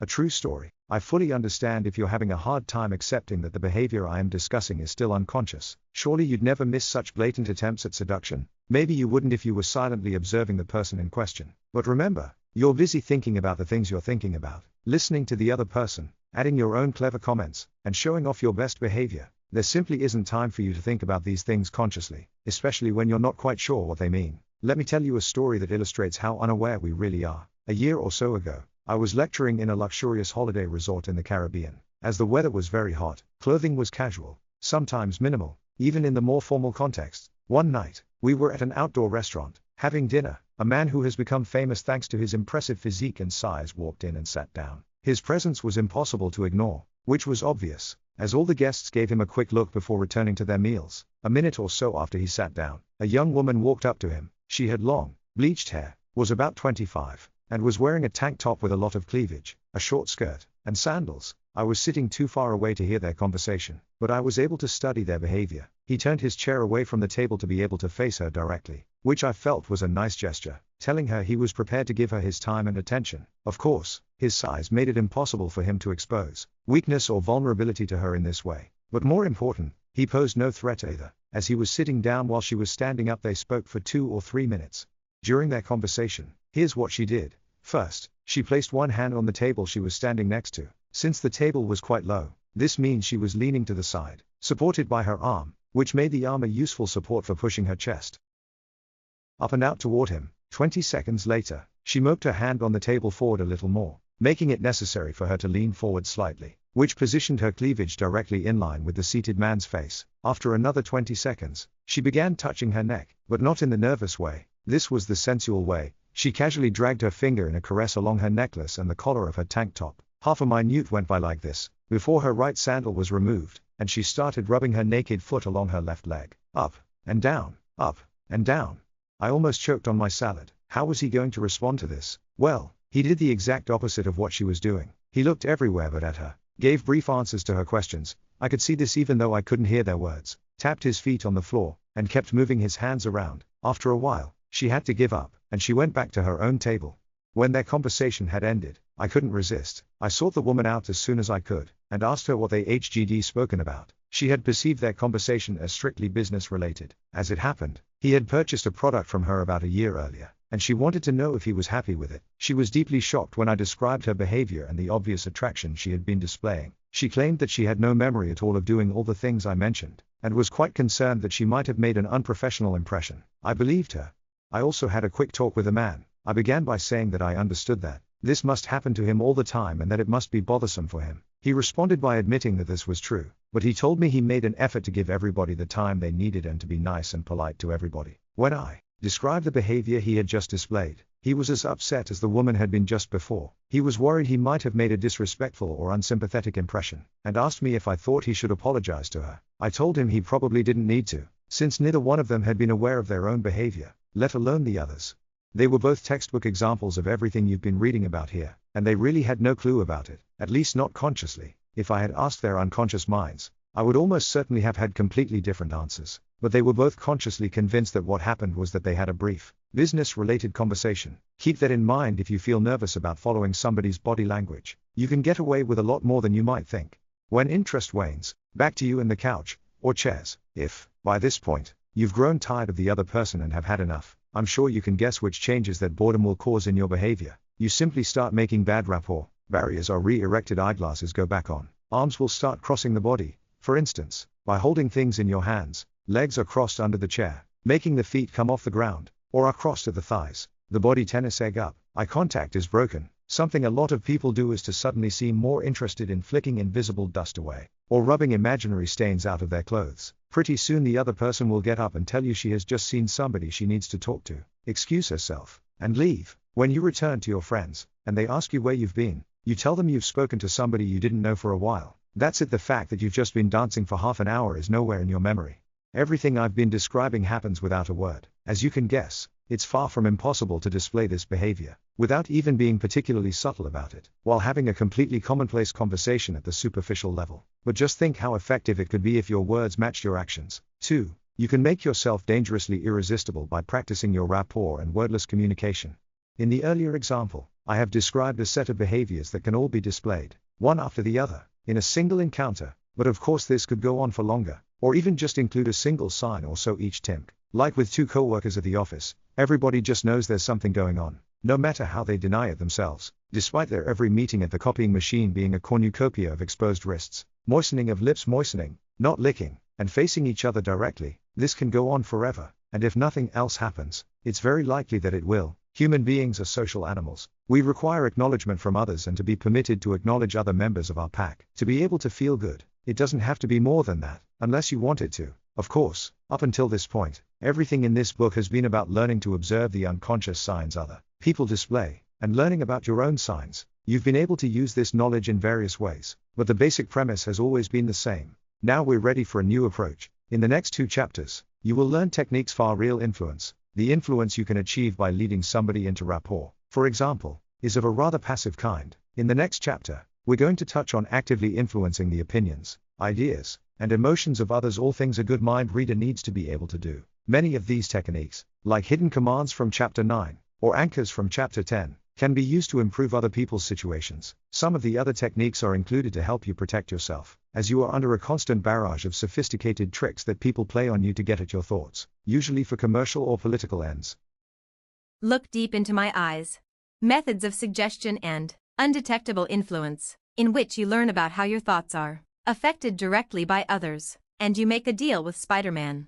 To make people feel or act in a certain way is not to manipulate them. Alvin A. Achenbaum, marketing expert. The quote here comes from something Achenbaum said in a hearing with the U.S. Federal Trade Commission, sometime in the 1970s. The Trade Commission was becoming a little concerned about the market force's ability to influence people. Either Alien was a very foolish man, or, and more likely, he was using vacuous speech in the way you read about in Chapter 7 on lying. Of course, making people feel or act in a certain way is to manipulate them. What Achenbaum is objecting to is the negative value we tend to attach to the word manipulation. All IR is actually about is being able to influence somebody else enough to cause change in the person's behavior. And the value of the change ought to determine the value of the action. Change for the better is positive, and change for the worse is negative. I suspect Achenbaum unconsciously valued the term in a negative way and was in fact referring to the negative value, not the actual term per se, and in the end, it's actually up to you whether manipulation, or influence, is going to be a good thing or a bad thing. You've already gained a great insight into how we constantly influence and manipulate each other through our behavior. Sometimes we don't need more than a friendly hello and a smile to influence somebody else to give us a friendly greeting in return. Other times, it's a lot more complicated. I think you've also started to realize that since we do this all the time, whether we want to or not, there's only one way to make sure you're not influencing or manipulating somebody in a bad way. You need to know what it is you're doing so you can decide when to not do it or choose to do it differently. The techniques that you've learned so far have mainly allowed you to identify the emotional states of others, giving you clues to how they feel and what they're thinking. As you've seen, these techniques can also be used to influence the mental processes of others, causing a change of mood in somebody by influencing the person's body language, establishing good relationships in meetings, or making somebody like you. But considered as techniques of influence, they are quite passive, as I've mentioned. Now I want to teach you more active techniques of influence. But I also want you to remember something. Our goal is, still, to influence others in ways that help them achieve insight and emotional states they may have had a hard time reaching on their own. We're always looking to help people achieve their absolute best and most useful state of mind. And that is all we should be to do. Because influence is a double-edged sword. All of the techniques I am teaching you now, to enable you to help people, can also be used to destroy people completely. And this is an absolute no-no. If I find out you're using these things in the wrong way, I'll come after you with a big stick. I'm serious. As Spider-Man's Uncle Ben put it, with great power comes great responsibility. Subtle proposals, suggestions to our unconscious minds. To use suggestion means to plant opinions, images, and thoughts in other people's minds without them being conscious of it. They believe that the new idea comes from them, whereas, in fact, they've had their perception of reality manipulated by someone else. The media in general, and advertisers in particular, use this technique a great deal. The editors of a large daily newspaper were well aware of these methods when they used the slogan "Who formed your opinions?" in their advertising for several years.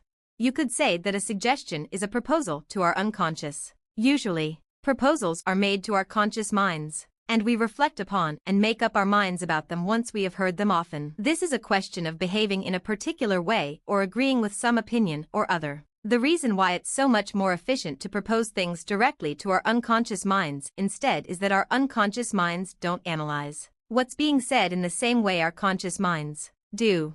If someone makes a proposal to our conscious minds, we filter the information, we analyze the content of the proposal and then make up our minds about it. Either we agree with the proposal, I definitely want to go and eat with her, or we reject it, no, I'm not hungry, or we request more information before deciding. It depends on whether it's going to be sausages again. But a suggestion to our unconscious mind bypasses our conscious, analytical filters. As a result, we don't need to decide what we think about what's being said. Our unconscious mind interprets it all as objective truth. If someone says to us, "Oranges are tasty," we can consciously decide whether we agree or not. But if the same thing is provided as a suggestion to our unconscious mind, we will accept it as fact as true. Oranges are tasty.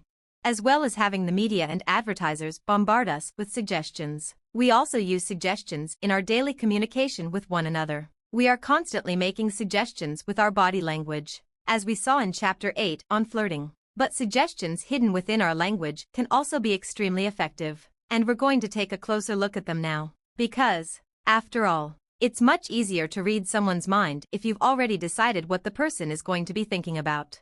Our unconscious mind doesn't filter and doesn't make judgments. It accepts propositions uncritically, as long as whatever is said doesn't clash too badly with the recipient's self-image or perception of reality. Don't think like that. Negatlonies, not, and denials. A very common method for planting new ideas in someone is to claim that something isn't the case. Before we cannot do something, we have to be able to imagine what it is that we are going to put after the word not. In order to understand that sentence, you have to be sure that you understand what a blue polar bear means, in order to apply the abstract concept of not. And by then, it's already too late. You've already thought of a blue polar bear.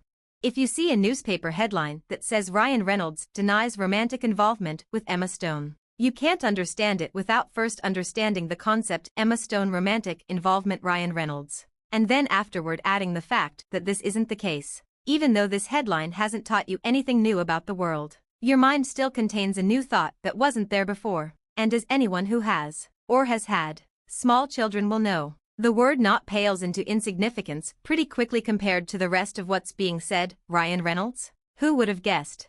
Negations are abstractions. This has to do with the fact that abstract concepts like not are the last things we learn when we are small. Because they are abstract and have no counterparts in the real world, unlike polar bears and Ryan Reynolds, although I'm not entirely sure about Reynolds, they are difficult to remember. If you tell your child not to lean back on his chair, you're simultaneously planting the idea of leaning back on the chair. It's easy to conjure up an image of leaning back on a chair. The word not is a purely intellectual concept, which we have to remember to apply to the image. And that's difficult. Every time you tell your child not to lean back on the chair, you strengthen the image of leaning back on it. Eventually, it will be enough for the child to see the actual chair in order for the thought of leaning back on it to awaken in him in spite of the fact that all you did was to ask him not to. Here are some more examples of how you can confuse people completely. Don't think of a blue polar bear.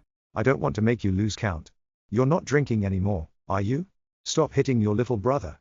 Organizational consultant Jerry Richardson suggests a triple whammy. Don't worry, it's not hard to find. You can't miss it. Do you see what images or thoughts these sentences are planting in people's minds? It's true of all suggestions that the more someone is exposed to them, the stronger they will be. If you have had a drinking problem, and someone asks you once if you're still not drinking, there won't usually be a problem, but if the question is asked enough times, as formulated earlier, it will strengthen the mental image of drinking until your problem could easily be reawakened. This is also the reason why children, when they are learning to ride a bike and how not to ride into things, behave like guided missiles. They are concentrating so hard on not riding into the old lady, not riding into the old lady, not riding into the old lady, that it becomes the only course of action open to them. Or, as I once did myself, driving a snow scooter into the only tree trunk within miles, a tree trunk that was 6 whole yards away from the scooter trail, the tree trunk that I was so very consciously trying not to drive into. All kinds of people, from professional golfers to successful entrepreneurs, can tell you that if you concentrate on avoiding obstacles instead of concentrating on your goals, then you'll run straight into the obstacles. Now you know why. Don't think of a blue polar bear, a bad word. I actually think that the word not ought to be banished from our language, because it is impossible to not do something. You are always doing something. Try telling a child not to do what he is doing. Compare that to telling the child what you want him to do instead, and notice the difference it makes. Adults function in precisely the same way. An action, like a thought, is energy in motion. It's impossible to stop energy once it's in motion. The only thing you can do is change it into something else. It's practically impossible to stop what you're doing and not do something or not think something. All you can do is divert the energy and think about something else instead. So instead of asking somebody not to do something, and thereby planting an unnecessary thought that he may never have had otherwise, like the image of leaning back on a chair, tell him what you want him to do instead. The chance of getting what you want will be much higher. It will also force you to express yourself more creatively and positively than you would otherwise have done. But it's tricky. Generally speaking, we need to get better at talking about things and ourselves in terms of what those things are and what they can become. Instead of talking about what things aren't and what they can't be, things are what we say they are. Depending on what we say they are, we create different images, different suggestions, within ourselves and within those around us. Remember Nixon's "I am not a crook"? You can be an alcoholic who doesn't drink, or you can be sober. You can try to not be sad, or you can try to be happy. I recently spoke to someone who had been through a divorce 6 months earlier. He was still depressed, but much of his attitude to life changed when I got him to change his way of seeing things and to start thinking of himself as single rather than divorced. How you describe the world has an effect on the ideas you give yourself and those around you, which will in turn affect how you go through life. Are you moving forward, or are you not moving backward? Which would you prefer? Not exercise. Try to avoid using the word not for a whole day and see how often you use it for convenience. It's a lot easier to tell somebody what you don't want them to explain what you do want. But if you make yourself do it, you'll find you will become a lot more expressive and positive every time you do not use not. Unwarranted denial. A suggestion using not is the strongest when it is unexpected. By saying you yourself ate or aren't doing something, you're also indirectly saying something about everybody else. If Nikan had intonated his famous line differently, and instead af saying, "I am not a cruel," he said, "I am not a crook," that would have indirectly implied that there were others who were crooks. Denouncing something, or suddenly offering a disclaimer, to a clever way to say things about other people. A politician who says, "Our party isn't xenophobic," is implicitly stating that some other parties are. Or is he? Actually, the politician said no such thing, but this is still the thought that appears in other heads. Because if it's not hot their party that's xenophobic, it must be that the other one is. And now I've made up my mind about how to vote in the next election, until I read a new headline, that is, and forget all about it. But of course, I try not to forget it. Take charge. Speaking on several different levels, there are other ways of hiding suggestions and proposals to the unconscious. 2. When we talk to each other, what we really mean isn't always too clear. It can be interpreted in different ways. If all we did was listen to the words, we'd often have misunderstandings, but by also paying attention to tone of voice, bodily language, and the context, we can get a better understanding of what somebody's trying to tell us. We decide on a reasonable interpretation of what we're hearing, and then answer people based on that. But our unconscious mind registers all the different possible interpretations of the words. This means that it's possible to speak on several different levels at once. The interpretation of what we're hearing, which we are provided with by our conscious minds, and which we believe to be the correct interpretation, is the top level. Beneath it, we can express ourselves in ways so that what we say is open to another interpretation. This interpretation will be picked up by our unconscious, and if this hidden message is constantly expressed, our unconscious mind will begin to react to it. I realize this sounds complicated, but bear with me, and you'll get it all in a moment. A simple example would be if somebody told me, "I'm starting to feel ill, Henrik." My conscious interpretation is that the person is starting to feel ill and wants to let me know about it. But there is another hidden meaning in the suggestions. "I'm starting to feel ill, Henrik." This is called an embedded command. Now, a single one of these isn't very effective in isolation, but if the person who says it uses enough of these hidden suggestions, I will begin to react to them and start to feel ill without any idea why. "I'm starting to feel ill, Henrik. I feel like I have an upset stomach and want to throw up." You know the feeling. I wouldn't recommend reading the last few lines too many times if you want to use suggestions in this way. You can strengthen their impact by emphasizing them carefully. Change your tone of voice or seek eye contact when you speak the words that are part of your suggestion. Do it exactly the same way for each suggestion. All you need for the unconscious mind of the person you're trying to influence to get the idea is to treat the things you say with a slightly lower voice as though they're special. The earlier examples of negations, using not, also contain these hidden commands. Lose count. You're drinking, that you can emphasize using your tone of voice. If you're starting to think this all seems like some kind of hypnosis, you're not far off the mark. This isn't hypnosis, but hypnosis exploits the way we understand speech. Hidden commands are part of hypnotic speech. In hypnotherapy, as in many other forms of therapy, the fact that we have several levels of understanding is used to great advantage. Using suggestion, you can give therapeutic suggestions to the client's unconscious, without being noticed. The father of modern hypnosis, Milton H. Erickson, whom I have mentioned several times, was unrivaled when it came to communicating on two levels at the same time like this. Unintended suggestions. You should always be on the lookout for hidden suggestions from other people, whether they are presented as regular proposals or as statements including the word not. Lots of people use negative suggestions all the time without being aware of it. In this way, they unknowingly cause a lot of anxiety. Avoid these kinds of people whenever possible. Even if you should discover the suggestions, it may be difficult to avoid being influenced by them. You could also try responding with a rephrasing of what was just said but with a positive suggestion instead. If somebody is spreading bad vibes around, in the worst case, you can always use opinion aikido to establish rapport first, to understand exactly how you feel. I would feel the same way if I were them. Hence you can tell that the person is listening to you. You give him or her positive suggestions, which are subtly emphasized with tone of voice and eye contact, in combination with an actual proposal for creative action. I've noticed that I feel much better, since I said to myself, hey you, take a vacation, turn people's own weapons against them. A word can be a suggestion. Any word or expression is a potential suggestion, since our unconscious mind scans all possible interpretations and makes all available associations from all the different messages we are exposed to every day. The next time you listen to a radio commercial or watch a commercial on TV, try listening to the different voices and phrases used in it. If the commercial is any good, every word will have been carefully selected, with a certain effect that it is intended to have on you. Hidden suggestions can awaken associations you weren't expecting at all. If you use it in the right way, you can connect almost any associations you look to pretty much any product. Today, the act of eating ice cream as a symbol for sex is a cliché of advertising. But, apart from in the purely Freudian sense, the relationship between ice cream and sex was a chance creation. Somebody at an ad agency had to have decided to connect ice cream to sexual suggestions, probably urged on by some motivation analyst like Ernest Ditcher or Louis Cheskin, who had figured out that it ought to work. It worked so well that everybody else has been doing it ever since, but it could just as well have been about something completely different. In advertisements, both on TV and on radio, specific words are used to put you in a specific mental or emotional state. This state is then associated with the product or the company's logo. Words like warm, soft, clean, powerful, and bigger put you in a completely different state and experience than words like tense, worried, afraid, and weak. The best way to make somebody feel something, then, is to talk about it. I don't know about you, but right now I have a bit of an itch in my throat. How about your throat? Isn't it a little itchy, too, when you think about it? I thought it might be. Or how about the ad I saw at a newsstand in an airport, which read, "Do you remember how thirsty you get on an airplane?" Coincidentally, this offer was given at the same time as the new security measures for flights were applied. The ones that mean you can't bring a bottle of water onto the plane unless you buy it after the security checkpoint. More precisely, at this newsstand, any word, expression, emotion, or image that you use when you're speaking to somebody will lead her into specific emotional states and experiences, in the same way that your wordless communication does. So make sure the place where you're leading her is where you want her to go, and not somewhere else. Attention exercise. 1. Find 10 ordinary sentences that contain hidden suggestions, like not statements, repetition of value terms, or hidden commands. Think about the things you hear yourself and others say.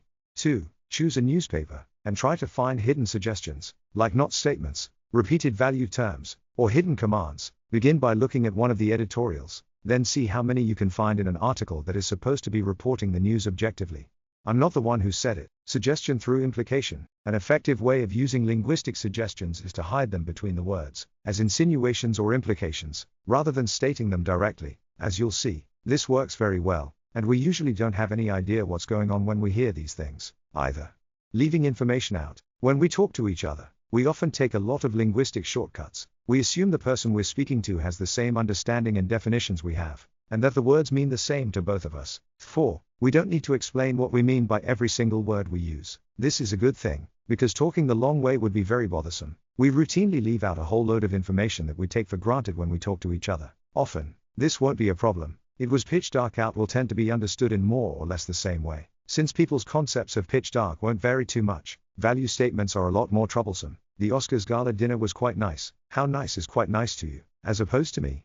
Sometimes, we leave too much information out, or it turns out the person we're talking to understands certain things in a different way than we do. That's when misunderstandings happen. We can also consciously leave information out, on the notion that you know what I'm talking about, or, and as usual, he gave me that look, you know. The truth is, I might not know at all, I might just think I know. Then we'd be thinking about two different things, both convinced the one we're thinking of is the real intended meaning.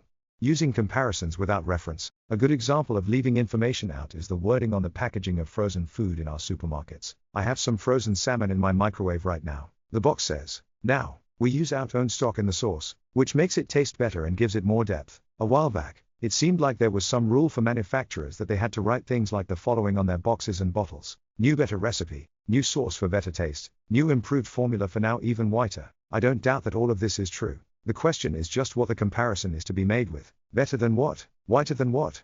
Better tasting and more improved than what? All of these statements are comparisons, but they leave out the thing that the comparison is made to. Our minds like things to make sense and love to see connections between things, to the point that we will create them if they don't exist. When we read phrases like the ones I just mentioned, I've unconsciously fill in the blanks ourselves. We're so used to doing it that we automatically believe we know what the comparison is made with, and fill in our own interpretation, convinced it is the only right one.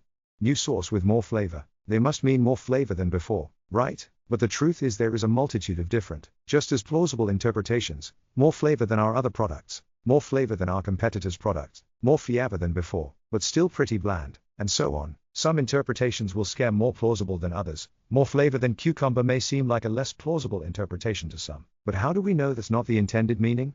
Different people will make different interpretations. The only thing they will have in common is that they will all choose an interpretation they believe in and that they believe to be the only plausible interpretation. We will also prefer the interpretation that has the most personal relevance to us, as it will be the first one we'll think of by consciously leaving information out in this way. You can make the recipients of the message fill it in with mirroring themselves. In other words, by not really saying anything, you can make someone experience something that is both true and personally relevant to that person. This is a very clever way of establishing a personal relationship to the reader. You also make it the recipient's job to come up with good stuff that's true about the product. You don't even need to say anything.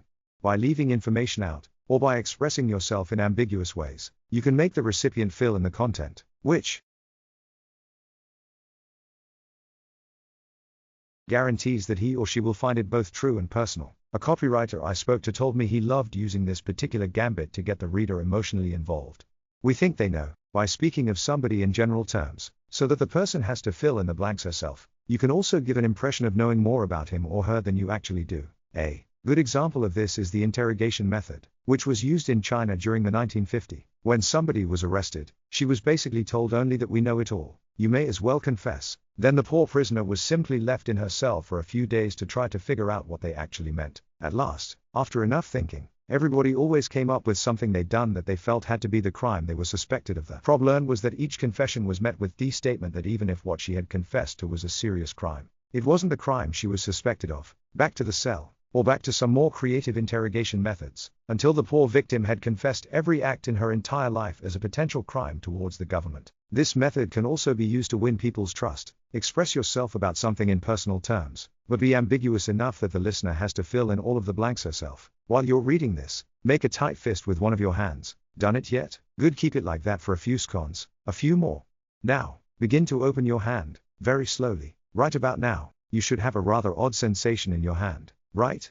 Good. To be completely honest, I have no idea how your hand felt. It might have felt tingly, or itchy, or sweaty, or you may have felt that your hand was unusually warm, or it could have been something else entirely. I left out enough information and expressed myself with enough ambiguity, a rather odd sensation in your hand, to make you fill in all the blanks of what I actually meant by it. And you did, by assuming that what I was referring to was whatever specific sensation you had in your hand, a sensation that I didn't actually have any knowledge of. This way, you can make it seem like you know everything about somebody, even his most intimate secrets, by making him define for himself the things you're talking about. This technique is used by religious leaders, in police interrogations, and by unscrupulous confidence tricksters.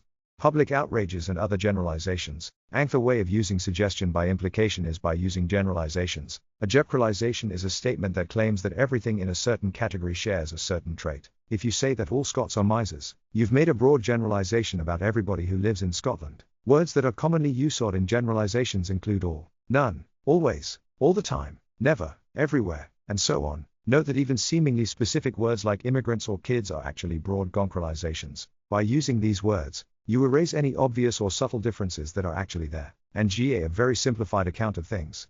We often use generalizations in our speech in everyday situations. There is also a certain type of generalization that you come across in the news, like in our Swedish evening papers, which are full of phrases like "in the face of growing criticism," "in a telephone poll," or, my personal favorite, "public outrage." But what do they really mean? How much does criticism need to be growing for it to be acceptable to claim that it is growing? Because honestly, for it to be true, strictly speaking, no more would actually be required than for an angry email to show up on Monday, and then another one on Tuesday. How many people do you need to call to make it a telephone poll? 200? 20? 2?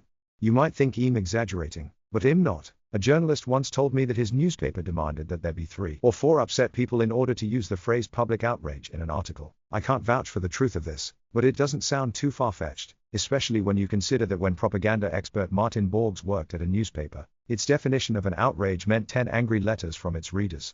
So what's the problem with this, then? Well, by using these kinds of words, we make it sound as though there is a consensus out there, when this could actually be untrue. We don't react consciously to these words. In fact, we almost don't even hear them. but they still leave us with a feeling that this is something people seem to have a certain opinion about, maybe even most people, seeing as it's an outrage and everything. In this way, you can create a public opinion out of nothing. We don't want people to think we're stupid, so to play it safe, we tend to think the same as everybody else does, and if it's true, as the paper says, that something is facing growing criticism, maybe I should consider taking a stand against that thing the people seem so upset about, right? This is a good way of influencing public opinion and making people think what you want them to, by using generalizations that imply that most people are already feeling this way, when there's actually only a handful, perhaps no more than 10 people involved. Watch out for abstractions. The last method for hiding suggestions and implications is a variation of the vacuous rhetoric I mentioned in the section on lying, by expressing yourself in an extremely specific way, but simultaneously avoiding defining the words and terms you use. You can make it sound like you're supporting or even proving a claim, without actually having provided any real information at all. An example of this is the business manager under pressure who said, "The first thing we need to do is discuss this new, difficult situation we're in, as it affects important elements in our continuous process of growth." Sounds good enough, I guess, but he never told everybody what that situation was, or why it was so difficult, and I doubt anybody really felt particularly illuminated. Besides, what are those supposedly important elements he was talking about? What process, and how long has it been going on for? Anyway, journalists are familiar with this trick of using excessive abstraction, and if they're any good, they have very little patience for this kind of thing. Media teachers will often warn their clients that they can only get away with 3 consecutive uses of excessive abstraction before losing credibility. The hard part is to discover it at all as a listener. It sounds good, often very good, even, but in writing, it will often look absurd. You ray one big suggestion. In fact, it's not just your words that suggest things to others. Your entire presence, what you're wearing, how you move, and how you sound are all important, too. The whole idea of leading somebody into rapport can be considered giving of suggestions that the other person follows. Martin Borges, in his book Propaganda, gives an example of how he used his own body for suggestion to influence a decision when he wanted to be discharged from the look deep, nto my eyes. 193. Hospital a day Kali. The problem was that this was a Sunday, when nobody is usually discharged. The first step was to ask the nurse to tell the doctor I wanted to see him. Before the doctor arrived, I freshened myself up, took off the huge hospital shirt, took a shower, put sawn jeans and a sweater on, tidied the room, and put everything in its right place, packed my stuff in bags, and left them in a visible spat on the floor. Then, I sat down in the chair to type on my computer, instead of lying in bed watching TV. The unstated implication couldn't have been clearer. The doctor wasn't meeting a weak man, but a healthy man with good, strong energy levels. Martin was discharged the very same day. Think about your body language, the way you speak, your clothes, and the way you act. What suggestions are you giving people about yourself? And what suggestions would you like to be giving them? The methods of influence this chapter has touched on have mainly been methods for influencing the opinions of others, but people's emotions can be influenced, too. The next chapter will teach you how to use anchors, which allow you to activate the desired emotions in yourself and in others, with speed and great precision. Remember the things you've already learned about how our actions are controlled by our emotions, and you'll realize the power this kind of influence has. But remember, you have to give up all your ambitions of world domination and planting Manchurian candidates before I'll allow you to read on. 10. Paul anchors how to plant and trigger emotional states, in which you will get in touch with your own feelings and those of others, dodge a hug, and lose your fear of sharks. As you know, you can influence the emotional states of others by means of rapport and suggestion. However, the results will often be a little imprecise. E.g. How do you lead someone toward excited and confident as opposed to happy and creative? And you might have a hard time achieving strong emotional reactions. There is a more effective way of influencing emotions, which allows you to trigger any emotion you like in anybody you like whenever you like. And this more effective way is the use of anchors. Anchors equals imprints. There's actually no real difference between an anchor and an imprint, which is what Pavlov was making when he got his dogs to produce saliva when he rang a bell. The difference is that we're imprinting people, not dogs, and the things we're imprinting are emotional states, not drooling. This means that you can quickly turn other people's negative emotional states into positive ones using anchors. Since any emotion can be anchored, you will be able to produce emotions like an inclination to buy something, to worship, or to exhibit nervous tension. So don't forget what Spider-Man's Uncle Ben told you. Use your new knowledge responsibly, and only use your powers for good. There are plenty of people who have tried going down the other path, and they'll tell you that whatever goes around comes around. And besides, if you exploit people in this life, you'll spend your next life as a rock. So be good. It's better to give the people you meet something special to remember than to help them get even more neurotic.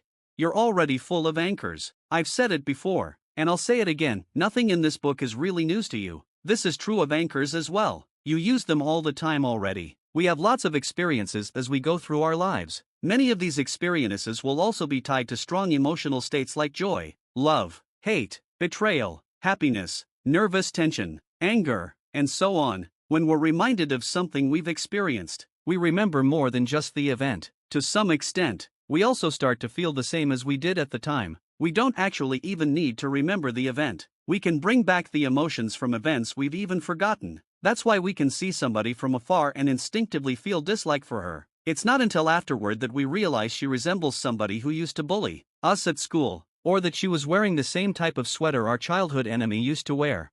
The thing that triggers one of these emotional reactions to a memory, in this case a certain look or item of clothing, is known as an anchor. It's a situation, object, or experience that we unconsciously associate with a certain emotion. Its appearance, like the sweater, plays some role in the specific memory with which the emotion is associated. Makes sense? We come across anchors all the time, like when we hear a song we know and have the same emotions we did when we heard it the first time. Hey, they're playing our Songal Devo, remember? Or like going through albums full of old photos, awakening memories and the emotions that go with them. And let's not forget movie soundtracks. In many films, the music is used as an anchor to get the audience into the right emotional state. Two of the best examples of this are Fritz Lang's M and Steven Spielberg's Jaws. In M, the killer whistled in the Hall of the Mountain King by Grieg every time he appeared. In the end, just hearing the whistling was enough to make the audience understand that the killer was approaching, without him having to appear on screen. This trick may have given people the shivers in 1931,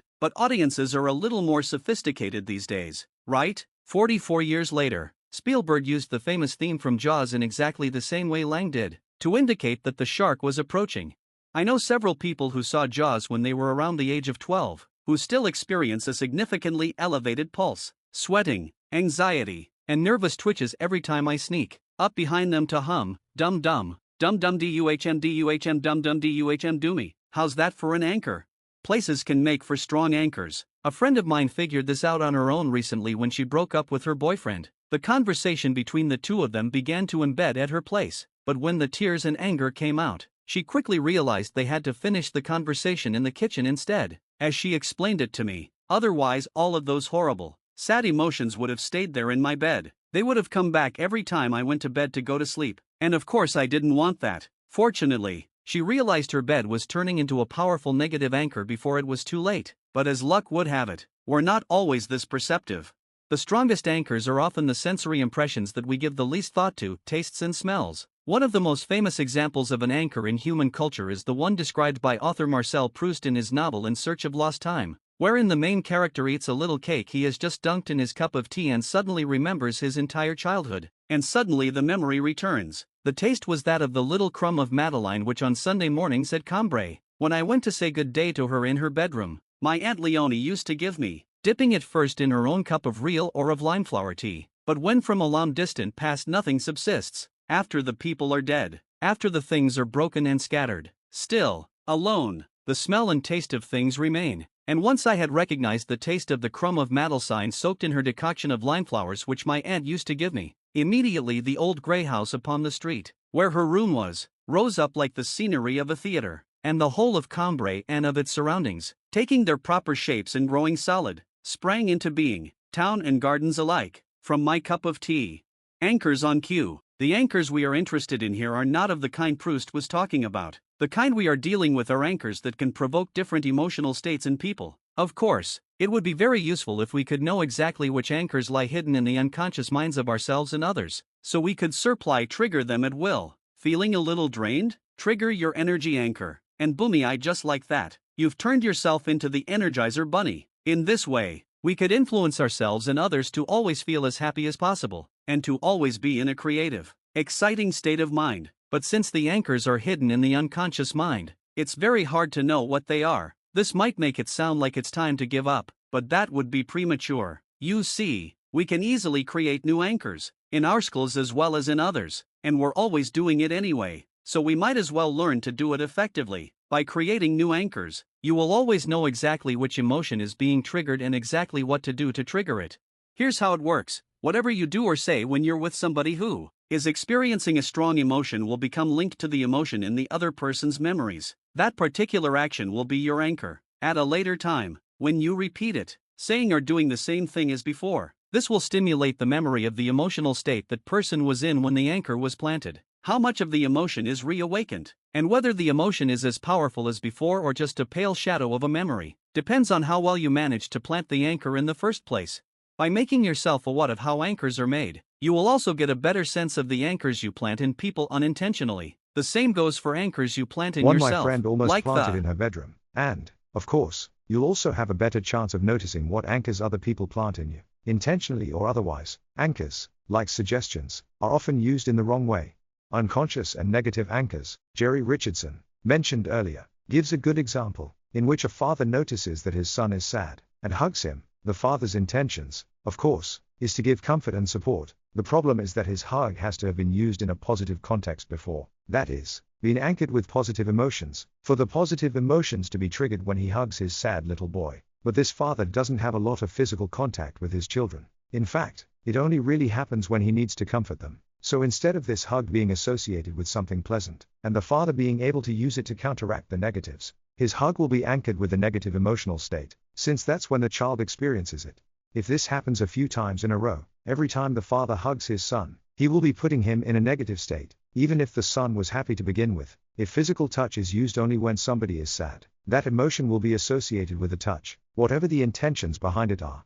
Unfortunately, we tend to touch people more when they are sad or upset. Richardson wonders if this might explain why so many people in our society don't like being touched. They've simply learned, since the childhood, to associate touch with negative emotions. This is a frightening thought. We need to become more aware of our behavior, since the memory of how somebody behaved will be stored in our unconscious mind, along with the memory of the emotion we experienced at the time. Generally speaking, it's a good idea to make physical contact with somebody who's in a good mood. In this way, you can help him when he feels less happy, by touching him and triggering his current, positive emotions. Of course, an emotional anchor doesn't have to involve any touching. I use touching in the example because physical contact is a common way of giving comfort and support, and because anchors using touch tend to be very strong. But as I wrote previously, anything we can perceive can make a functional anchor: a word, an image, a tone of voice, a particular gesture, a smell, a color, or a taste. Combining various sensory impressions in an anchor is even better. Instead of just saying a word, you do it with a specific tone of voice while making a gesture with one hand and touching her arm with the other hand. The more sensory impressions you can include in the anchor, the clearer and stronger it will be. Altering other people's mental states. You know that the mood you're in, and whatever is going through your head at the moment, has a great effect on how you perceive the things you're told, and whether you'll find a particular idea wonderful, or terrible. If you have an idea or a proposition you'd like somebody to listen to, and preferably agree to, you need her to be in as receptive an emotional state as possible. If she isn't, and you don't have the tools to alter her emotional state, you could end up in trouble. Establishing rapport is the most important tool for this, but even if you get her to like you and want to be open to your ideas, she might still be sad or upset about something you can't do anything about. It could be something that has nothing to do with your relationship to her, maybe something to do with her private affairs. Even though her intentions are good, the emotions she's carrying around will still affect her attitude to your idea, even if the reason for her state has nothing to do with you. By using a positive anchor, you can alter her emotional state to make it more suitable for your meeting, at least temporarily. You can also use an anchor to strengthen somebody's emotional response to a certain suggestion, like the car salesman who asks his customer, "How do you feel about making a deal right away?" and then simultaneously triggers an anchor to make his customer experience strong feelings of joy. Anchors work because of the way we associate things that happen inside our minds, how we feel or what we're thinking, to events in the world outside us. It doesn't matter if the two are directly connected or not. This is how anchors are created, but it's also one of the reasons why knowing how to use them is so important. If you meet somebody who is in a negative state, and you don't know how to get him out of it, you run the risk of having your entire meeting become an anchor for his negative emotional stat. Then, every time he meets you or hears of you, he will feel slightly uncomfortable or unhappy, and he won't understand why. That's not quite the feeling you want other people to have for you, is it? It can actually have a devastating effect, both on your private life and on your career. Fortunately, the opposite is true as well. If you're good at awakening positive, great emotions in other people, by using the skills you've learned from this book, you will make yourself into an anchor for these emotions. If the anchor is strong enough, all that will be required to trigger these positive emotions, or whatever the emotions you've planted are, is for somebody to mention you by name. As I said earlier, you can plant anchors in yourself, too. This is a good way to give yourself a well-needed boost of any emotion you need. You could make yourself confident before a situation that would otherwise make you nervous, happy when you're down, or energetic and determined when you're feeling lazy, and so on. You can also combine several different emotions into a single anchor. I have an anchor for myself that triggers a mixed emotion with elements of joy, pride, curiosity, some butterflies in the stomach, and a healthy dose of self-confidence. The effect is almost intoxicating. I trigger it every time I'm about to go on stage to perform one of my shows, and it gets me into the exact right frame of mind to allow me to give the performance my absolute best. Now, I want to teach you how to make your own anchors. I suggest you don't just read this, try it out for yourself at once. That's the only way to make yourself understand how simple it actually is and how well it works. It may sound like magic, but it's really no more mystical than the effect on Pavlov's pooches. The fact is, it's the exact same thing, just more fun and a lot quicker. It's that human touch. How to plant an anchor. Exactly what you should do: gesture, word, touch, or something else, depends on what you'd like to use and what the situation allows for. As I wrote earlier, touch is a strong anchor for most people, but some situations don't allow for any touch beyond the initial handshake. Perhaps you're simply too far from the other person to be able to touch him or her in a natural way. In situations like this, you should get good results if you use a clear, accentuated gesture and say something. The gesture should be something you don't normally do, like clapping your hands, a quick drumroll using your fingers, slapping your forehead, or a very distinctive facial expression. What makes using a word so useful is that you can hide the word in your spec when you want to trigger the anchor. In fact, the word you use to trigger the anchor doesn't even have to be the same word that you use to plant the anchor, as long as it sounds very similar and you intonate it the same way. An example of how words can be used along with body language to make an anchor. To establish the anchor, you make a specific gesture or touch while saying, "At the golf course," for example, "What a great swing." Emphasize the word great. To trigger the anchor at a later time, such as in a meeting, you make the same gesture or touch, while saying, "I'm convinced this will be a great solution for you. How do you feel about it?" Intonate great the same way you did when you planted the anchor. An example of the use of similar words: planting the anchor, "Good job," triggering the anchor, "We should go." In both cases, good/should are intonated the same way and spoken at the same moment as any gesture or touch you're using. Do you remember the car salesman? What he does, by saying something like, "I'm sure this will be a good solution for you. How do you feel about it?" Or a more direct version, "Let's make a deal good." While tapping you lightly on your shoulder, is to make you feel something similar to the feeling you got when Kay planted the word good along with a tap to the shoulder. He did this while telling you an amusing anecdote, and you never noticed a thing. Now that you're back in that emotional state again, you have an easier time understanding all of the benefits of making a deal right away. In the same way, you can use anchors yourself to associate positive emotions with your suggestions and ideas. Of course, these should be emotions your suggestion awakens in you. As well, you should never trigger emotional states that aren't justified in other people. If you want to see examples of industries that have developed great expertise in this area, have a look at TV and newspaper advertising. Ads are also a good way to practice identifying anchors that we don't think about, but ones that affect most of us. You'll notice that the ads use more than just suggestion. They will also often exploit cultural and social triggers, like symbols, colors, and sounds, to awaken specific emotional states in you, in an attempt to associate the emotions you're feeling with the product the company sells. The anchor for the emotional state is the product itself. It might not sound too devious to make people feel happy when they see the Coca-Cola logo, but you can just as well imprint an inclination to buy that is triggered every time somebody sees the latest Nike sneakers. Look at the advertisements. It's quite obvious there are some people out there who've never even heard of Spider-Man's uncle. The Pavlovian bells. The Pavlovian bells. Finding the right moment. The easiest way to plant an anchor in somebody is to wait until he or she is in the emotional state you're after. Let's say it's joy. When you notice something happening that makes him or her a lot happier than usual for a moment, like a good laugh at the movies or a hole-in-one on the golf course, you plant the anchor, just when you believe the emotion to be at its strongest. It's important that you try to plant the anchor as the emotion is growing, or peaking. You don't want an anchor that's associated with an ebbing emotion. When using this method, the problem is that waiting for the person to have the emotion that you want to make an anchor for can be very time-consuming. Besides, you run the risk of acting a bit like a stalker. The person in question will start wondering about your constant presence, and there is a limit to how much you can follow somebody around before you get tagged with a restraining order. But using natural emotional states is still a great method for planting improvised anchors. Make a habit of always making an anchor when you notice that somebody is very happy. Why not? If the emotion is there anyway, even if you hadn't planned it, you never know when it will come in handy later on. So am I actually saying that you should be planting anchors in everybody you meet, the moment they have a strong, positive emotion? You bet I am. There's nothing to it. Once you've tried it a few times, you'll begin to do it automatically, with hardly any effort at all on your part. But what if you don't feel like waiting for somebody to end up in the emotional state you want to anchor? Then you have to make sure to trigger that state in her yourself. As you recall from chapter 5, emotions can be triggered in a number of different ways. Anchoring just happens to be less detectable, and quicker, than most of the other methods. The other methods will often awaken emotions by using associations of thoughts. Anchors and imprints function more like physical reflexes. But if you want to anchor joy in somebody, why not tell a good joke? Plant your anchor while they're heaving with laughter. Or maybe you want to provoke a sense of going for it, or belonging? Then start talking about it, and make her recall a time when she felt that particular emotion. Make sure you're using the right sensory words to establish strong associations as you lead her into her memory. Make sure she's having the emotion again. You might say something like, you know how you sometimes have an idea that you just know you have to realize, or when you see something you just have to own at any cost. Know what I mean? When that feeling fills you completely, and you can't stop thinking that you simply must have this thing, or do this thing. Do you remember the feeling? Use your perception to determine when the emotion is at its strongest. It won't be hard to see, as you already know what the physical signs of involvement and interest are: clear eyes, dilated pupils, changes in the skin tone in the face as blood circulation increases, and so on. Plant the anchor at the moment when the commotion seems to be at its peak. Don't worry about how to lead your conversation into having the other person relive an experience. It's a common way of talking to people, and we use it all the time.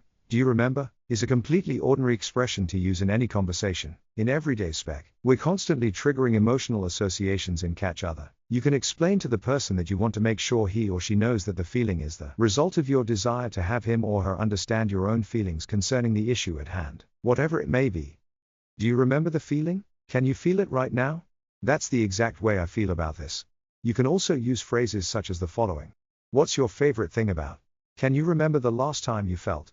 Imagine that you, as the last phrase implies, you don't necessarily have to be awakening an actual memory in the person you're talking to. For, as you know, emotions can be awoken just as well by the imagination. Wouldn't it be great if? How would that make you feel? Anchor exercise. To create an anchor in yourself, why wouldn't you? You would go about it the same way as when you're creating one in somebody else. Decide on an emotion and find a memory, or imagine an experience where this emotion is strong. Relive the memory, reawaken the emotion, and anchor it. Use the following looping method to make the anchor as strong as possible. Step 1. Decide on the emotion you want to be able to trigger with an anchor. Find a memory or imagine a scenario in which that emotion is strong. Step 2. Build up the memory or imagined scene, one sense at a time. First visualize the way things look, like buildings, people, colors, or lighting. The more detail the better. Then add any suitable sounds. Are there waves beating, joyful cheering, leaves rustling in the wind, any animals making noise? Last, add any bodily sensation or sense, like wind, heat, sweat, or seaweed. Experience the memory or imagined scene from without, in the role of an observer, as you do this. Step 3. Once all the different parts are in place, enter the memory or imagined scene and experience it from within. Take in the whole sensation.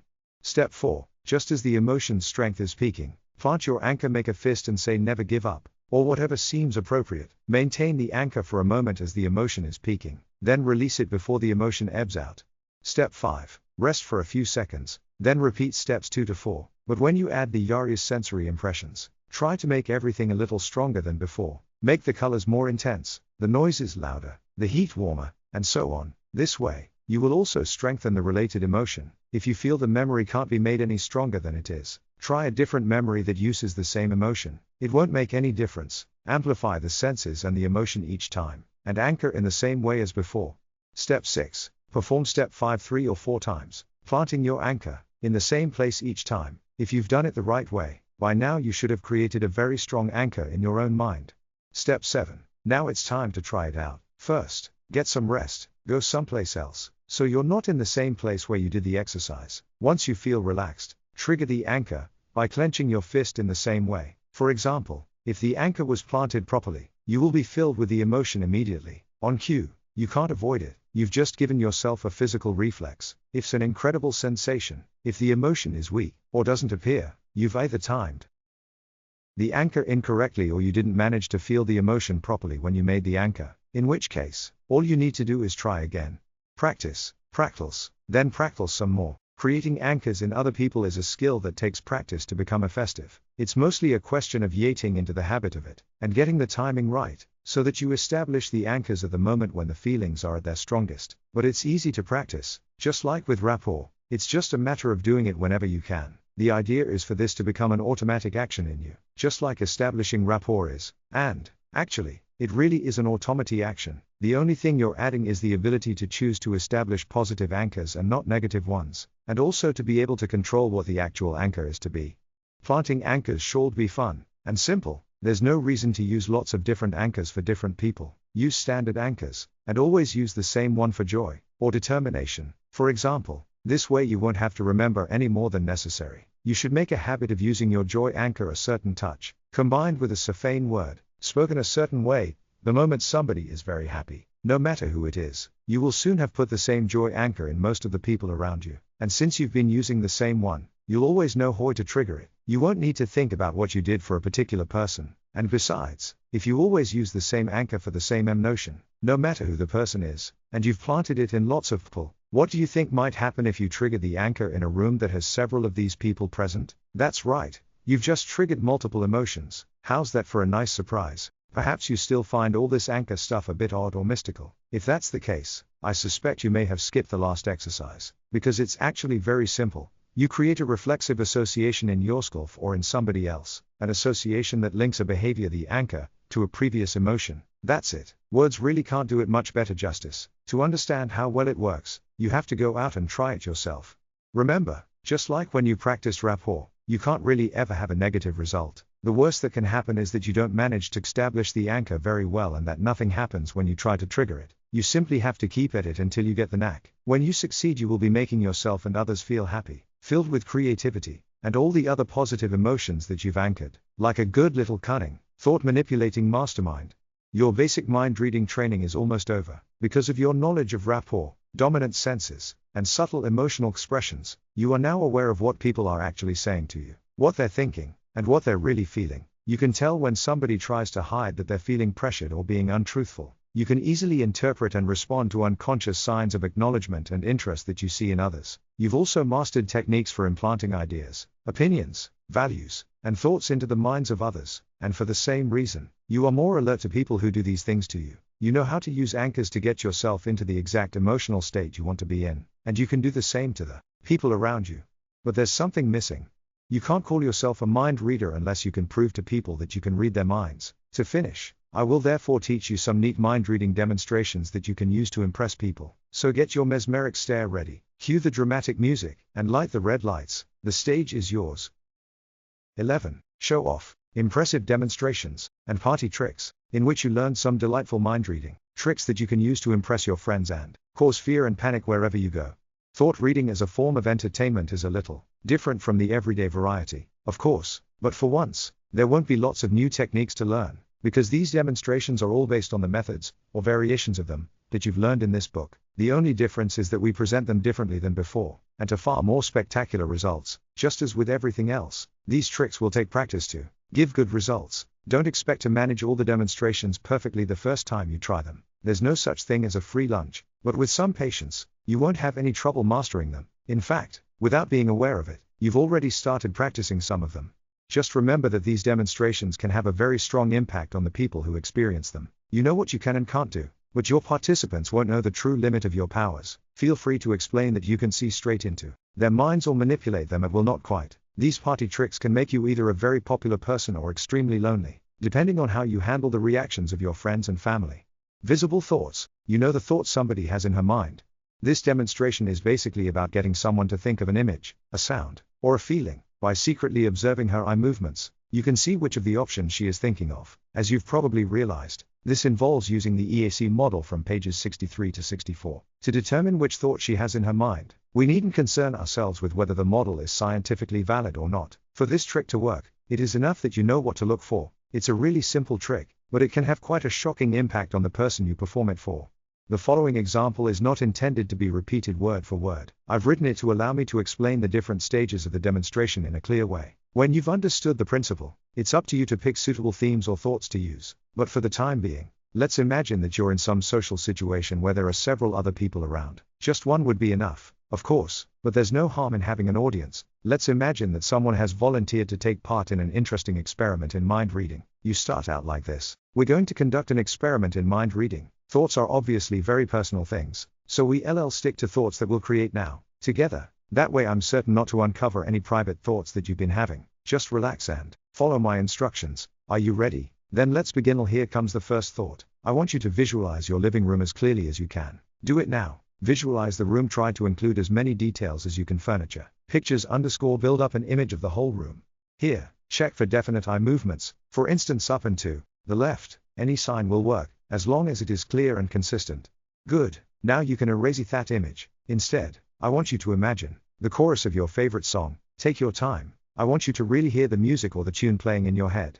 Now check for a clear and different sign for sound. For instance, the eyes to one side, and perhaps even the head to one side. If you don't get a good reading for sound, perhaps because your participant isn't very tonal, just continue with the kinesthetic question as though nothing happened. Remember, your volunteer and the people watching you have no idea where this is going.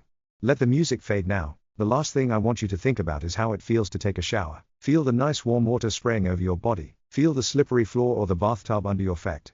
Now that you have noted eye signs for at least 2 of the 3 senses, you can ask her to go through the sensory experiences once more if you like, to make sure that her eye movements are consistent. Feel the water if you don't seem to get the same cadence in the control round, so that she doesn't suddenly change her see the room experience of the different impressions you have given her. But if you have picked up some good, clear eye movements, you can proceed. Okay, now you've got some randomly selected, but quite different thoughts in your mind. Next, I want you to think of one of these, the living room or the shower, or one of the 3. If you got good readings for all 3, don't tell me which one you've chosen. Think about one of those 2. If it's the room, you can see it clearly in front of you again, and if it's the shower, you can feel the warm water on your skin again. Now, all you need to do is pay attention to which way her eyes move. Since that reveals what she's thinking of, tell her what thought she is concentrating on. Prepare for screams, let her try a few more times, and freak her out every time by always being able to read her mind. Remember, throughout the demonstration, what's going on will be very obvious to you, but believe me, it won't be to anyone else. No one knows where you're headed when you ask about the different sensory experiences, and any onlookers will merely be watching an interesting process. Your volunteer won't know that she is moving her eyes, just as you probably weren't before we discussed the EAC model. When we think, we are focused internally, and have no idea of what our bodies are doing. We know still less of what we're doing with our faces, which, of course, we can't even see. The previous example involving rooms and showers would probably be a little strange if you tried to replicate it word for word. I just used it to demonstrate the principle, because your choice is entirely free, as far as the different impressions are concerned. You can make the mind reading as personal and intimate as you like. The trick is just to divide the impressions into visual, sound, and sensual/physical sensations. One example for very good friends might be, in somewhat truncated form, I want you to see your current boyfriend clearly in front of you. Now I want you to hear the voice of your last boyfriend as he speaks to you. And now I want you to remember what it was like when you hugged your very first boyfriend. Now I want you to think of the one of these 3 men that you love the most, just as you did a moment ago, but don't say anything. The possibilities are endless. The important thing here is for you to understand the principle. After that, you're only limited by your imagination as to the sorts of thoughts you choose to use. In many situations it's probably best to use impersonal thoughts, of objects or music, but if you think the situation and the company are right for it, you can use something like the last example to make the whole experience a lot more entertaining. Let your volunteer choose the thought she has the most emotional involvement in, the thought that means the most to her, what she most wants to do, what she's the most afraid of, and so on. The good thing here is that you don't actually need to know the contents of the thoughts. You don't need to know what her favorite song is or what her boyfriend looks like in order for this to work. You just need to pay attention to how the eyes are moving. What makes this demonstration so effective is that your volunteer can think about things that are never revealed to you, yet you can still tell her what she's thinking about. A bird in hand. You know which hand an object has been concealed in. This demonstration involves you repeatedly guessing which hand somebody has hidden a small object in. I will give you 3 different ways of doing this. I suggest you do this in sequence, and use a new method each time you repeat the demonstration. The more times you can repeat this, the more impressive it gets, since you do have a 50% chance of getting the first attempt right after all. If you do it 3 times, 1 incorrect guess won't hurt you too much, either. After all, this mind-reading stuff is difficult. Apart from demonstrating mind reading, you will give a demonstration of influence and control. Your participant will, to everyone else's delight, and his own mild frustration, be completely defenseless in your hands. The basic setup is to ask somebody to conceal a small object in one of his hands, something you can hold inside your hand, like a ring, coin, rock, or a piece from a game. Then, You ask him to put both hands behind his back, explain to him that he is free to switch hands as he likes, then he should choose which hand he will finally conceal the object in. When he has decided on a hand, ask him to close both hands into fists, behind his back, and then bring them out, in front of his body. Let the games begin. The first test. This method is a good one to begin with, as it is almost embarrassingly simple. All you need to do is use your ability to observe subtle physical changes in your volunteer. When he is holding his hands behind his back, switching the object back and forth between his hands a couple of times, you stand with your back to him, ask him to hold his empty hand straight out, and raise the hand with the object to his temple. This might sound strange, but I want you to fill your thoughts with feelings, the sensation of this hand. Take a couple of seconds to create a mental image of it, and then imagine it filling up your entire brain. What you're really after is to get him to hold his hand to his temple for 5 to 7 seconds. The things you're saying are just there to mask this fact. Ready? Then you can take your hand down again, and put it next to the other one. Do it now. Right after you say now, you turn around and take a quick look at her hands. Don't ruin a round too soon. You don't want your audience to believe you snuck a peek while he lowered his arm. Give his hands a quick glance. That's all you'll need. One of the hands will be much paler than the other one. It hasn't had the same blood flow, because it was held up to the temple. So you know that the pale hand is the one with the object in it. But don't give this away at once. To deepen the mystery, you should wait until the hands are both the same color again. After having quickly checked to see which hand it is, you look your volunteer in the eyes and are silent for a few moments, before dramatically revealing which hand holds the object. I can see it clearly. There is a crystal clear image in there. An image of your right hand. Open your right hand, please. The second test. This time, your volunteer will be perfectly still, which will make the trick all the more astounding. This method demands more of your observational skills. However, ask her to hold her arms extended in front of her and to look straight ahead. Make sure her arms are high enough and close enough together so that both of her arms are within her immediate field of vision. Now ask her to concentrate hard on the hand holding the coin or other object, without giving anything away. Then wait for a few seconds. If you're lucky, you may already have seen a slight twist of the head, or even a quick glance at the hand holding the object. These movements can be very small, however. Here's a tip. Look to see if the tip of her nose starts pointing in either direction. If you observe any such movement, you can end it here and reveal which hand has the object. If not, you can proceed by asking her to create an image of the hand in her mind and to visualize it clearly in front of her. She won't be able to resist taking a quick, almost undetectable look at the correct hand. It's in the periphery of her field of vision, and the temptation to just take a quick look at it will be too big to resist. This will either happen unconsciously, after which you mind read your way to finding the object, or she will realize that you made her look, which is a good reaction, too. After all, this is mind reading and influence we're dealing with here. Ask her to place her hands behind her back again, to switch the object around a few times. When she's done, just as before, you ask her to extend her arms with closed fists. The THLRD test. The last method is completely based on suggestion. If you're not sure it will work, have somebody try it on you first. You'll see it works really well. It's a true classic in the world of suggestion. Your participant has switched the object around for the last time and is holding her arms out again. On the first couple of attempts, the angle of the arms wasn't such a big matter, but now you ask her to hold her arms straight out, parallel to the floor. Then ask her to close her eyes. This is the first stage of the suggestion. I'm going to TCLL you a couple of things. All you need to do is listen. Try to imagine what I am saying as well as you can, but make sure not to move your arms. Hold them absolutely still, okay? Now, relax. Good. Now I'd like you to imagine the object you're holding slowly getting heavier, and heavier, and heavier. It's as though it were made of solid lead. It's getting so heavy you can barely hold it anymore. Feel it getting heavier. It's twice as heavy as it was when we started. You should have a result by this point. One of the participants' arms will sink toward the floor. As soon as you see a small motion in one hand, small enough that only you can see it, you can end the demonstration with mind reading if you want. Why not just open your right hand and let that awful heavy object fall out? The spectators, who will have been a few feet away, will swear the hand never moved. But if this is your last demonstration, you might as well make it a really powerful one, and continue with the next step. Now I'd like you to imagine that there is a string tied to your other arm. At the other end of that string, there is a helium balloon. It's a big balloon, and it's making your hand feel so light, it doesn't weigh a thing. It wants to fly. The balloon is trying to lift you toward the ceiling, but you're held in place by the lump of lead in your other hand, which just keeps getting heavier. In fact, by now you're actually holding a whole bucket of those heavy lumps of lead.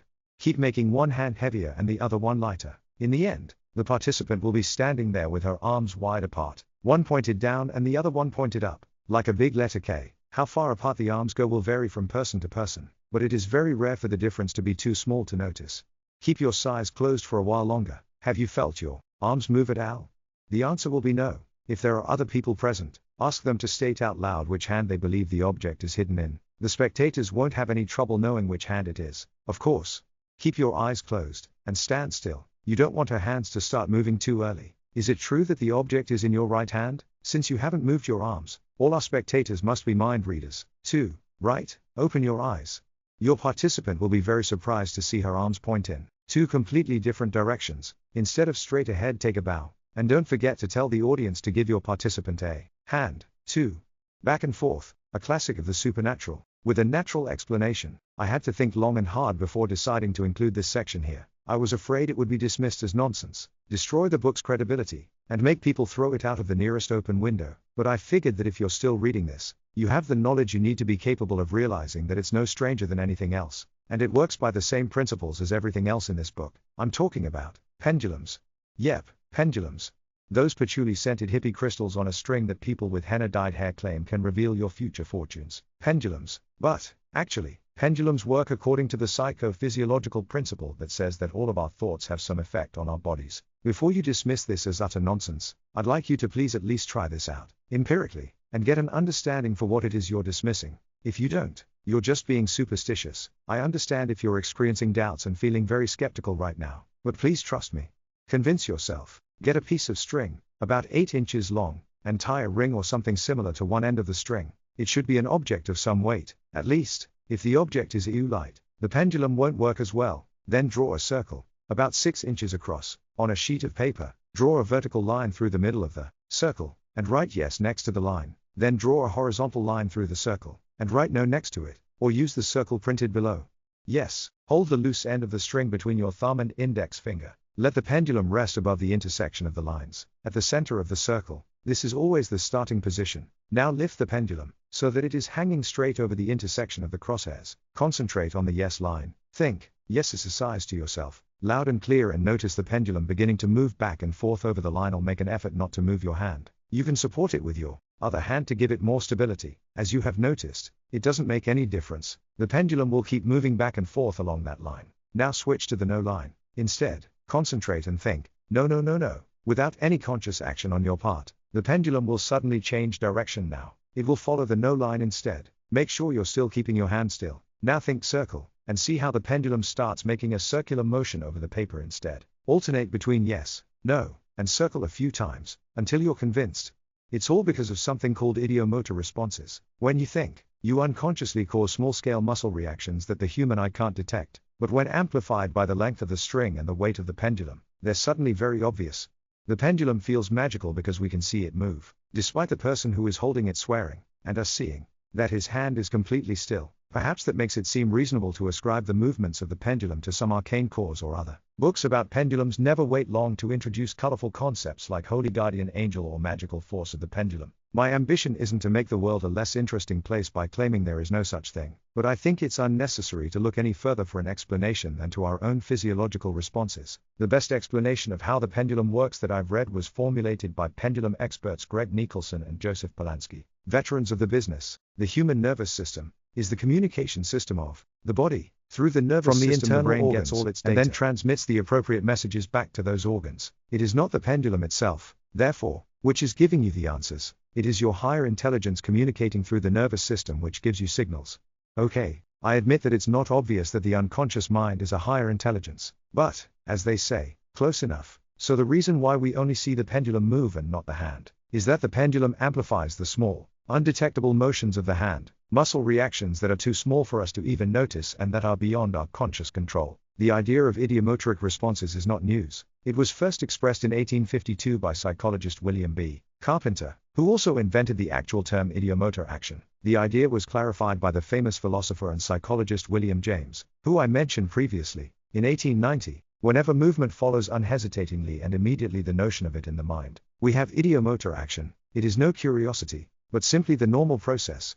Apparently, nobody was listening. The seemingly mystical powers of the pendulum, and people's ignorance of how and why it works, have caused some incorrect ideas about what it can meaningfully be used for. It's a popular alternative to dowsing rods, for finding lost objects. This could work, but only if you unconsciously know where the object is, even though you've forgotten it for the moment, like where you put your car keys. But holding one over a map to try to find missing people, which has both been suggested and done, just doesn't make sense. If it should actually work, that would only indicate that the person holding the pendulum actually did have information about the missing person's whereabouts. And if that's the case, you're probably in bad company. And now that you know the pendulum doesn't need to interact with the spirit world, or with ley lines, to work, and that it's really no more mysterious than any other bodily reaction you have when you think of something, you can go pick this book up from the lawn outside of your window. Now the time has come for you to mystify people with your discoveries about the pendulum. The first test: instruct your participant how to hold the pendulum, and explain about the starting position at the crosshairs inside the circle. If she wants to stop the pendulum, she can lower it to the crosshairs again, but she should never stop the pendulum with her other hand. Use the same circle with the yes and no lines as before. When you're experimenting with pendulums, a circular motion means doubt or that there will be no answer given. Begin by having your participant think yes, no, and circle, just like you did before, to show her how it works. This will also give you an opportunity to determine how large this person's reactions are, and how long it takes for the pendulum to change direction. Be careful to explain to the participant that she shouldn't move her hand at all. In the first test, you choose a question that is answered with a. My editor would like to point out that if you actually did throw the book out of the window, you wouldn't be able to read my suggestion that you go out to get it back. He's right, of course. You should never throw this book anywhere, no matter what I say. Disclaimer: page 227 has been lost and I couldn't find it. Sorry for the inconvenience, so we're now starting from page 228. The pendulum as a lie detector. Use the pendulum as a lie detector. This is simply a visual example of unconscious contradictory signs, like you read about in chapter 7 on lying. Your participant will try to say one thing with his words, but his body will signal something else, and the pendulum will amplify it.